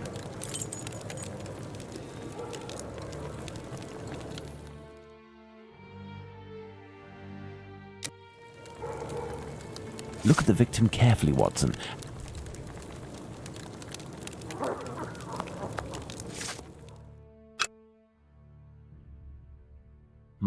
No, that's not it. The bag of pastils, Holmes? The bag of pastils. Indeed, Watson. If this woman had to defend herself against an attacker, why would she have held onto this bag in her hand? It didn't fall because this woman's hand tensed at the moment when she fell to the ground. Therefore, Watson, we know the killer distracted his victim's attention by making them take something out of their pockets. Why didn't he slit her throat like the others? He must have feared a struggle with this strong-willed woman. Why didn't he eviscerate her? Because Louis Diemschutz arrived. Do you think the Whitechapel killer is behind this murder, Holmes? Yes, and now this murder has been linked to its rightful perpetrator, it will take on deeper meaning when we have examined the facts from that night. Let's go to Mitre Square, where Catherine Eddowes was killed. And make haste, Watson, as we have another murder to commit in 40 minutes. Here we are, Watson, Mitre Square. It took us a mere 20 minutes to get here. If the killer left Dutfield's yard around 1 o'clock, as we assume, he would have arrived here at around 1:20 a.m. We know that Catherine Edow's body was discovered at 1:44 a.m. Catherine was released from prison around 1 o'clock, but we have no information as to what she could have been doing until her death. This place has 3 possible ways out. Let's see where they lead. As a precaution, I brought an old map of the area with me. It will help us get our bearings. Let's hurry, Holmes. This neighbourhood makes me ill at ease.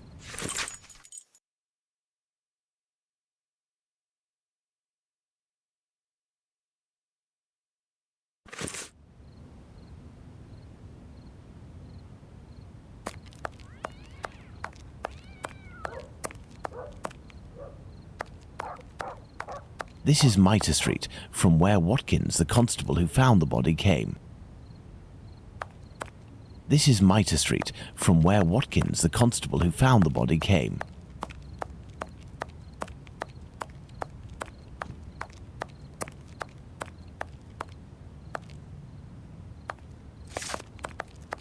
This dark and narrow passage leads to St. James's Place.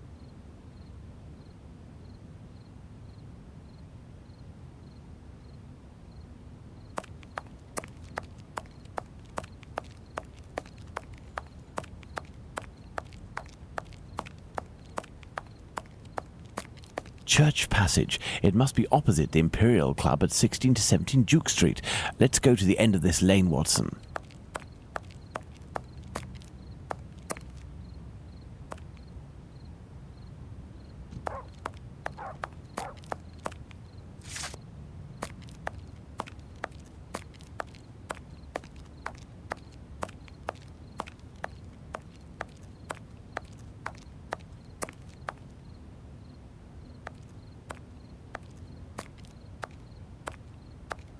Hello, you must be Abraham Solomonovich, am I right?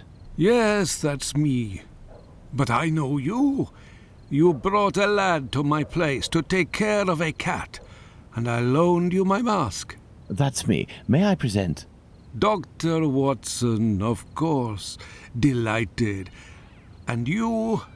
I have known for a few days that you are a detective by the name of Sherlock Holmes. Is that so? You don't miss a thing, do you? It was the children who gave me away, am I right? They didn't want to, but I gained their confidence by offering them a small comb and half a cake. They made a good deal out of it, so I don't blame them. However, I must request, as a personal favour, that you do not reveal my identity. You have my word. Curiosity is just killing me, as you may have guessed. Would it be breaking an oath to confide in me the nature of the investigation that you are leading? Does this spot where we are now in Mitre Square mean anything to you? A demon lives in this city, Mr. Holmes. These unmentionable acts degrade the human race and put the Jewish community in terrible danger. Lots of rumours are circulating, but they are but rumours. I see you're leaving the Imperial Club. It's a stone's throw away from Mitre Square, and the 2 recent murders were most probably discussed in there. Do you know if anyone from the club saw or heard anything that night?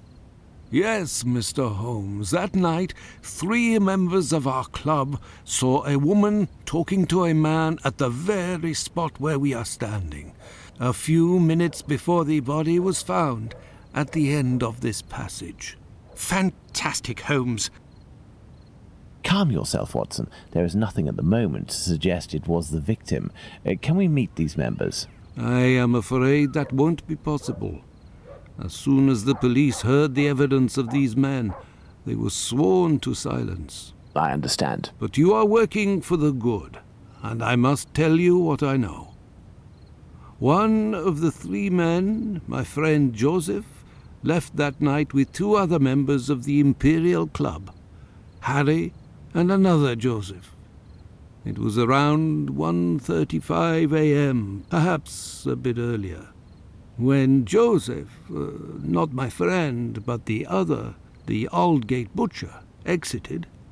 He saw a man and a woman in discussion, at this very spot where we are. These men must have been about 16 feet away from the couple. That's about right.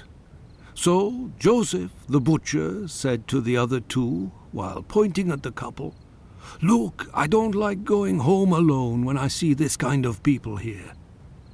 My friend Joseph looked at them without noticing anything strange and didn't understand what he meant. They had the look of two rather unkempt people, but no more than that. After the murder, did these three men tell the police what they had seen? Not quite. Harry stated that he hadn't seen the couple. As for Joseph, the butcher, even though he was the one who commented on them and pointed them out, said that he couldn't remember anything except that the man was about 3 inches taller than the woman, who was 5 feet tall, no more. My friend Joseph, on the other hand, did his best to cooperate with the police. And what did your friend Joseph say? What did this man and woman look like? The man must have been 30 years old, about 5 foot 7 inches, light complexion, and a fair moustache. He wore a loose, dark jacket, a grey cap, and a red scarf around his neck. But he said that he only saw him for a brief instant, and it would be impossible to recognize him. And the woman? He only saw her from behind. She had her hand on the man's stomach and seemed to be pushing him. He said that he remembered that she was small, was wearing a black jacket and a black bonnet. After his testimony, the police took him to see the clothing of the deceased, and Joseph said that they looked identical to those of the woman he had seen. Like I already said, he only glanced at the two, as he was headed with the others in the direction of Aldgate. One final question. The Imperial Club is a Jewish club, isn't that correct? Indeed. Thank you for your help, Mr. Solomonovich. Bah, it was nothing. We must at all cost prevent this demon from striking again, and the police seem to have some difficulty in doing that. I wish you the best of luck, Mr. Holmes. Well, let's find the spot where Edow's body was discovered.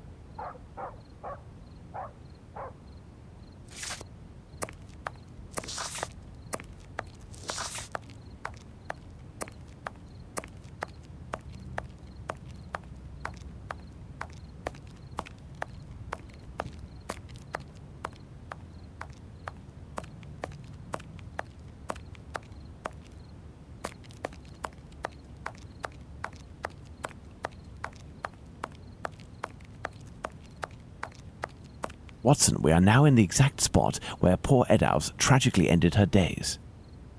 This spot is very dark, Holmes. That is probably why our murderer chose it. Let's see, we'll need a lantern.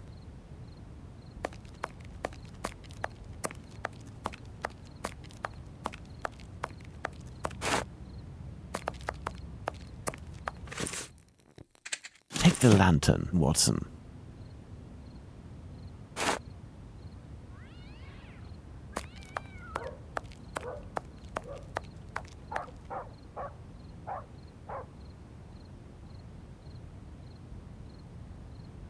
The head is turned towards the left. The murderer must have been on the right side of his victim. Let's look at her from the front.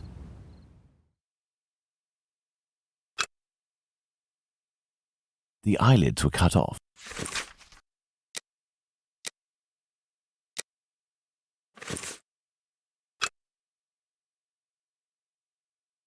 The nose was cut. The cheeks were slashed to make them thinner. There is but one wound, Watson. It goes from the left side and descends in a slight oblique towards the right side.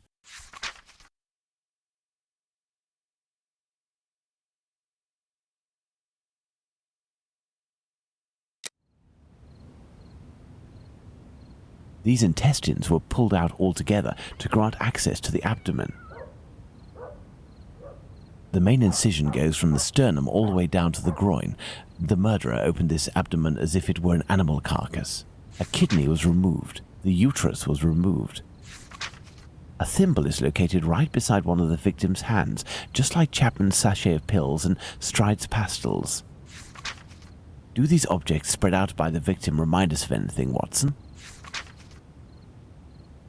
The inside of the thighs is clean. Once again, there were no sexual relations between the victim and her murderer. Part of this apron is missing. We will follow up on that shortly.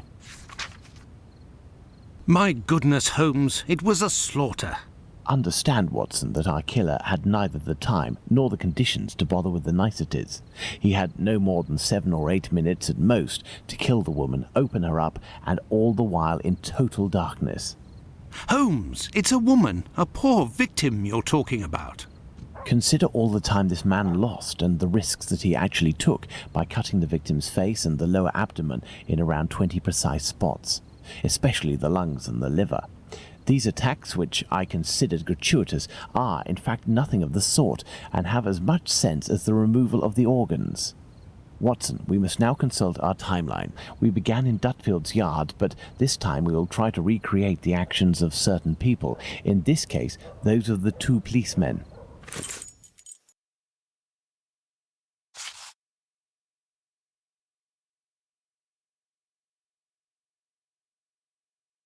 At 1:30 a.m., P.C. Watkins didn't see the corpse while on his rounds. If P.C. Watkins did his rounds properly, and there is no reason to doubt this was the case, as he discovered the corpse a quarter of an hour later, the murder hadn't yet taken place, and there was no one in Mitre Square, unless they were hidden among the shadows. Enter Mitre Square via Mitre Street, Watson, and stop and try to see me with the lantern. I will be where poor Edow's corpse was.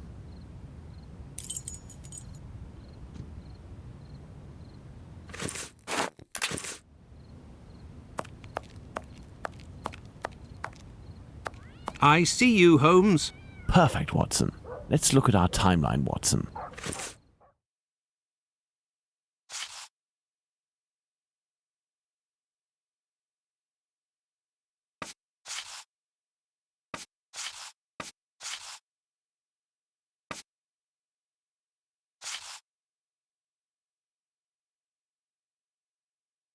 At 1:35 a.m., a man and a woman are arguing at the entrance of Church Passage. The man came from Aldgate. At 1:42 a.m., P.C. Harvey arrives in Mitre Square. It should be noted, Watson, that the constable didn't enter Mitre Square. He could not have seen the corpse lying on the ground. But would he have been able to see a man sitting or standing? Go to the Church Passage entrance, then come back and try to see me while holding your lantern. I will stay at the spot where the victim was discovered.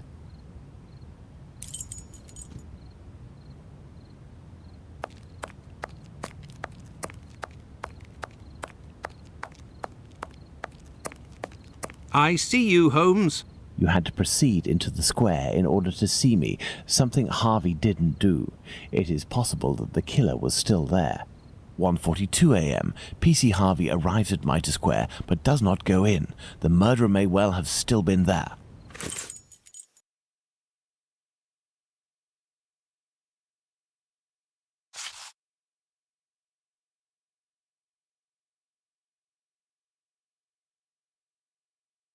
At 1:44 a.m., the body is discovered.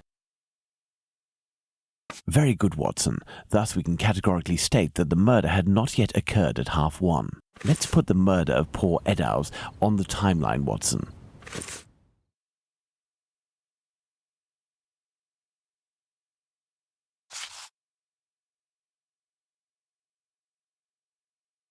At 1:35 and 1:42 a.m., the murder would appear to have taken place between these times, that is to say, within 7 minutes. Agreed, Holmes.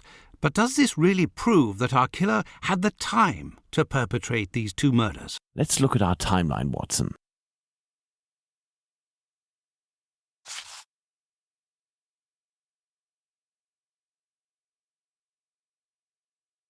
There, Watson. We are now certain that the murderer really had the time to commit these 2 murders. Incredible! Let's look at our deduction board, Watson.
This spot is making me nauseous.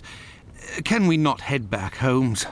We certainly can't, Watson. We have one final point to address. Do you remember the piece of white apron that was missing just now? It was found just a few steps away from here, at the entrance of a building. That's where we must go.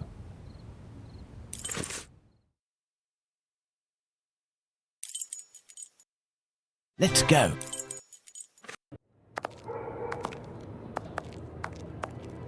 There's the spot, Watson. By night, Goulston Street is deathly silent, which will permit us to carry out a fair few experiments. Let's find the entrance where the piece of the victim's apron and the mysterious chalk message were found. Look at these signs, Watson. We are in the Jewish High Street.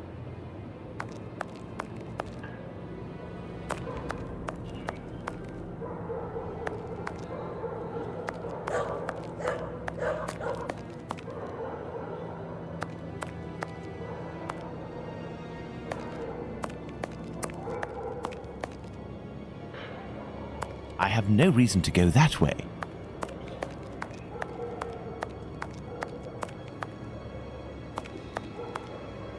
There's the spot where the apron and the message were found by PC Long. Now, let's recreate the scene. Remember, Watson, it was raining that night. Find me something with which to mimic raindrops hitting this wall while I write something with my chalk. The Jews are not the men that will be blamed for nothing. But what does it mean?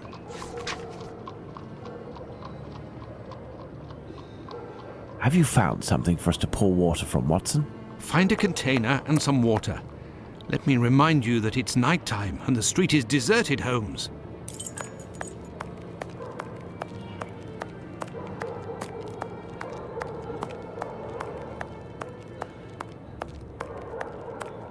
That may come in handy. Who knows?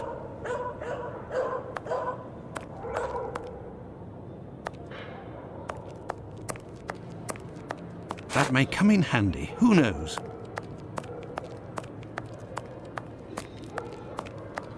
An old wooden pole. A merchant probably threw it out.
Yes, I have, Holmes.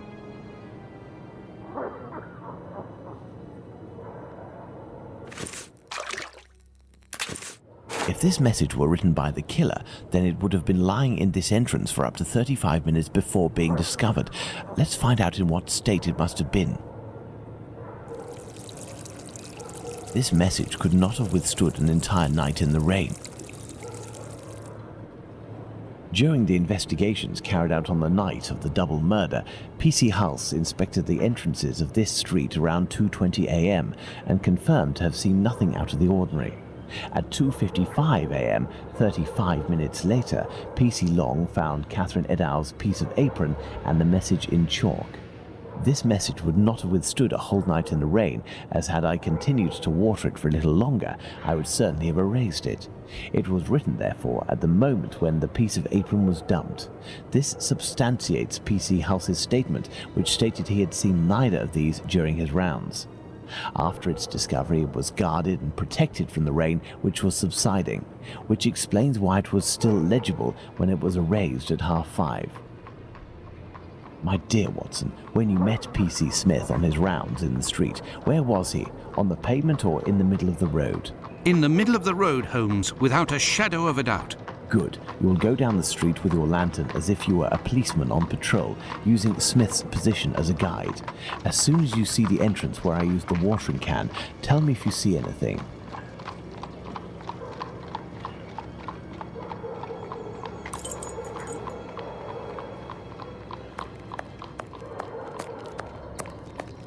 There, Holmes. From here, I can see something written. Can you read it? No. Do you see the white rag, Watson? I see something on the ground, but I'm not sure if it's what you were talking about. P.C. Long, who found the piece of apron, was examining the interior of the entrances, and yet nobody would have predicted that this piece of material would be discovered on the very night of the murder by a policeman on patrol. What are you trying to get at, Holmes? Let's look at this message on the wall, Watson. The Jews are not the men that will be blamed for nothing. In other words, the Jews were possibly blamed for nothing, but that will no longer be the case. Reading this message naturally begs one question. What would that be, Watson? Why? Indeed, Watson, why? For what reason would one have the right to blame the Jews in the future? Remember, Lestrade was killed near a club for socialist Jews, Edow's not far from a synagogue and the Imperial Club, and finally, this piece of apron dropped here. This building is occupied by Jewish families. The killer really did go out of his way to incriminate the Jews living in the area. It's a bit obvious, Holmes. Yes, but with the rumours, Watson, the author of this message would have received a response to his strategy. You are right, Holmes. So perhaps it's a good thing this message was erased. Whoever took the decision to do this is a man of great wisdom and courage. Let's return to Baker Street, Watson. I have some pipes to smoke to help me think more clearly. Let's go back to Baker Street. Home, sweet home.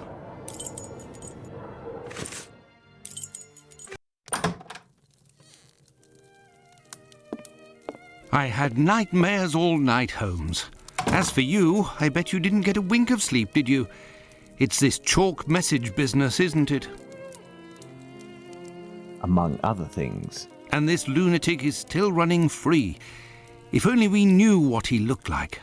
But we do know, Watson. We have a fairly accurate description. I must have missed an episode of your adventures, Holmes.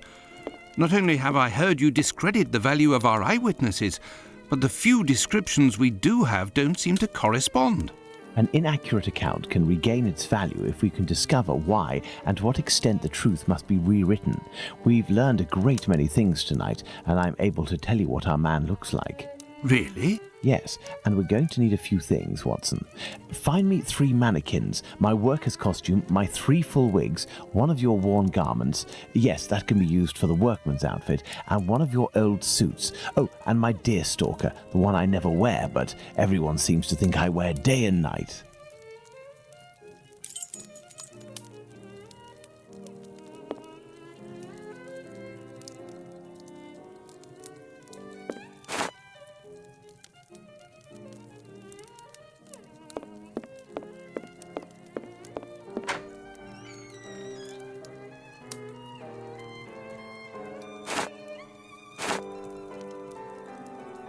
We shall place our mannequins here, Watson.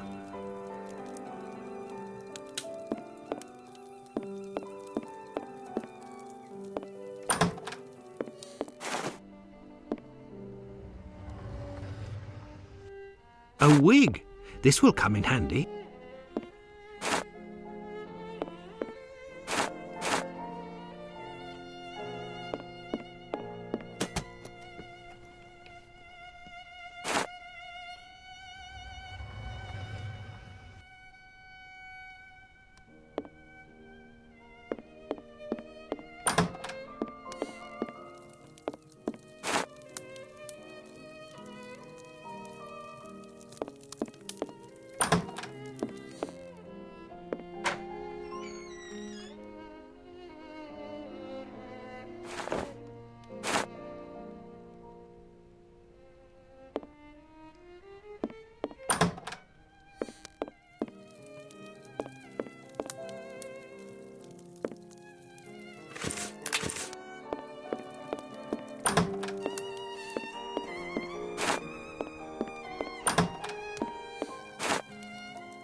So, as for one of the murders, we have no witnesses whatsoever. As for the three other, we have at least one person who claims to have seen the victims talking to a man a few minutes before their death. Do you remember whom these would be, Watson?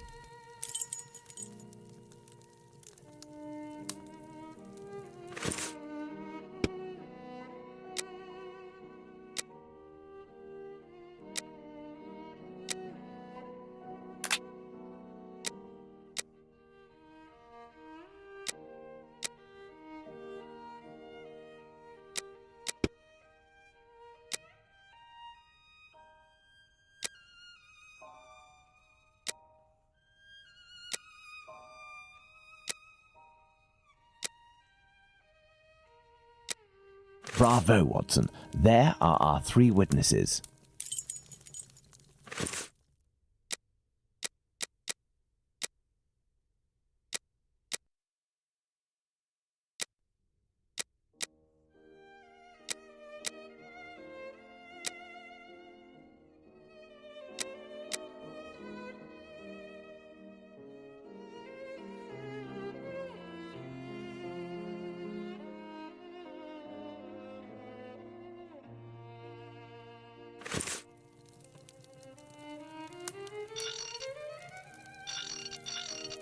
There is an error, Watson. Let's reread Abraham's testimony. Indeed, Watson, that's the right size for Abraham's mannequin. The account given by Mr. Solomonovich's friend is incorrect in at least one point. The first Joseph said that the man was at least 5 foot 7 inches tall. The second Joseph said he was 3 inches taller than the victim, whom we know was 5 feet tall, which would suggest a height of 5 foot 3 inches. Don't forget that it was this second Joseph who attracted his friend's attention towards the couple on the other side of the road. We can assume he got a very good look at them.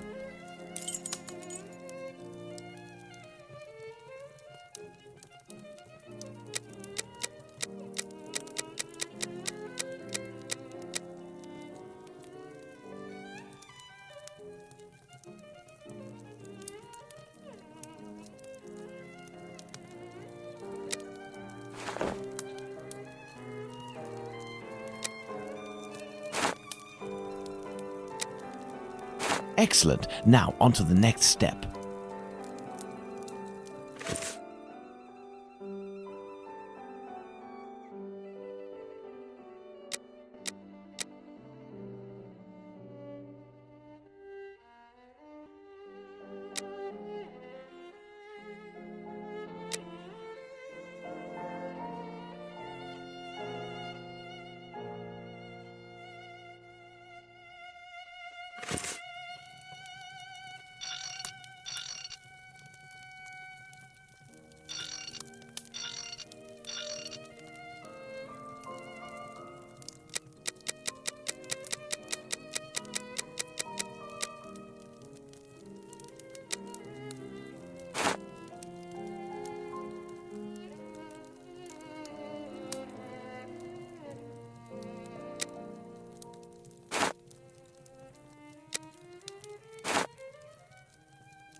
As for young P.C. Smith's account, he must have been mistaken about this person's real height. It is only an inch or two after all, and we can attribute the same height as the other two.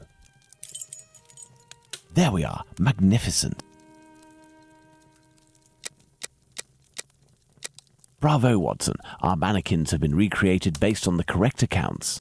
Now, Watson, let's see in what ways these statements differ and how the witnesses could have been mistaken. Let's look at these wigs and moustaches. Let's start by taking the first Joseph's testimony, who saw the man head-on in a well-lit spot and in which he noted fair hair.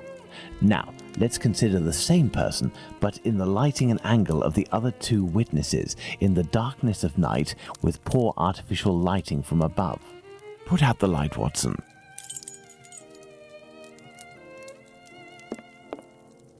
Thus, poor lighting and a backlit subject can affect our perception of shades and colours.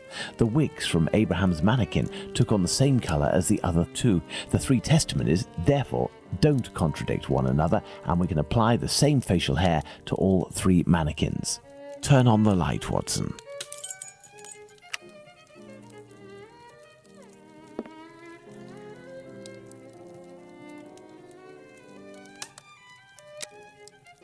Okay, Watson, let's give all of our mannequins the same hair.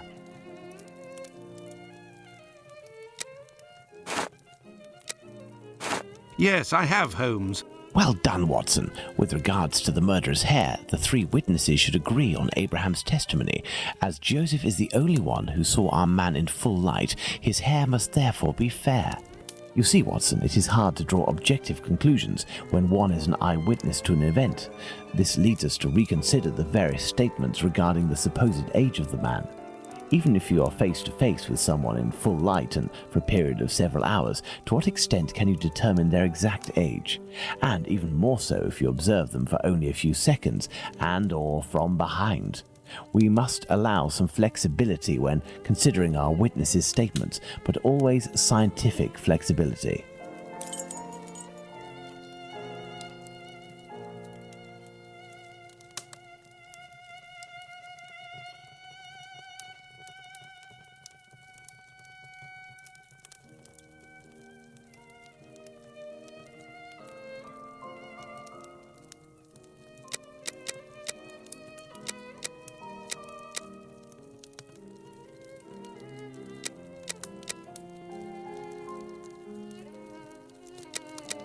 Perfect, Watson.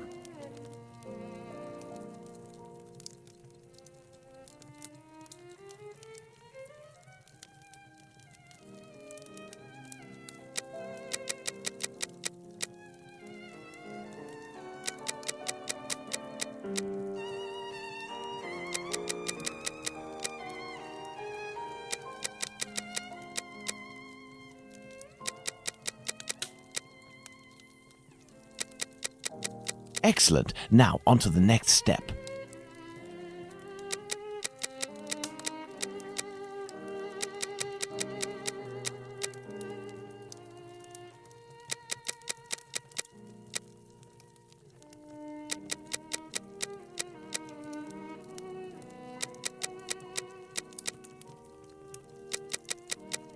Excellent. Now, on to the next step. Yes, I have, Holmes. Now that we have fully considered the witness accounts, let's see to what extent they agree. If we apply the range of error for each of our dummies, we can deduce the age of our murderer as precisely as possible.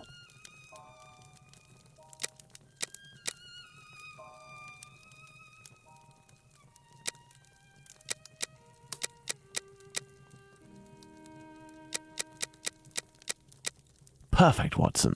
Within a margin of 1 year, Watson, the age of our murderer is 33 years. But the man described by Smith was dressed respectably, whereas the other two were poorly dressed. Indeed, but Whitechapel's respectively could quite easily describe the Sunday bests that all lower-class men own. Now, let's place ourselves in the shoes of Liz Stride's killer. He has just slain his victim and sees Louis Diemschutz discover her body. Our killer is at great risk if he stays in the area. He therefore gets away from this spot. But he wants to kill again. However, he might have been spotted in the area before having committed the murder by a constable on his round perhaps, who managed to get his description. What do you think the killer will do?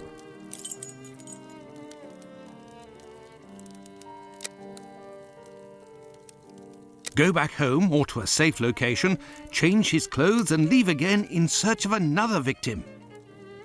It's the only possible explanation, Watson. The man returned to the safety of his lodgings and then decided to go out again with new clothes and repeat his sinister nocturnal work. That's how the discrepancies between the witnesses with regards to clothing can be explained. What a cold-blooded animal. And what determination! Powerful motives are pushing this man. Thus, we can conclude that the respectable man with the package may very well have been seen by the two Josephs. Even if it is just a mannequin, it's giving me goosebumps. But have we really made any progress, Holmes? I mean, there must be thousands of men in Whitechapel who match this description, wouldn't you say? You're right, Watson. We have worked on who, now let's work on where. We need a map of Whitechapel, and please also find me a pencil, 2 compasses, one of which can draw ellipses.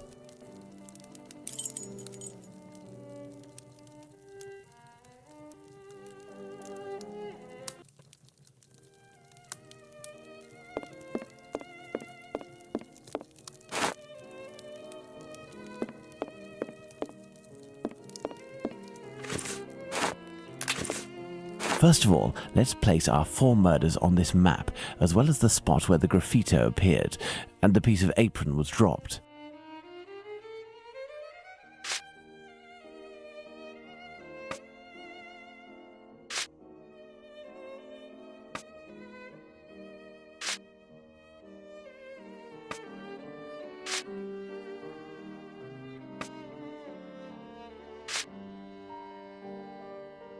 Perfect, Watson. Let's connect each crime scene to the one out of the others that is the furthest.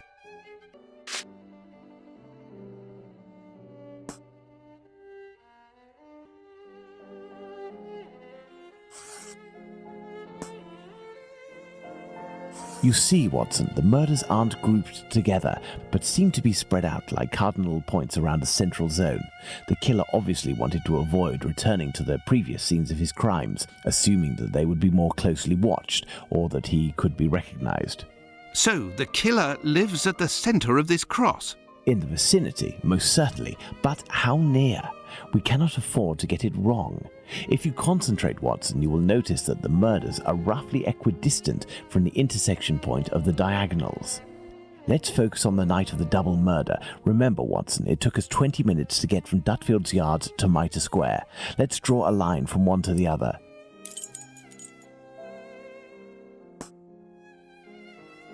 Perfect. We didn't make the trip as the crow flies, but that would not harm our estimate. Let's suppose the killer left Dutfield's Yard at 1 a.m. and arrived in Mitre Square at 1:35 a.m. when he was seen by the two Josephs. If he took 5 minutes to change his clothes, that leaves a range of 10 minutes to determine where this man's lodgings are. We must determine the area in which one can go from Dutfield's Yard to Mitre Square in less than half an hour. To do this, let's draw an ellipsis. The length between Dutfield's Yard and Mitre Square corresponds to 20 minutes. By adding half, we get a distance of 30 minutes. By taking the 2 right segments, each starting from the 2 murder scenes, and which the sum of the lengths makes 30 minutes, we get our ellipses.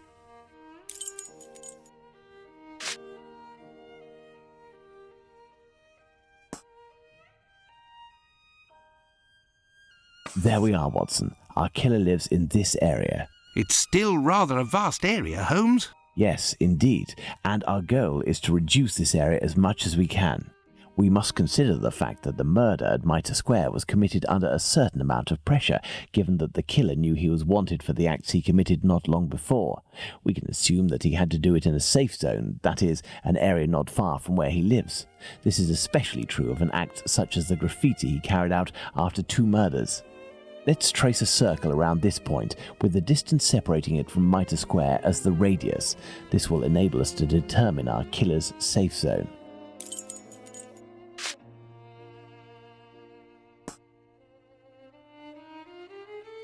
Our killer must surely live inside this circle. Now, let's intersect it with the ellipsis that we previously determined.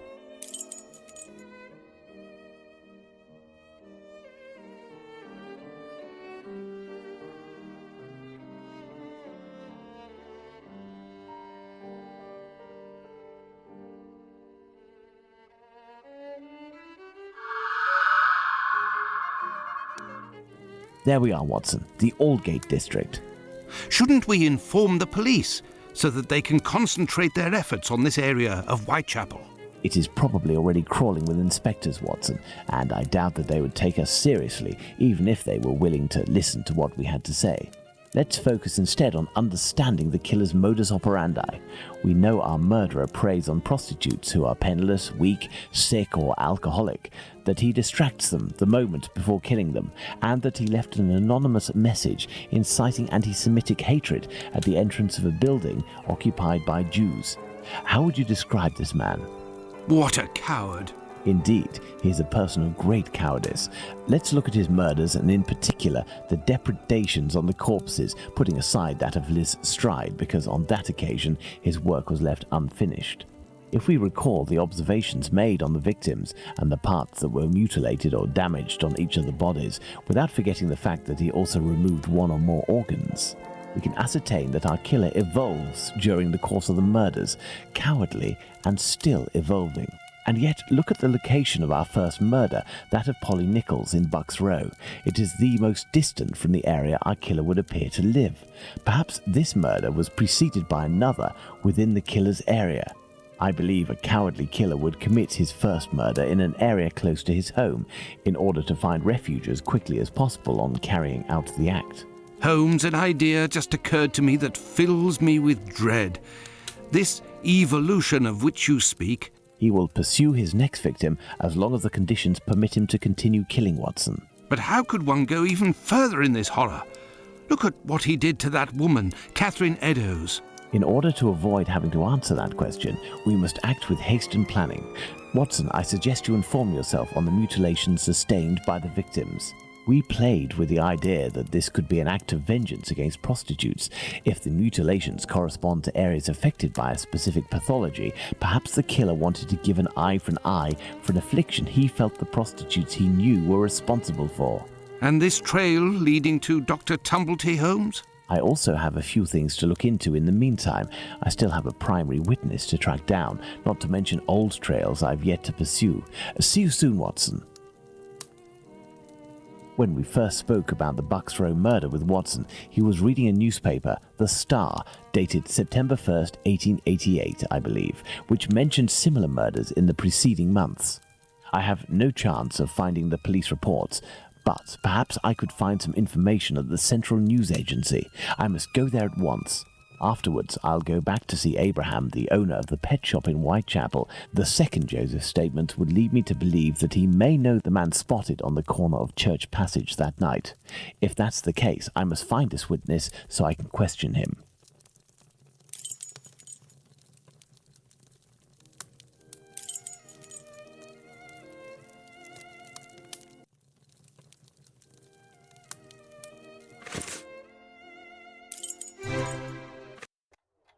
Ah, Bulling is there. It won't hurt just this once.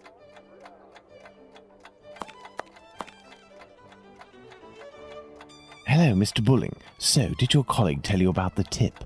What tip? Ah, I see. I gave him an explosive tip and he went without you? Oh, that's not very sporting on his part. No doubt he took all of the credit for his discovery. You're winding me up, eh?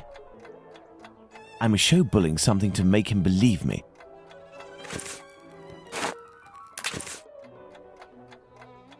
What do you want? I'm not winding you up. The proof is that he gave me this advance on the debt. That traitor! He owes me if I find him! Before I leave, can you do me a favor? Heck, tell me. I am looking for some reliable info on the murders committed in Whitechapel in the months before Polly Nichols' attack. Reliable? Ha! You really think you'll find that here? Fine. I'll be honest with you. We have folders that group the dispatches from the current year into categories. In the police law category, you'll find the transcripts from the trials and investigations that we sell to the newspapers that ask us. Perfect. Sadly, I am out of time. I'll leave you to solve it, eh? You're the detective, aren't you?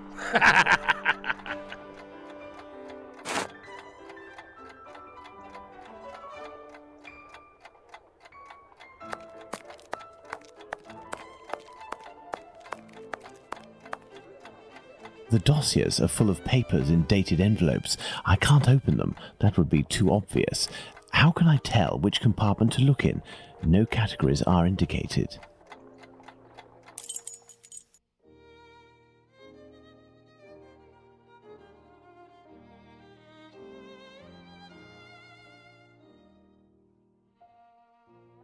This compartment was repaired recently. An envelope is torn. I can tell that this dispatch contains economic information.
These envelopes contain dispatches of police and judicial cases.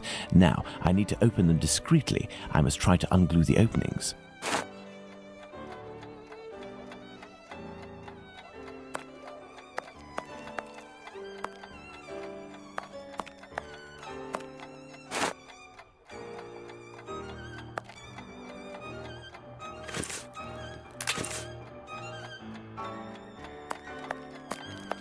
Water.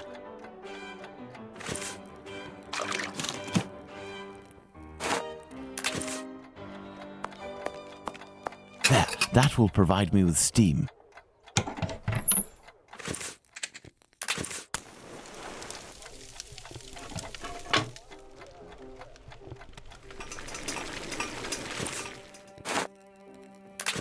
Open, and it looks like I'm in luck. This envelope contains precious information.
the information excludes the murder of the first woman, Miss Smith. Jack the Ripper can't be the author of that crime.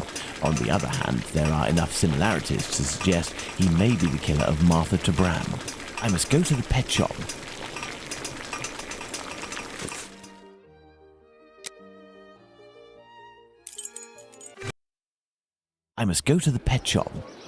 Closed until further notice. Abraham isn't there. No luck.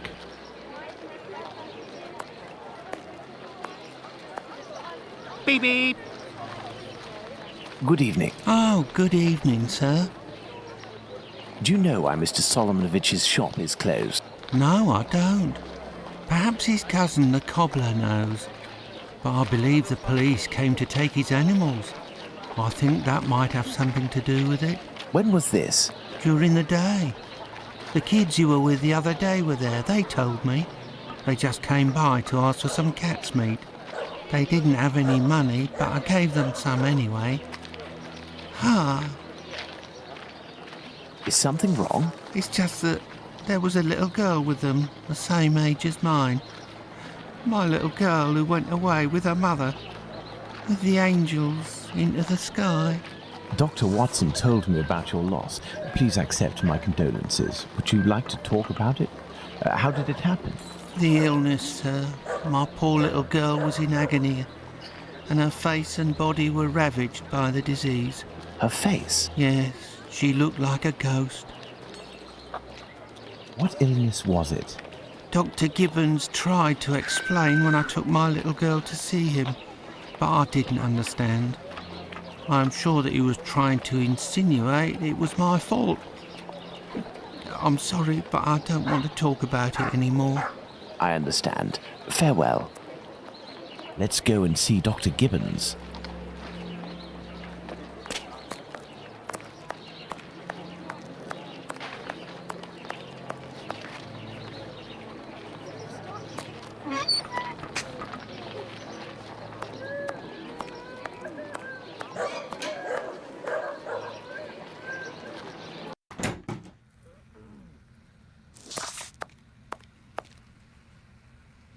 Hello, Doctor. Do you remember me? I'm Sherlock Holmes, Dr. Watson's friend. Oh, yes. Excuse the mess, but I am doing a bit of tidying. I have come to see you about a Mr. Hardyman, a cat food seller by trade who recently lost his daughter and wife. Yes, I know him. A tragic story. Actually, I was hoping you could tell me about the disease that took his daughter, a disease that would have attacked her face. Well, to keep it short, we are speaking of syphilis, Mr. Holmes. You must certainly know that it is transmitted through intimate connections, and that the vast prostitute population here contributes to its inevitable progression. It destroys individuals by spreading through the body slowly. The most obvious symptoms can be found in the genitalia and on the face in the form of pustules or lesions. Sometimes this illness can destroy whole families. The father catches it from a prostitute. He transmits it to his wife, who in her turn passes it to the kids which she bears or nurses. These cases are numerous in the vicinity. Certain children, and this is the case of the little girl whom I won't name, suffer from an emaciation of the face which will, apart from predicting an imminent death, bring infamy upon the family. Emaciation of the face? Yes, what we sometimes call the pox. I will give you a photograph. One cannot be mistaken on the origin of such a face. The eyes seem to be void of lids. The nose is inexistent, as if it was cut off. And the cheeks are chiselled, as if cut with a knife. This loss of facial matter, this emaciation, is, in this area, often the gift from a father to his children. Can I keep this photograph? I should destroy it. But if it can remind you that one must sometimes think twice before giving in to physical attraction... I always seem to find myself alone in such cases. Thank you, Doctor.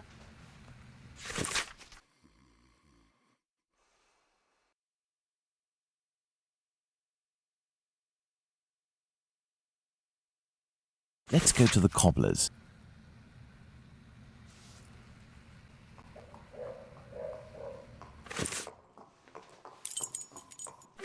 Let's go to the cobbler's.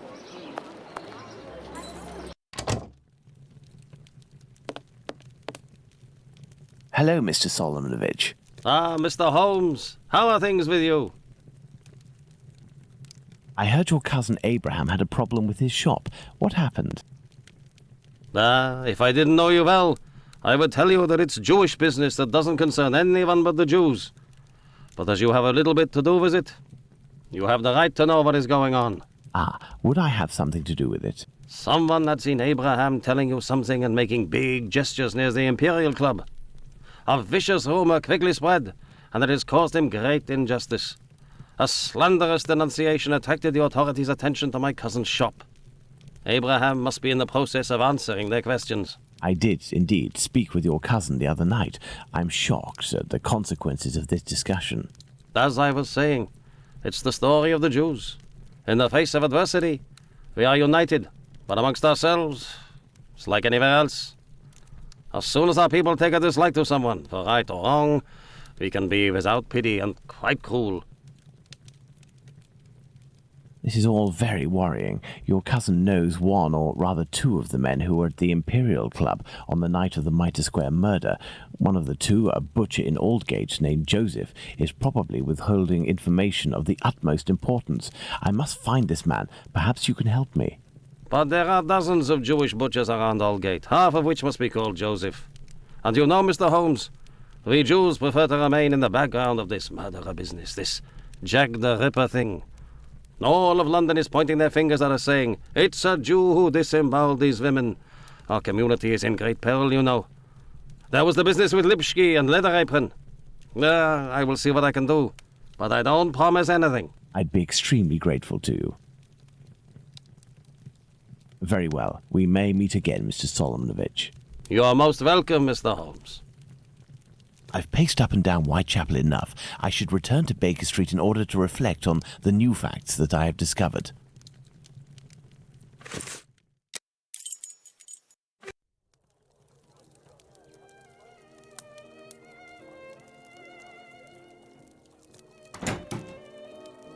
Hello, Holmes.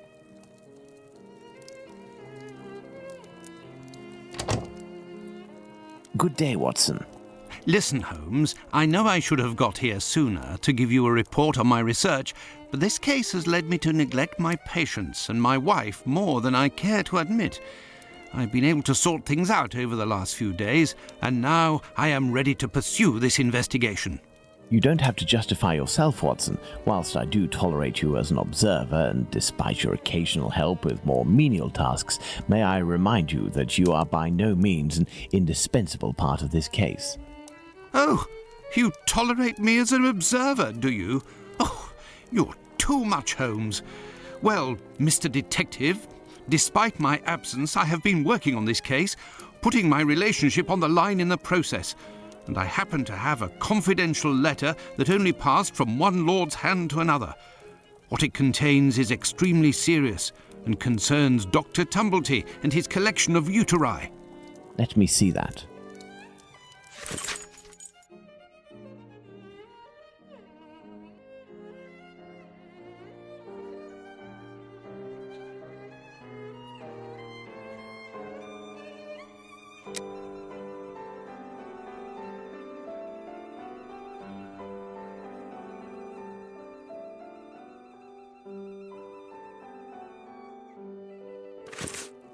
Excellent. This American could turn out to be of great use to use.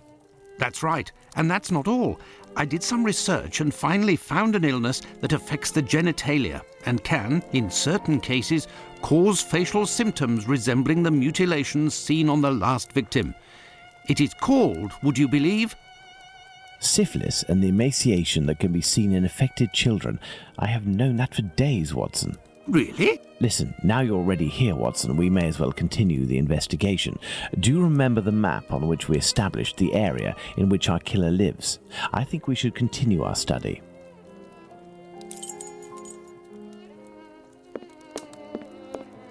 Well, I discovered the case of another murder before that of Bucks Row. It happened in George Yard. We shall put it on the map in order to see if it corresponds to our area of research. We must place the murder of Martha Tabram in George Yard on the map. That is where Martha Tabram's murder took place. There's no point going there. I already have all the information we need on that matter. You see, this murder took place in the area in which our killer lives, his safe zone. Nonetheless, there are two major differences between the murder of this Martha Tabram and that of Polly Nichols. Firstly, the blows inflicted are not the same. And the second difference? It follows on from a doctor's opinion. He claims two weapons might have been used, and if there is one group of people we absolutely must not trust in this business, it's doctors. Don't you agree, Watson? Watch it, Holmes. Tabram's murder took place in an area where the murderer, whose cowardice is clear, was able to make a quick getaway, that is to say, near his home. For his second murder, he would have wanted to go further afield, so the police would not link these two cases. And as for the other murders, seeing the ineffectiveness of his last one, he headed in different directions to kill his victims while still staying in the vicinity and without going any further than necessary, and all the while planning his escape. My dear Watson, we now know what this man looks like, in what area he lives, and that he suffered directly or indirectly from syphilis. Let's not forget the anatomical knowledge he must almost certainly possess. Given his lower-class background, a butcher seems very likely. However, it may be the case that the man was a butcher once, but is no longer. He might also have been a medical assistant. Who knows? That's why we need the testimonies of the other Joseph and Dr. Tumblety in order to be certain. What shall we do, Holmes? As the police's cooperation is futile and can be ruled out, we have nothing to do but wait. Watson, wait, and hope we see one of these two men before the killer strikes again.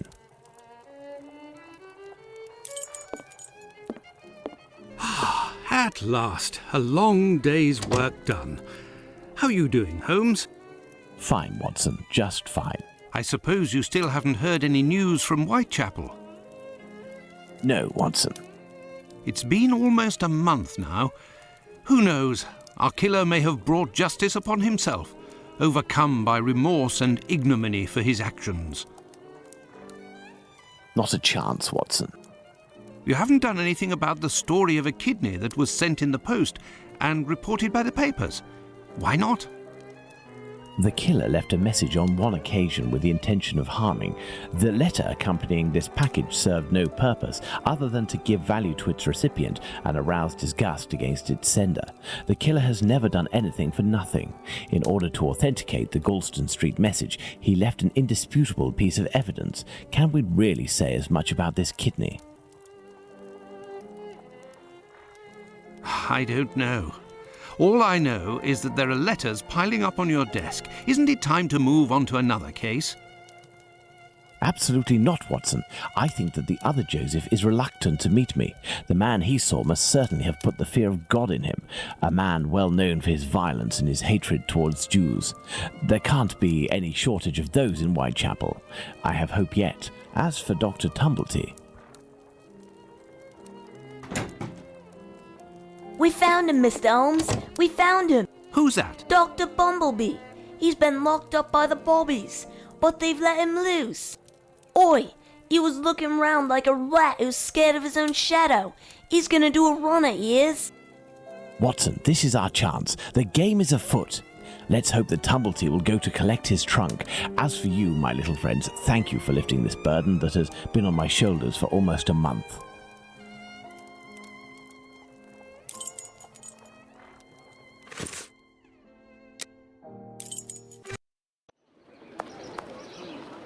He is here, the doctor is here, up in his room. Peeking through my door, I saw him go up the stairs, and I think that he has a pistol. Regarding the trunk, did you do what I told you to? Yes, I jammed the lock and filled the trunk with stones. Should we call the police? Absolutely not. Go home, lock your doors, and if you hear a gunshot, shout as loudly as you can. Watson, we must disarm this man at all costs before attempting to confront him. Come, have your pistol at the ready and stay alert.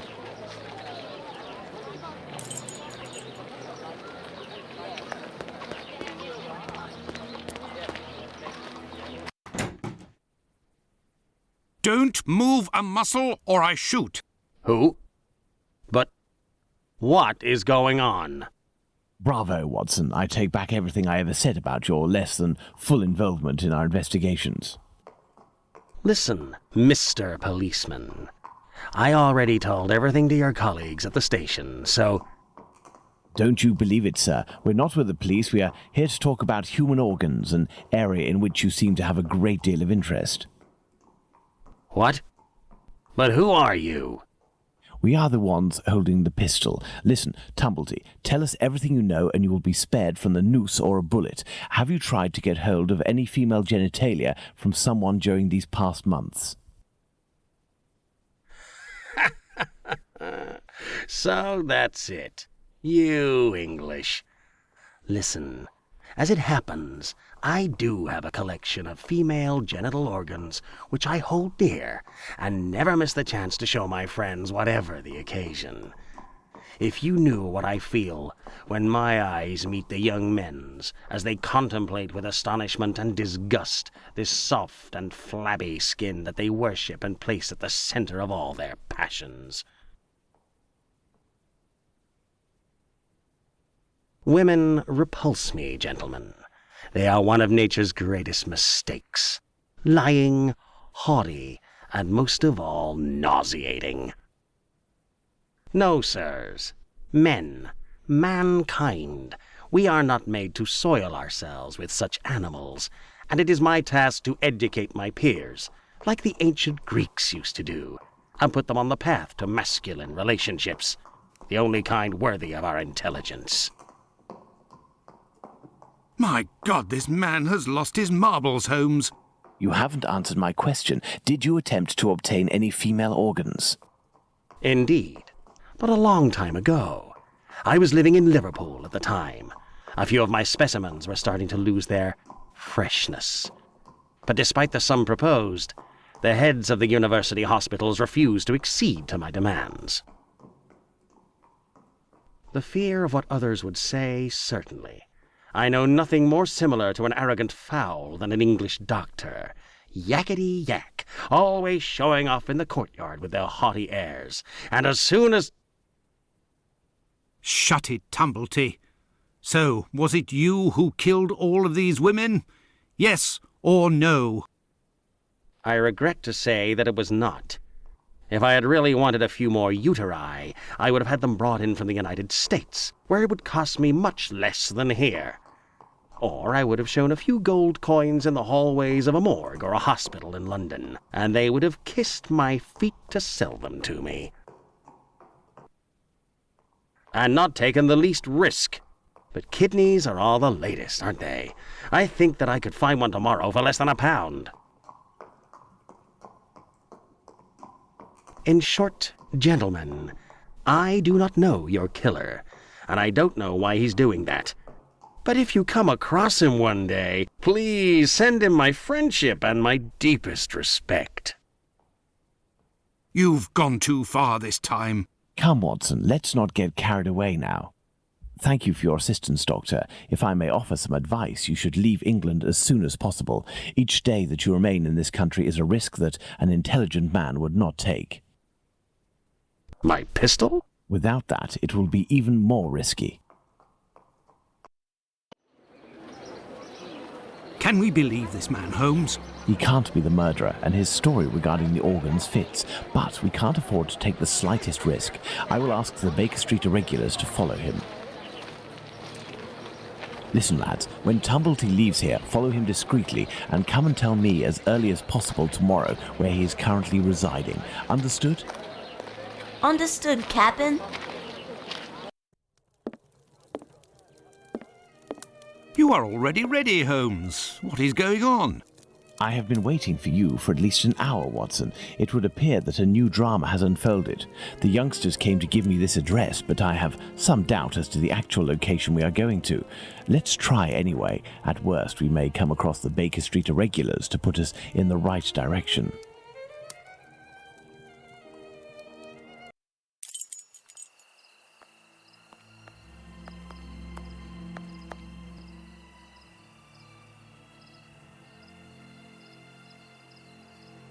We are lost, Holmes. No, we're not, Watson. We are heading for the very street I'd hoped for, but as I wasn't sure it was this one, I've made a few big detours in order to find the right one. I'll know it when I see the name. Why, of course, Holmes. Why didn't I think of that? The great Sherlock Holmes can't...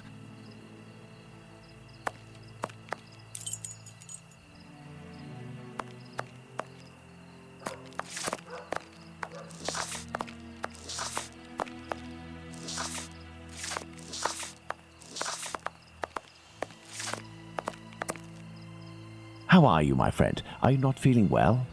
No. My friend is a doctor. He can take care of you. Don't go there. He came here and he... Now, Watson, take care of him.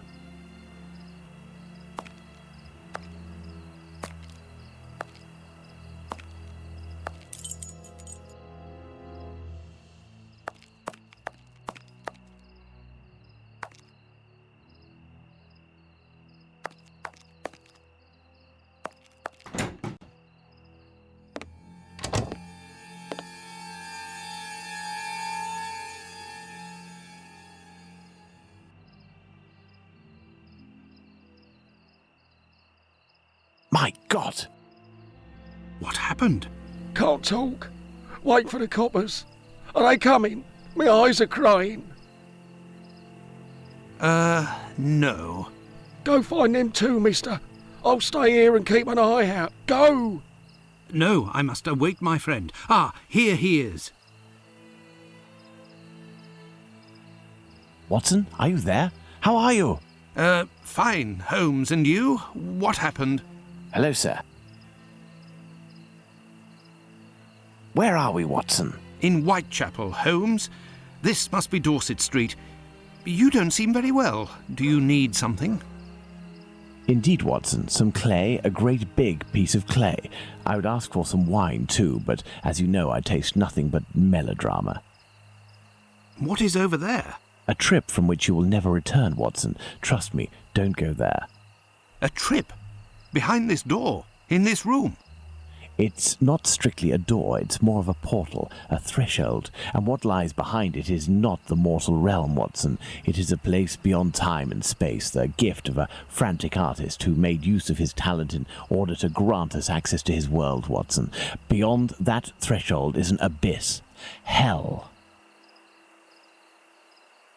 The police won't take long to arrive, and the last thing I want is to waste precious time on them. Could you lead me out of this area and take me home?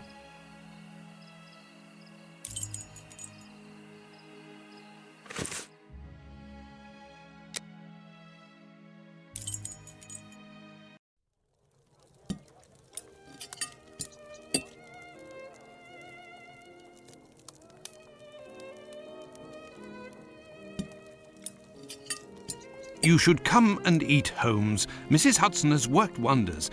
The joint has been cooked medium rare. If only you would tell me what was in the courtyard.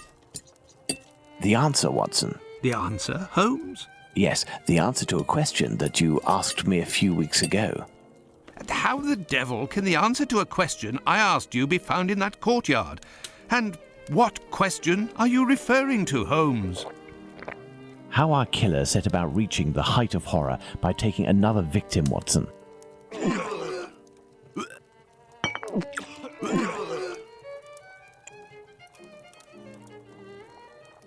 Did I not tell you that I wanted to avoid melodrama? Do you mean to say that... Yes, that's what was in that room. You helped towards the colour. All that's missing is the odour, but I shall let that pass. The mutilations almost all resulted in large removals of flesh. My photographic memory noted them all in great detail, the shape, size and location, and thanks to the softness of this clay and your medical knowledge, I believe we can attempt to determine what is missing from this lady. Don't you think we should wait for the medical examiner's opinion? Surely not, Watson. This massacre has gone on long enough. I can assure you that I will do everything in my power to get our hands on Jack the Ripper before this night is out.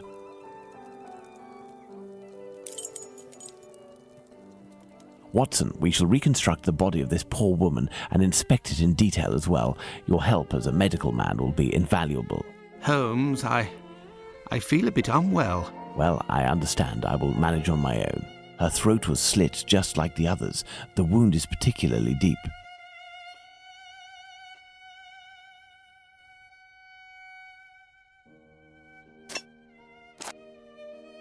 There were incisions in the rib cage, as if to inspect the lungs.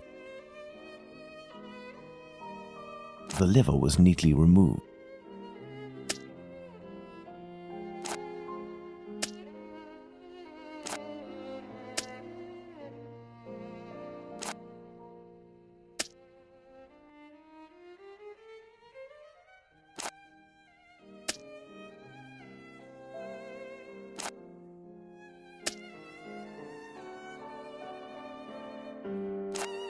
An organ is missing, apparently. I must specify which organ this is on my list.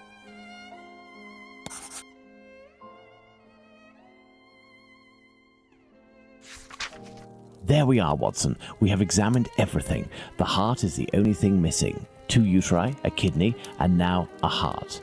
He had all the time he wanted in which to disfigure her, cut her up like a piece of meat, and yet took nothing but the heart.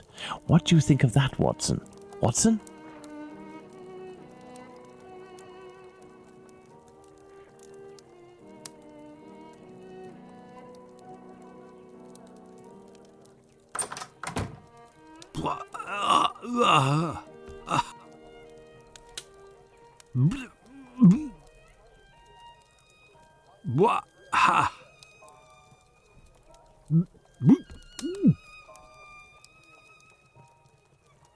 I dread to think how you'd react if you saw a corpse.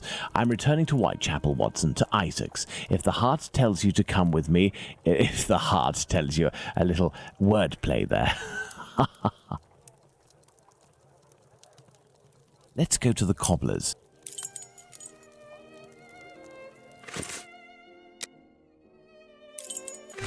Let's go to the cobbler's.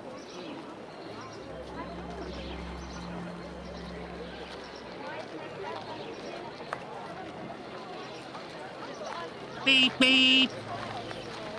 Evening, Mr. Holmes. Good evening, Hardyman. Has Abraham Solomonovich still not reopened his shop? No, not that I know of. Have you heard anything about the latest murder? Certainly there is talk of nothing else. Poor girl. I hope they catch the bastard who did it. Who do you think that could be? A madman, that's for sure. Everyone in the area is pinning it on a Jew. But I don't believe that for a second. Why? Because Jews don't like blood, you see. They're not allowed to eat it, and they have to drain the meat before cooking it. It's true that they eat animals, but they are fanatical about all kinds of silly things. I don't know much about their rituals and all, but I know that a Jewish butcher can't just do whatever he pleases with his knife. He has strict kosher rules to follow. You seem to be very well informed. Well, I buy my meat from them too. My clients don't care whether the meat comes from Jews or not. Cats eat it regardless. And let me tell you, I'd go as far as to say that I may even have more faith in a Jew, because even if they don't eat all the offals, a Jew inspects them to see if the animal was in good health. Lungs, for the most part, and as they make up most of my cat's meat, you can see the connection, right?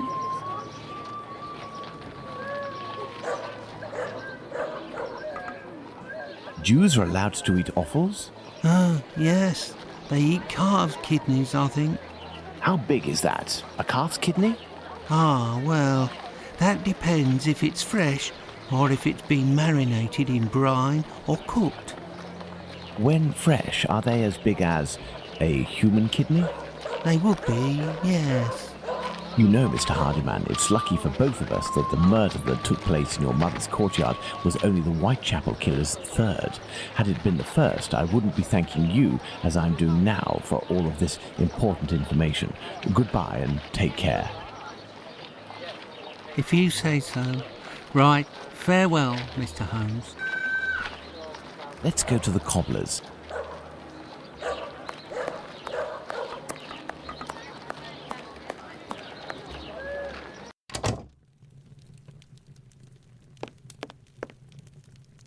Good evening, Mr. Solomonovich.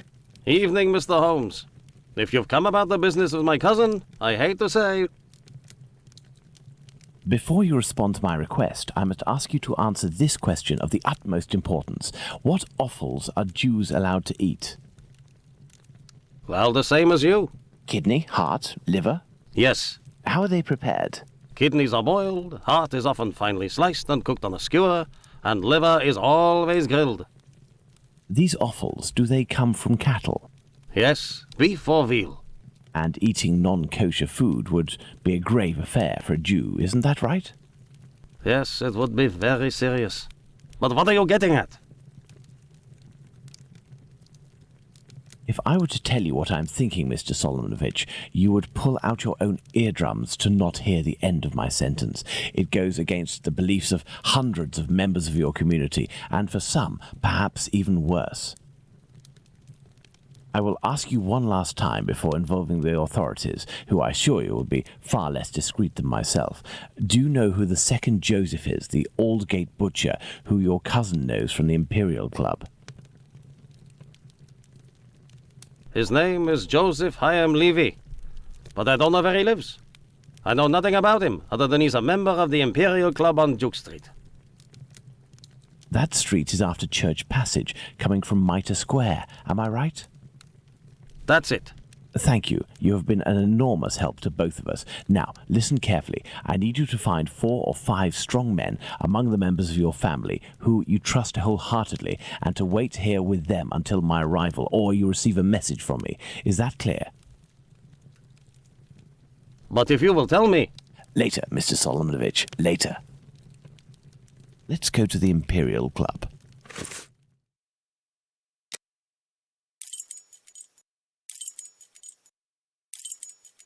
Ah, there's the Imperial Club. Let's see if I can find Joseph Hyam Levy. Hello, sir. Hello. Can I help you, sir? Indeed. I have an urgent message for Mr. Joseph Levy, the Aldgate butcher. I regret, sir, but Mr. Levy is not at the club at present. You can wait for him if you wish. I thank you. Do you know where I can find him? His home address, perhaps? It is a very urgent matter. I am sorry, sir, but we do not give out information regarding the club members to people outside the group. I understand. I must find a way to enter the Imperial Club without having to go through the entrance hall.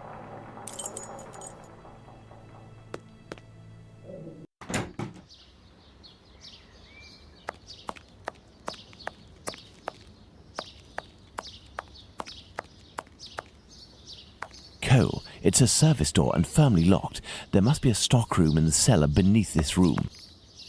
There is a cellar window behind this barrel, which is preventing me from passing. If I can just get into the coal cellar, I shall be in the place.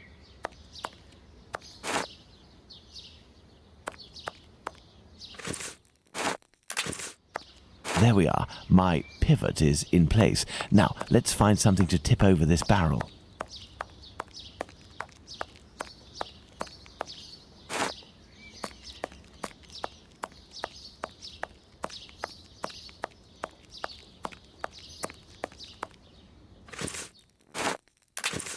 I should be able to make it tip over.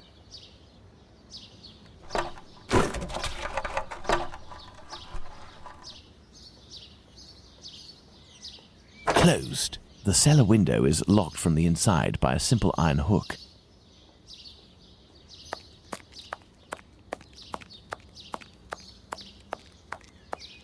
The Imperial Club.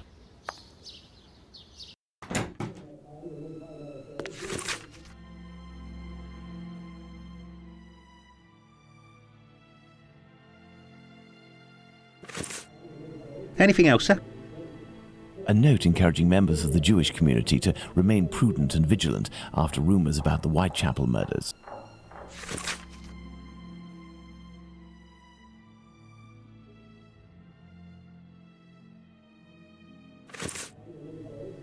This may come in handy.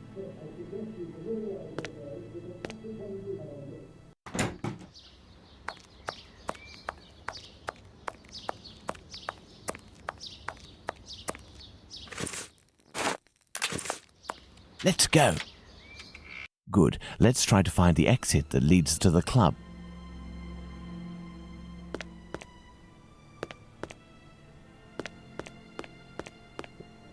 This may come in handy. Empty tin cans.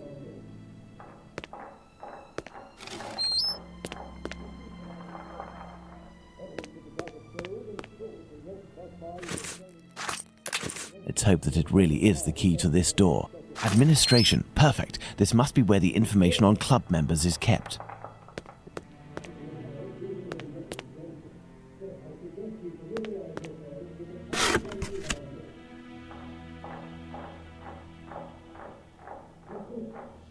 Some square metal tokens. Curious. There is a document.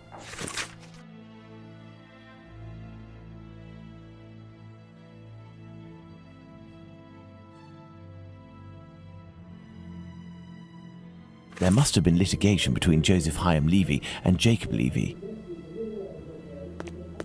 A page from an old Yiddish-English dictionary. Court's proceedings. Curious.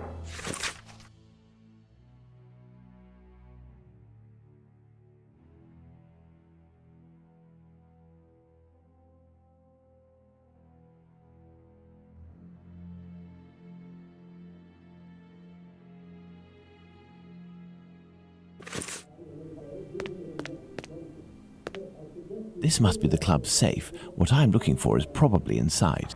I need something. This must be the club's safe. The lock on this chest is very sophisticated. Let's see.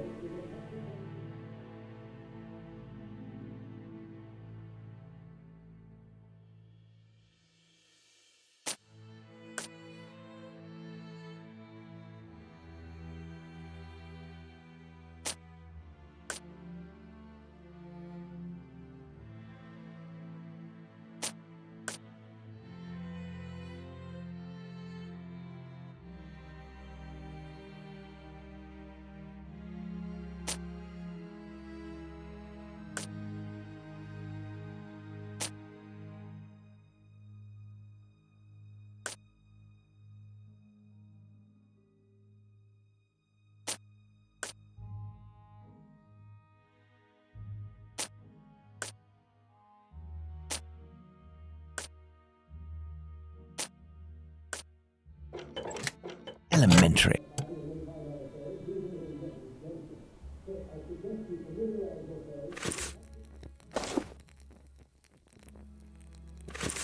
These documents contain some words in Yiddish, which reads from right to left.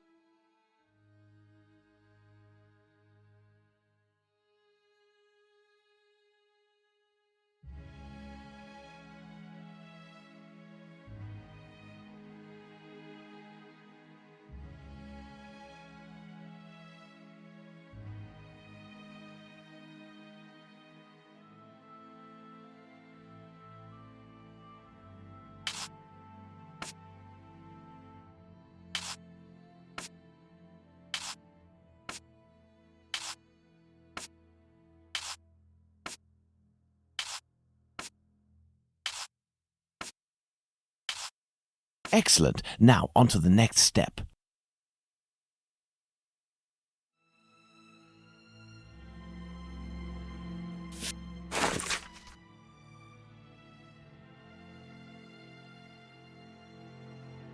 Here we are. I have the address of this Joseph Hyam Levy, 36 Middlesex Street. Now, let's try to get out of here without being seen.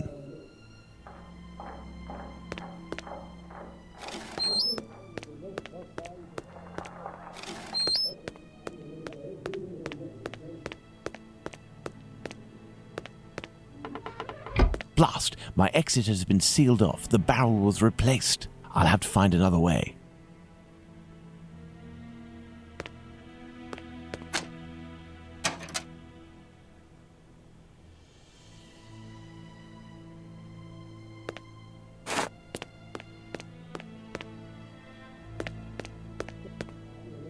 I can't get out through the window. It's blocked and appears to be reinforced. I'll have to find another way out.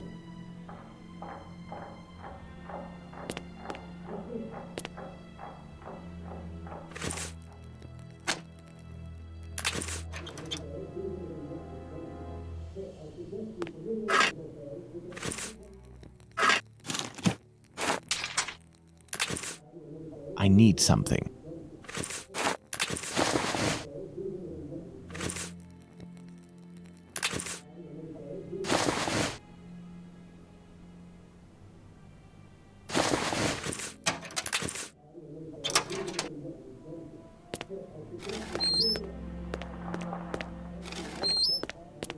This may come in handy.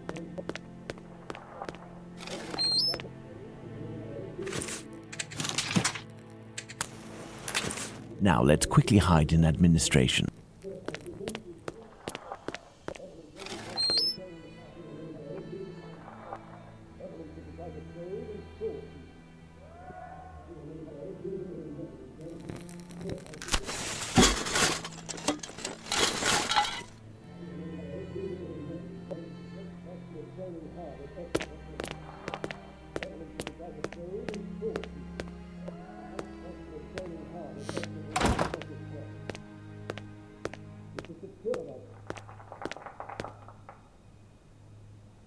Let's visit Joseph Levy at 36 Middlesex Street.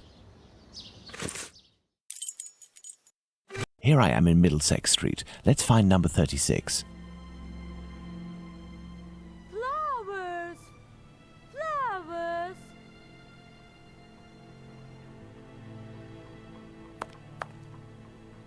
Flowers! Flowers!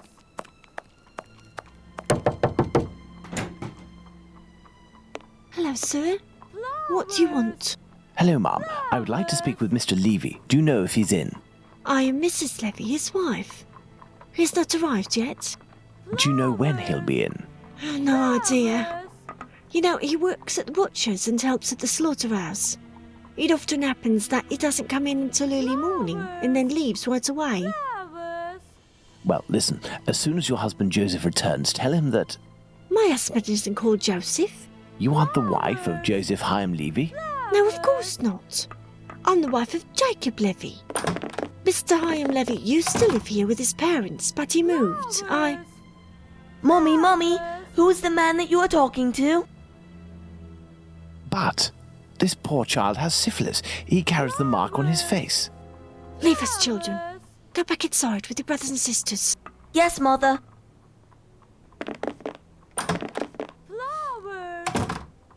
As I was saying, Mr. Hyam Levy doesn't live here.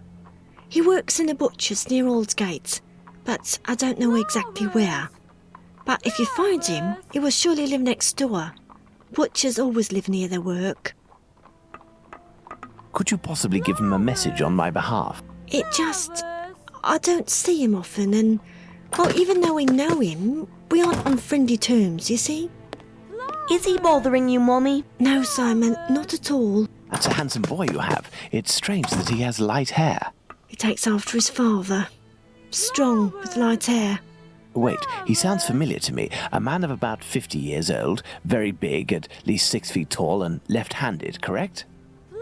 You are mistaken yet again. My husband is only 32 years old, no taller than 5'3", and he's right-handed. Obviously, there are many Levys in the area. I will leave you, and I pray that you will excuse the disturbance. Perhaps we will have the pleasure of meeting again.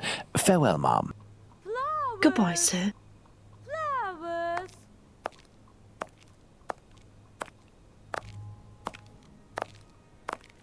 Flowers! Daddy! I must return to Baker Street. Let's go to Baker Street.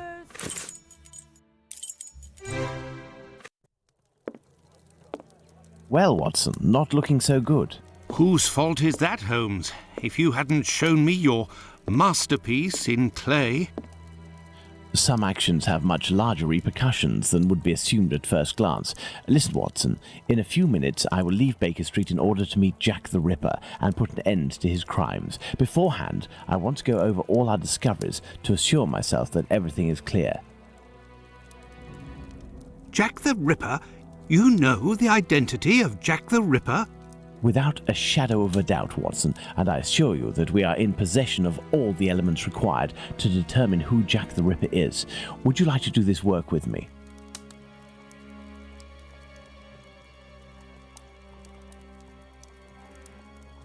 Well, we are still missing certain information in order to finish this investigation, Watson.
Perfect, Watson.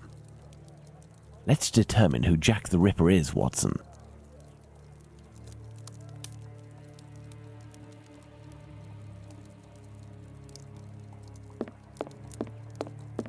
Thus, we have 5 suspects. Let's add the elements that correspond to each of them.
And there you go, Watson. Jacob Levy, Jack the Ripper.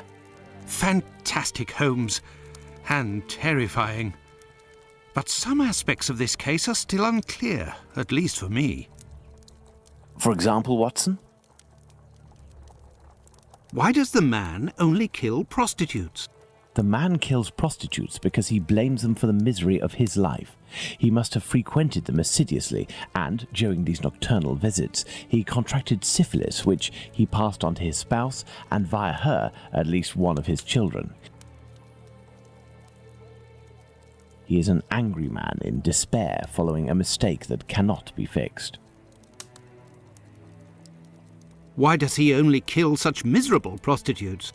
He never had the means to afford prostitutes of higher standing than Nichols, Chapman and the others. At one point in his life he was forced to steal to make ends meet.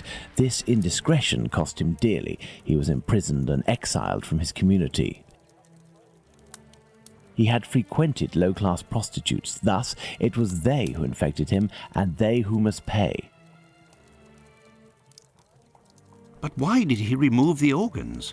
To take vengeance on his own community, which rejected him and had more success than he. He is a man who bore the burden of a sinister reputation, that of a thief and a madman, because of his internment. So he took his vengeance in the most cowardly and horrific manner imaginable. He rubbed his knife on the uterus of a sick prostitute before using it. He passed Edow's kidney off as a veal kidney. Why did he disfigure the faces of the last two victims? Revenge yet again, Watson. This is what you did to my child. You will suffer the same fate. And the piece of apron and the message at Goulston Street? The only reason to have placed the piece of apron incriminating the message and attracting attention towards himself is that the people that Levy holds responsible for his arrest live in this building. The butcher's where he committed the theft is found in Goulston Street, and the majority of the butchers who denounced him surely live close to their workplaces.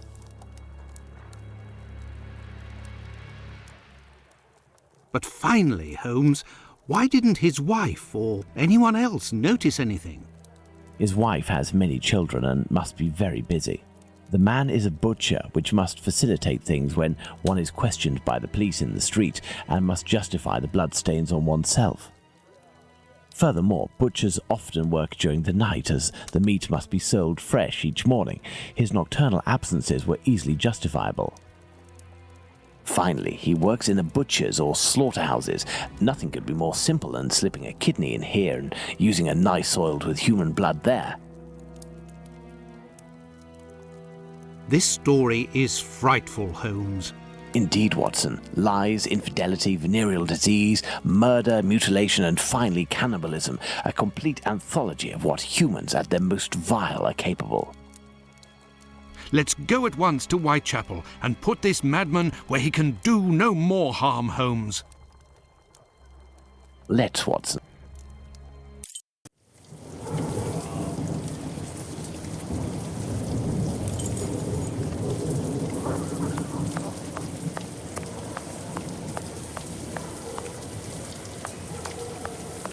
I do believe we are not alone. I hope these men won't prevent us from passing. Me? No.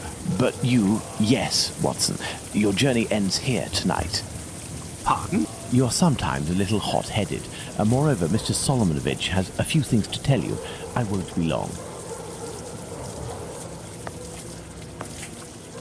You can come in, Mr. Holmes. He's waiting for you inside. Everything was organized according to your instructions. I don't know how to thank you. Later. Dr. Watson is awaiting an explanation from you.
Hello, Watson. Holmes, have you the slightest idea what you are doing?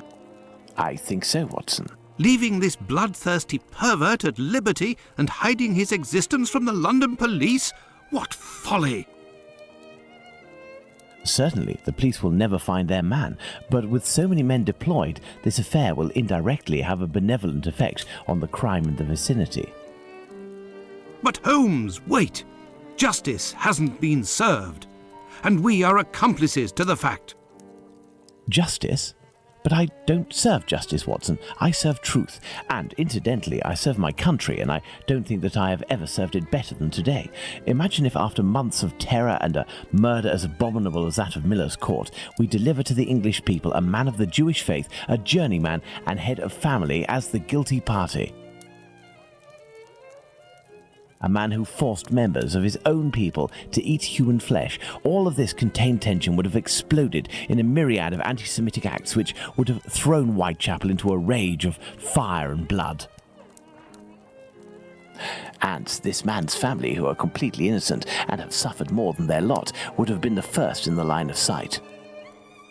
Should we condemn an entire people to shame and promise them 1,000 wounds because one of their members committed an unmentionable crime? Neither I nor you have the right to do so. Jacob Levy, Jack the Ripper, is now in the hands of his own people.